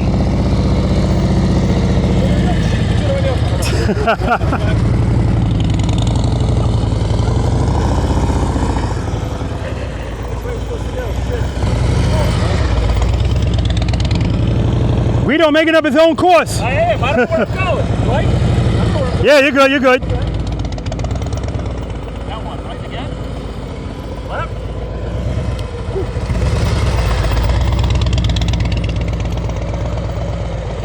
Now right. Keep it loaded. Keep it loaded. And I took 3 kills now. All right. I appreciate it, man. That's why I like my Virginia ambassador. He was moving at the speed of sound. And a back. All right, guys, we're gonna move into the next exercise. Offset double serpentine. Let's see how many people we get to do it. Let's do it. Kudos to everybody that did the figure 8 successfully. But remember, I told you guys in the beginning, don't be stressed if you ain't ready for that. That's number 7, right? There's a bunch of stuff we still got to figure out prior to that, right? And condolences to Matt. It happens every now and then. Somebody's not paying attention. He entered the wrong way. So he did it successfully, but no ka-ching. Oh, that's going to hurt. When I edit it, I always relive these moments. And I go, I might put a sound in there. Womp, womp, womp. I don't know. All right. Yeah, now I have to do it. It'll be an insider for all Yeah, absolutely. Okay, exercise number 8, offset double serpentine. I haven't done this in a while because some places I don't have space for it. But I got plenty of space here. Who's unfamiliar with the offset double serpentine? Okay, if you don't know what you're looking at, that's the gate we're entering. 1, 2, 3, 4, 5, 6, 7 gates. The green cones are for if you need extra space. If it's too tight for you, go around the green cone. But the rules don't change. What does hold and turns by you? All right. This is the entrance. When I come in this entrance, I'm going to that gate. But I'm not going right to that gate. So my motorcycle is going to be facing this direction. I don't want you guys coming like this. I want you coming from over there. As soon as you pass this cone, this is remnants of exercise number 5. Dip the bike. And when you dip it, hold the turn. Isn't it amazing? Look, we're up to exercise number 8 now. I'm still using the same terminology, right? It's just not much to say. But I want you to dip it and hold the turn. Here's what I'm going to get. There you go, Rob. I want you to hold the turn because this is all about angles. When you come here, I don't want you approaching this gate like this. If you're leading the bike like Mario, then that's not a problem. But otherwise, if you do this when it's time to get to that gate, your turn's going to bring you past this gate. If you pass the gate, you already failed it, right? But there's no fail out here, so don't worry about that. So the reason we're holding these turns is we're creating angles. We're giving ourselves space and time. And that's key in this exercise. At no time in this exercise should your handlebars be straight, right? As soon as I come here, dip it, hold it, hold it. I know you think you're not holding it. I know you think you're holding it long enough. No, hold it. Transition, I want you to favor the outside cone. Favor it. So now when I get here, I'm already into the next turn. Where am I head and eyes? Back to where you came from. The gate I came from, not the gate I'm going to, because I'm holding this turn. I'm basically doing figure 8s again. Hold it, head and eyes. And when I transition, throw it over. If you saw Joe doing the single serpentine, or anybody that does it like that, every time he transitions, I see his suspension going. That's when you know somebody's dipping the bike, right? That's good. That's not his brake, that's the dip. So when I get here, head and eyes transition, dip it, throw it over, and hold the turn. Favor the outside cone. Hold it. Head and eyes. Where I came from. Hold it. Hold it. Hold it. Head and eyes. Boom. Now, if you need more space, when you come through this gate, instead of coming between the cones, start around the green cone. Same thing, as soon as you come around this green cone, dip it to the left, hold it. And when you transition, instead of you going between those gates, you're gonna go around the green cone. Don't go past this line. Hold it. When you get here, look at the gate you came from. Hold it. You got more space. It doesn't mean I want you to be going really fast. Hold it. Don't come out here. Hold it. Head and eyes, transition. And then the same thing. That's what this is. Holding turns. Boom. Boom. Boom. I want lean. I don't want you going really slowly. Now, if you want to still try to go through the gate and you make that one, but you're not going to make the next one, that's what the green cones are for. Just go around it. No big deal. Okay? Doing it one time. Don't screw it up. No pressure. All right, demo. I'm going to do it brakeless. And so are the ambassadors. Tip it in. Favor the outside cone. Hold it. Hold it.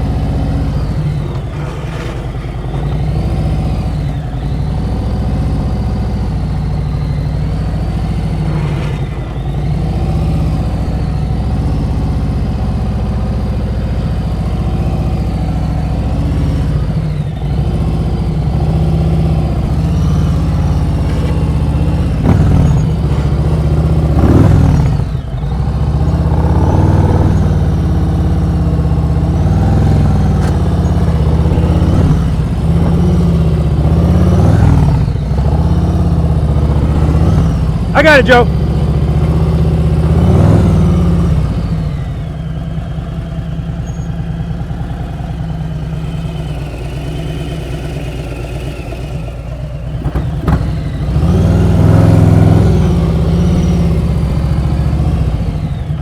All right, we're good. We're just going down that way, but I'm trying to show you the difference between holding the turns and going right to the gate. It's more fun, but anyway. All right, we're good. Who's doing it? Well, whoever's doing it, get on your bike, let's do it. Okay, good, good. Hold that longer. See how you're going straight? Hold that, hold it, hold it. Transition. Hold it, transition. There we go. Hold this turn, hold it, transition. You can actually go in there, yeah. I was gonna tell you that from the start. You didn't need those green cones. Good job, man.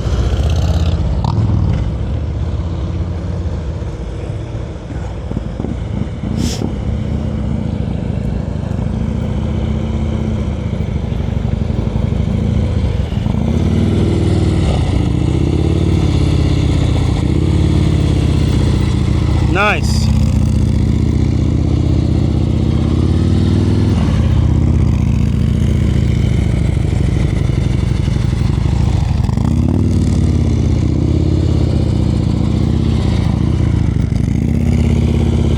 Very nice, Matt. Very nice.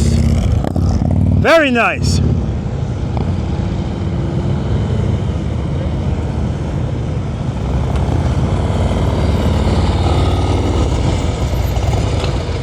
Trust and believe. Trust and believe. Keep that throttle loaded. Hold it longer. Hold it longer. Keep it loaded.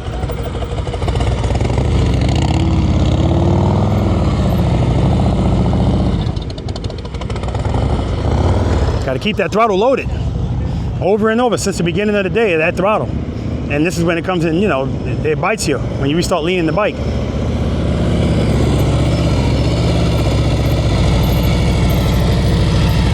Joe, hold it longer. See, you passed the next gate.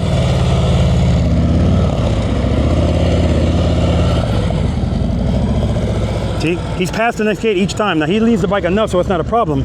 But remember, the exercise, well, you know what, he's still good. Because he doesn't need to do that. I'm trying to get people accustomed to holding turns. Go, hold that turn. Hold it longer next time. See how close you are to that gate? Favorite it. Watch that foot. Why did it fall? Pull the clutch. Nope. Stalled. Preload. Reload, brother. Even when he's taking off, the preload's low.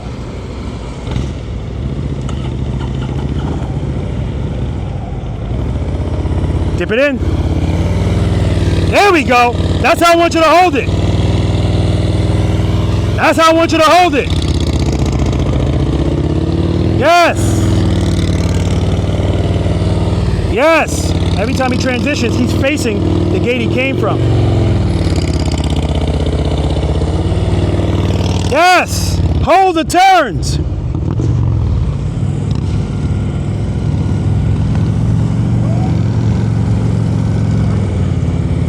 Dip it in. Hold that turn. Hold it. Transition. Good. Head and eyes on me. Come to me. Come on. Come on. Transition. Watch your speed. Watch your speed. Transition.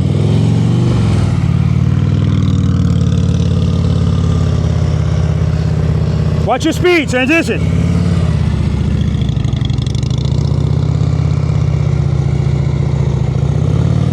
It's too much speed. It's too much speed. That's why. Too much speed. So he's really wide. I want you to use the green cone, but I said don't go past the outside line. He's 2 lines past that. All of that's equated to speed. All right, apparatus. Brakeless.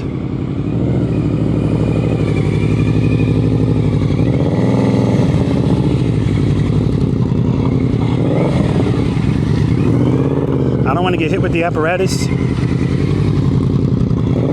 It's extremely steady though.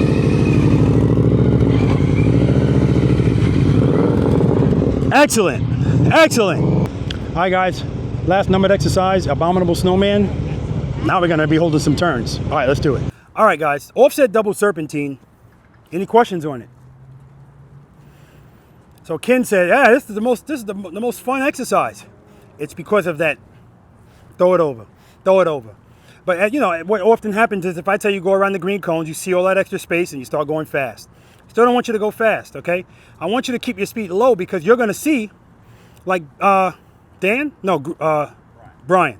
I was close. Brian, when he started on the outside of the green cones. I immediately went to the blueprint in my brain and I was like, he don't need that. Based on what I seen him doing in that U-turn box and that figure 8, he didn't need it. And sure enough, by the end, now he's inside of those things because he was fine. Okay. Trust me, if you hold the turns longer, it's giving you more room, space, and time. It makes it easier. But the purpose of that exercise is to get you comfortable holding turns and then transitioning. Hold the turn, okay? All right. Last, what you got, Joe? Did you say, I'm sorry, while I was doing it, I wasn't holding, is that what you're telling me to do? Yeah, you weren't, but it's fine Okay. because you're good. I told you to favor the outside cones. You're on the inside cone, but that's because you're doing it more aggressively. I don't have a problem with that. I don't have a problem with that. Okay. This is the last numbered exercise, guys. This is the Abominable Snowman. It will be abominable today. Raul, you going for it? Yes. When I say you're going for it, I'm talking about that top circle. Now, if you don't know what you're looking at here, I understand. Trust me. It's 4 circles. The green cones just separate the circles. The yellow cones is just the middle of the circles. I'm standing in the 27-foot circle. It's 27, 25, 22, 18. Now, I like to say I want people to end with a clean run. The reason I like this exercise is because it's usually something in here for everybody. For instance, 27 feet. If this is your neighborhood, this is where you live, this is where you should stay. You start going that way, you're trespassing, all right? Again, I'm not telling you what to do. The key to this is all we're doing in here is what you've been hearing me yelling for hours, holding the turn, right? But the first thing is wheel placement. Where my bike is, where that front wheel is. That's where I want your front wheel to be. We're going to come in here, dip it to the left. Now, we're going to do this one time. So the beauty of that is you can go on whichever side is your dominant side if you're planning on going up, further. So I'm talking to you Suzuki guys. So, damn, why can't I get this? What was I saying? Kawasaki. I keep saying the wrong thing. Yamaha. Okay. Yeah. All right. So when you guys come in here, if you're going to start over here or start over there, it's the same thing. Wheel placement. Placement, hug them. Remember I told you these cones are more affectionate? hug these cones all the way to the top. And now commit. Hold the turn. This is the entrance and the exit. So if 27 feet is where you're going to stay, that's your clean run. You can go around twice if you want. Go right back out. Excellent job. If you go, nah, screw that, I'm going further. When you come out of this circle, you come over here. Same thing. Placement. Placement. Hug it to the top. Commit. Hold that turn. Hold that turn. And so on and so forth if you're going to keep going up. Okay? Questions? Now, normally for my ambassadors, I have them go up to the 18-foot circle and throw something different. Do 2 revolutions and then come out and go back in and go the opposite direction. That ain't happening on the Yamaha. It's a Yamaha, right? Yes. Damn it. All right. All right. I'm going to demo it, and then whoever's going to do it, we're going to do it. Clean runs, people. That's the goal. So, Mario, I firmly believe you can make this, but your wheel placement has to be perfect. It does, yeah. And you got to, just like you did over there, you got to commit right away. And that's what I was doing last year when Tanya said I did do it. Mm-hmm. I didn't think I did until I watched the camera. Tanya, that's your wife. So we can't believe that, man. She loves you, man. Like I said, I had it on video. The video don't lie. I need to see this video, man. All right, I already got my placement. Hug him. Get up on that tank. Hold the turn. If you're going to use the brake, don't do this. Just drag it. This circle is fucked up. Oh well.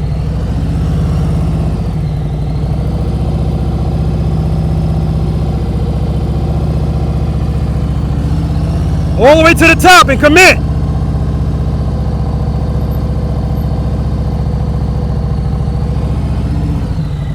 If I go all the way to the top, you don't even hear anything scraping over there.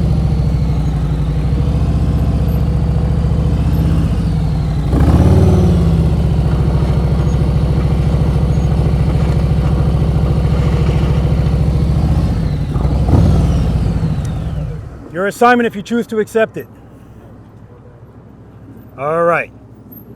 I love the fact that you got Matt and you got Raul and man, they're just scouting this thing out, man. He got his calculator out, doing all kind of stuff. Well, I was trying to see if I was going to trespass in that third circle, but... No, third circle, you got that. You got the third circle. That's not even a question. Top circle, no. Third circle, 22 feet, you got that. It's not even a question. Placement. Hug them to the top. Commit. Good. Nice and smooth. Keep it lean. Keep it lean.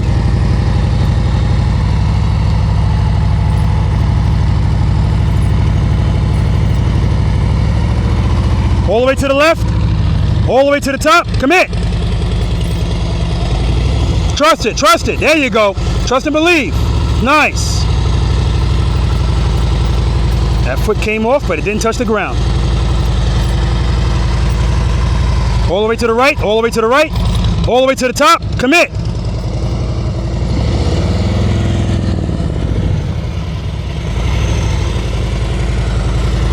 Good job, man. Take a break. Next. Next. Next. Next.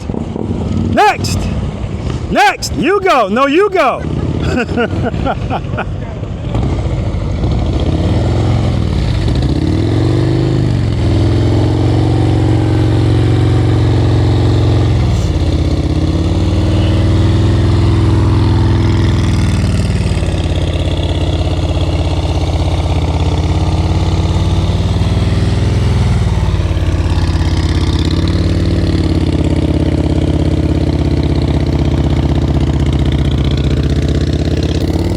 You're early, Raul. Too early, too early. That's that wheel placement. The wheel placement's off. Placement, placement.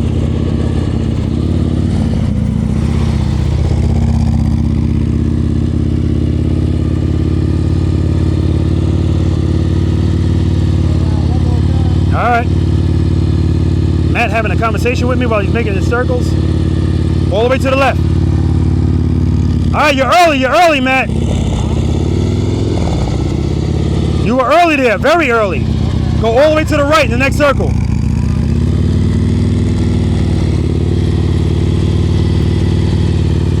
All the way to the right. All the way to the right. See, you can't see it. So you're early again, you're early. Easy on that brake, easy on the brake. Nice. That's what I'm talking about. Woo! Early again. Making it work, making it work.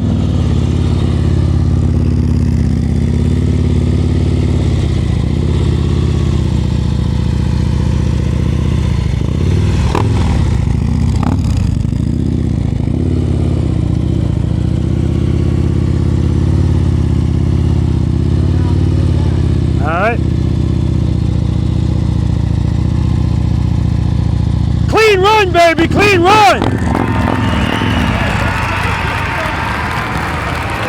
That was beautiful, man.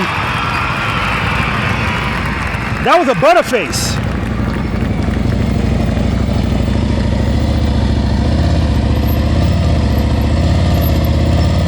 Easy on that brake, Joe, easy on that brake. You want your bike to be smooth, you don't want it jumping.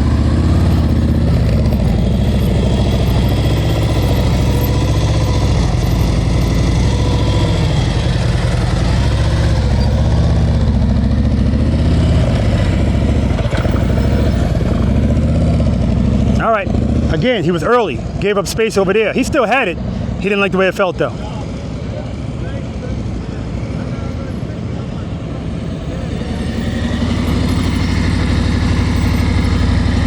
Clutch. That ain't happening. I started to tell you to go back to back, but now with the apparatus, I don't know how it's gonna work out at the top.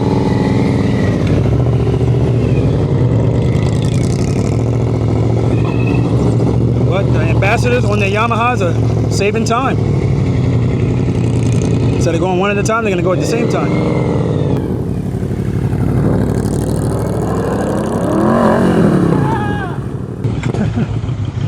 So the yell at the end is awesome. Now I know Matt did this, he did it in Tennessee.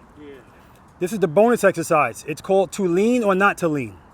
And it's titled like that because you have to decide if you're gonna do this with the bike straight up, leaning, or both. 7 cones, these are 10 feet apart. We're gonna do it one time. The reason we're not doing it this way is because then you're coming down the hill. I want you to be going up. Whoever goes through this and gets through the most cones, now I want you to pay attention. If you were here, when this guy got here today, that's the first thing he did. So it's called to lean or not to lean because again, I thought Lori was coming over here. If you get, let's suppose Raul gets 6 cones. No, let's suppose he gets 5 cones. And now Matt's coming down and he gets to that 5th cone and the only way he's gonna make that next cone, because he went a little too far, is he's gonna have to let that bike drop and catch it to get it in there. That's where drop and catch comes in. That's what comes in handy, okay? That's the exercise. I don't give any advice on this exercise except to say, whatever you learned today, apply it here. But I will tell you, if you have highway pegs, fold them in, okay? I'm gonna do it going down straight up, and when I come back, I'm gonna do it the Raul way, leaning. But listen, strange things happen at this exercise. People come out of the woodworks and take it because people choke. Stuff happens, you know.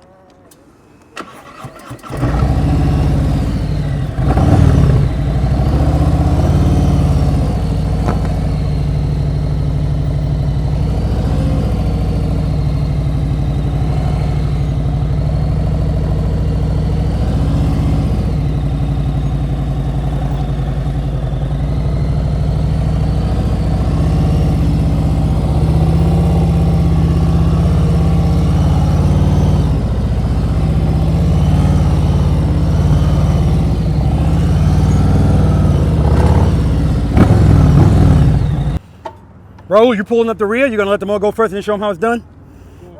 You going first? The bike's still on. That's good. It's gonna die in the middle. He always got swagger, man. And he always got that smirk, man. I told you about that smirk. Oh, that's your bike, dude. That smirk, man, it's so smug. Remember, guys, this is chess, not checkers. I'll leave it at that.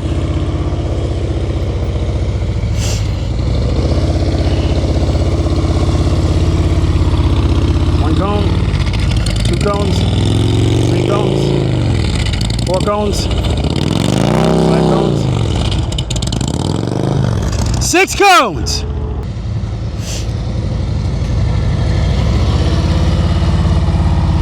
One cone, 2 cones, 3 cones, 4 cones, 4 cones, 4 cones. Matt's wife is on the ball, man. Every time he's about to go, bam, she's up.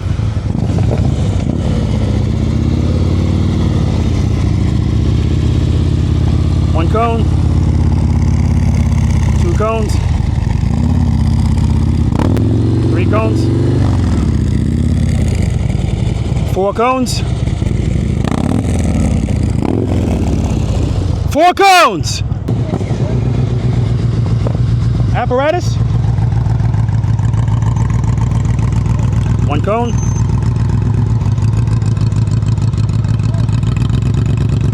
2 cones. Feather in the brake.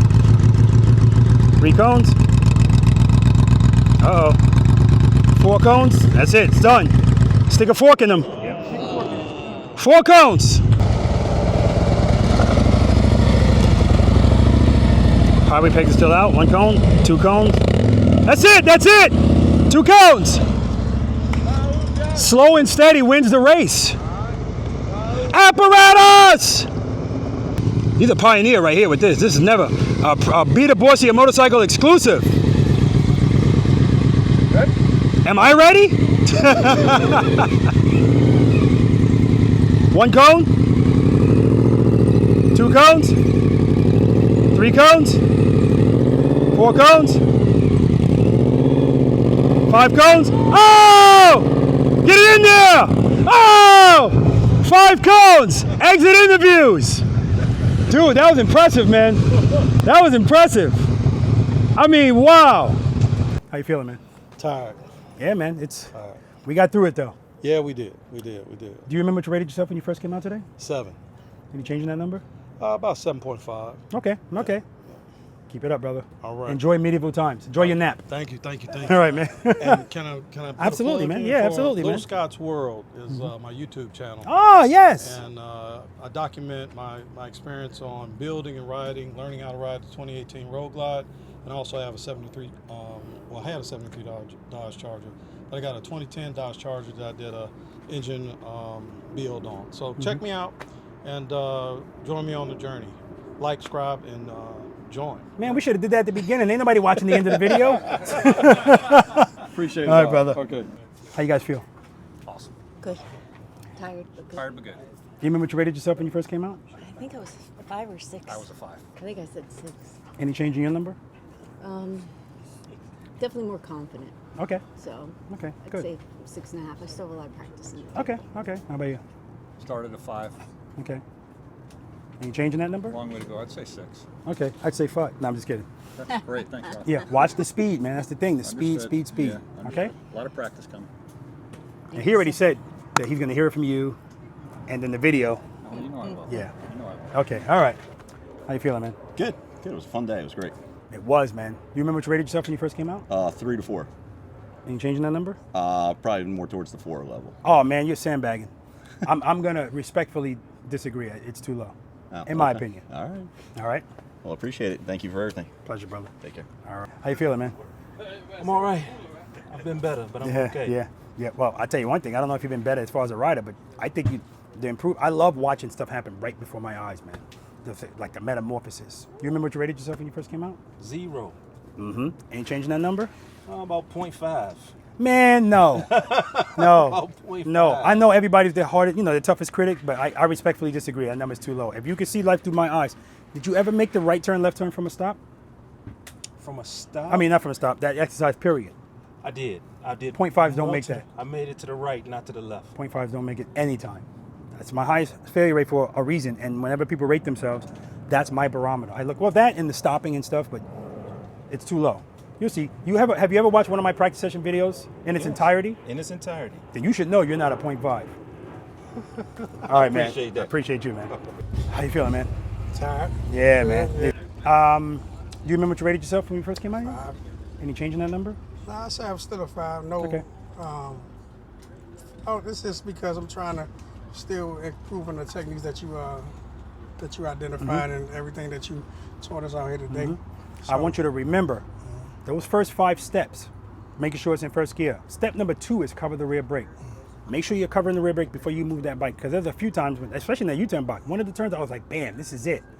And then it went wide, and when I looked, foot's off the brake. That's the correction that you need right there. Okay? Bad habits kicking in. That's it, man. I appreciate All right, it. brother. Thank you again. Okay. All right, man. How you feeling? I'm feeling better than I did when I showed up. Okay, good. And that's the goal. Even if it's a little bit, that's what we want. What did you rate yourself when you first came out? I probably was a little overconfident. I probably in my mind I was a 4. I'm probably more like a 2. Okay. But you know what you need to work on. I know exactly what I need to work on. Tell I'm me. going to do it. Tell me what you need I'm to work gonna on. work on speed. I need to work on commitment. I need to work on drop and trust. Specifically, what exercises do you need to work on? I need to work on the turn, 27 feet turn. I need to work on Negative. You need to work on 1, 1, 2, 2, and 3. 3. Right? 1, 2, and 3. Yeah. Once you work on those turns are going to get easier. Right. Because working on 1 alone is going to force you to slow down. Right. Once you get that, it's not going to be hard to make that turn and 27 feet and all that other stuff. Okay? All right. Don't put the cart before the horse. Not going to put the cart. All right, brother. Thank you, brother. You got it. How you feeling, man? Feeling good. Glad Yeah, I man. came. Yeah, I'm glad you came too, man. You remember what you rated yourself? Oh, no, you came late. What's your name? Joe Page. Where you from, Joe? I grew up in D.C. I live in Northern Virginia. I'm from Southeast D.C. How long have you been riding a motorcycle? I've been riding 20 years. How long have I been riding properly? How long have you been practicing in cones?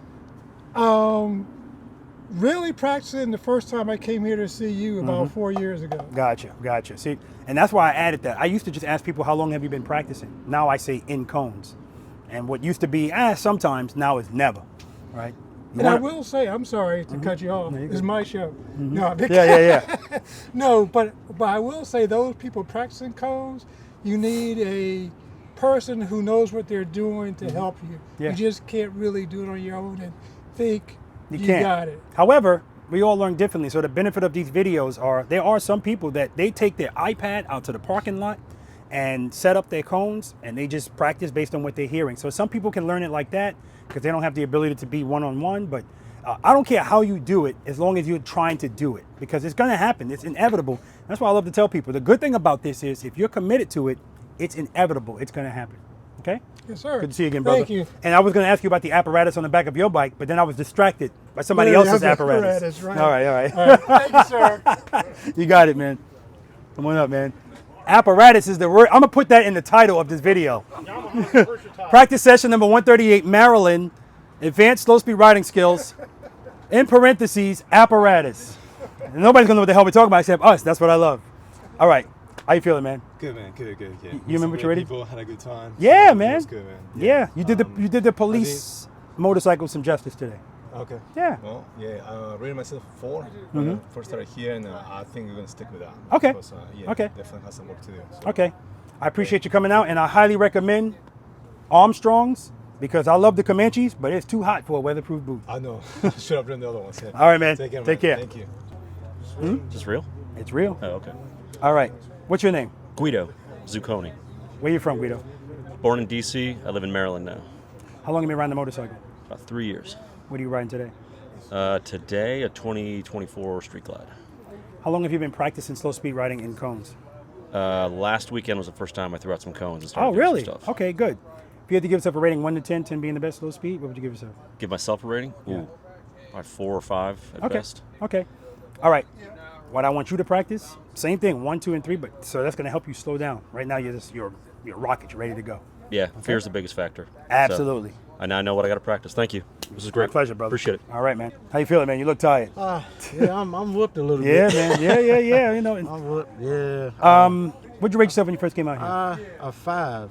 Okay, without sandbagging, any change in that number?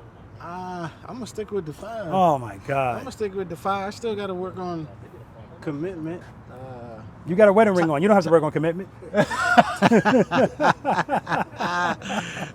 I mean it tightened. It's not bad though. I mean, I hear what you're saying. You want to make it even tighter. Yeah. But as far as the commitment, it's not really an issue. Anyway, I ain't gonna argue with you. I'm just gonna respectfully disagree. Right. 5's too low. Yes, sir.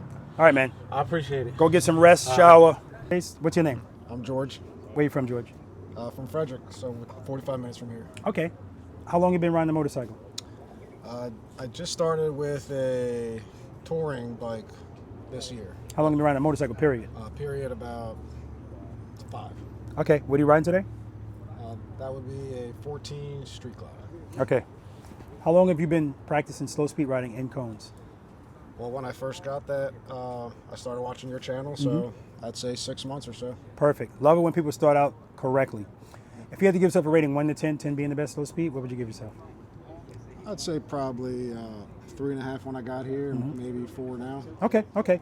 Pleasure to meet you, brother. Keep practicing. It was a pleasure. You're on the right path. Thank you.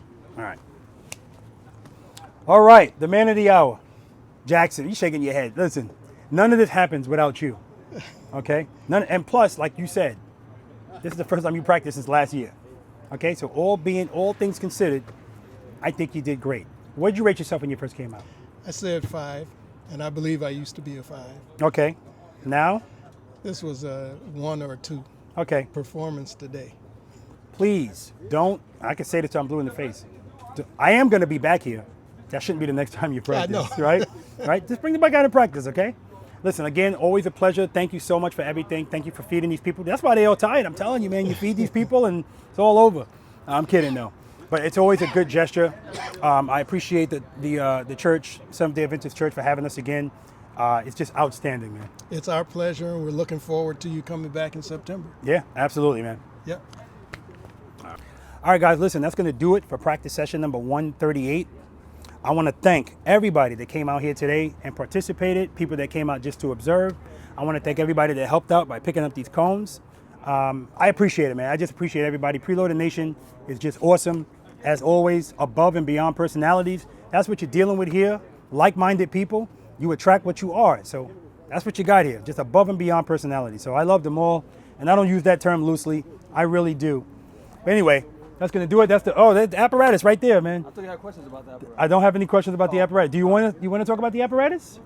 Yeah, he's grabbing the mic. Hold on, I got to turn it on. Oh, it's not on? No, man. Why would it be on? Oh, I forgot you got your own. Yeah, I got my own, man. Okay, so, have a seat. Jay, well, we've been laughing and talking about the clothesline that you got on the back of your motorcycle. Talk to us about the apparatus. Well, that is my motorcycle bike rack. It's made by 2x2 cycles. And their slogan is, who says you can't take it with you? So now I get to ride to the ride. That's awesome. He could take it with him, and he got practice with it and everything. Of course, I'm going to cut the name out because they're not paying me. Oh, that's true. So, no, I'm kidding, man. But, I've seen people make homemade contraptions, and it's similar to that, but, it works. And like I said, the most important thing is, as demonstrated here today, it's not moving. The bike's not moving, so it's secure. It don't move an inch. I was so impressed by that, man. So, and if you guys don't know, no, this is not a gimmick. This guy rides his bike faithfully. So anytime we go somewhere, he goes somewhere. It's not always on a motorcycle, but if we Tennessee, any place he goes, he's got a bicycle with him. Take my bike with me. Yeah, riding a bike 5 in the morning while I'm still sleeping. So there you go. I appreciate him. So anyway, you can stay right there, man. I appreciate my ambassadors. So I'm glad he's here. My Maryland ambassador and my Virginia ambassador sitting over there who finally got into the shade. Shout out to them and their Yamahas, pushing those bikes to the limit. I appreciate it. And as always, I appreciate you guys too for watching, guys. So if you're not subscribed to this channel, please do so. All right. Hit the like button, share. Definitely share because people need this. It's not even a question. Hit that notification bell and switch it to all as well, guys. And as I always say, guys, spend more time being thankful for the things that you have and less time complaining about the things that you don't. Seat time does not equal practice time, guys. And if you have time to ride your motorcycles, you have time to practice on them. It's not my opinion. Until next time. I thought he was going to say it. Sorry, I was daydreaming.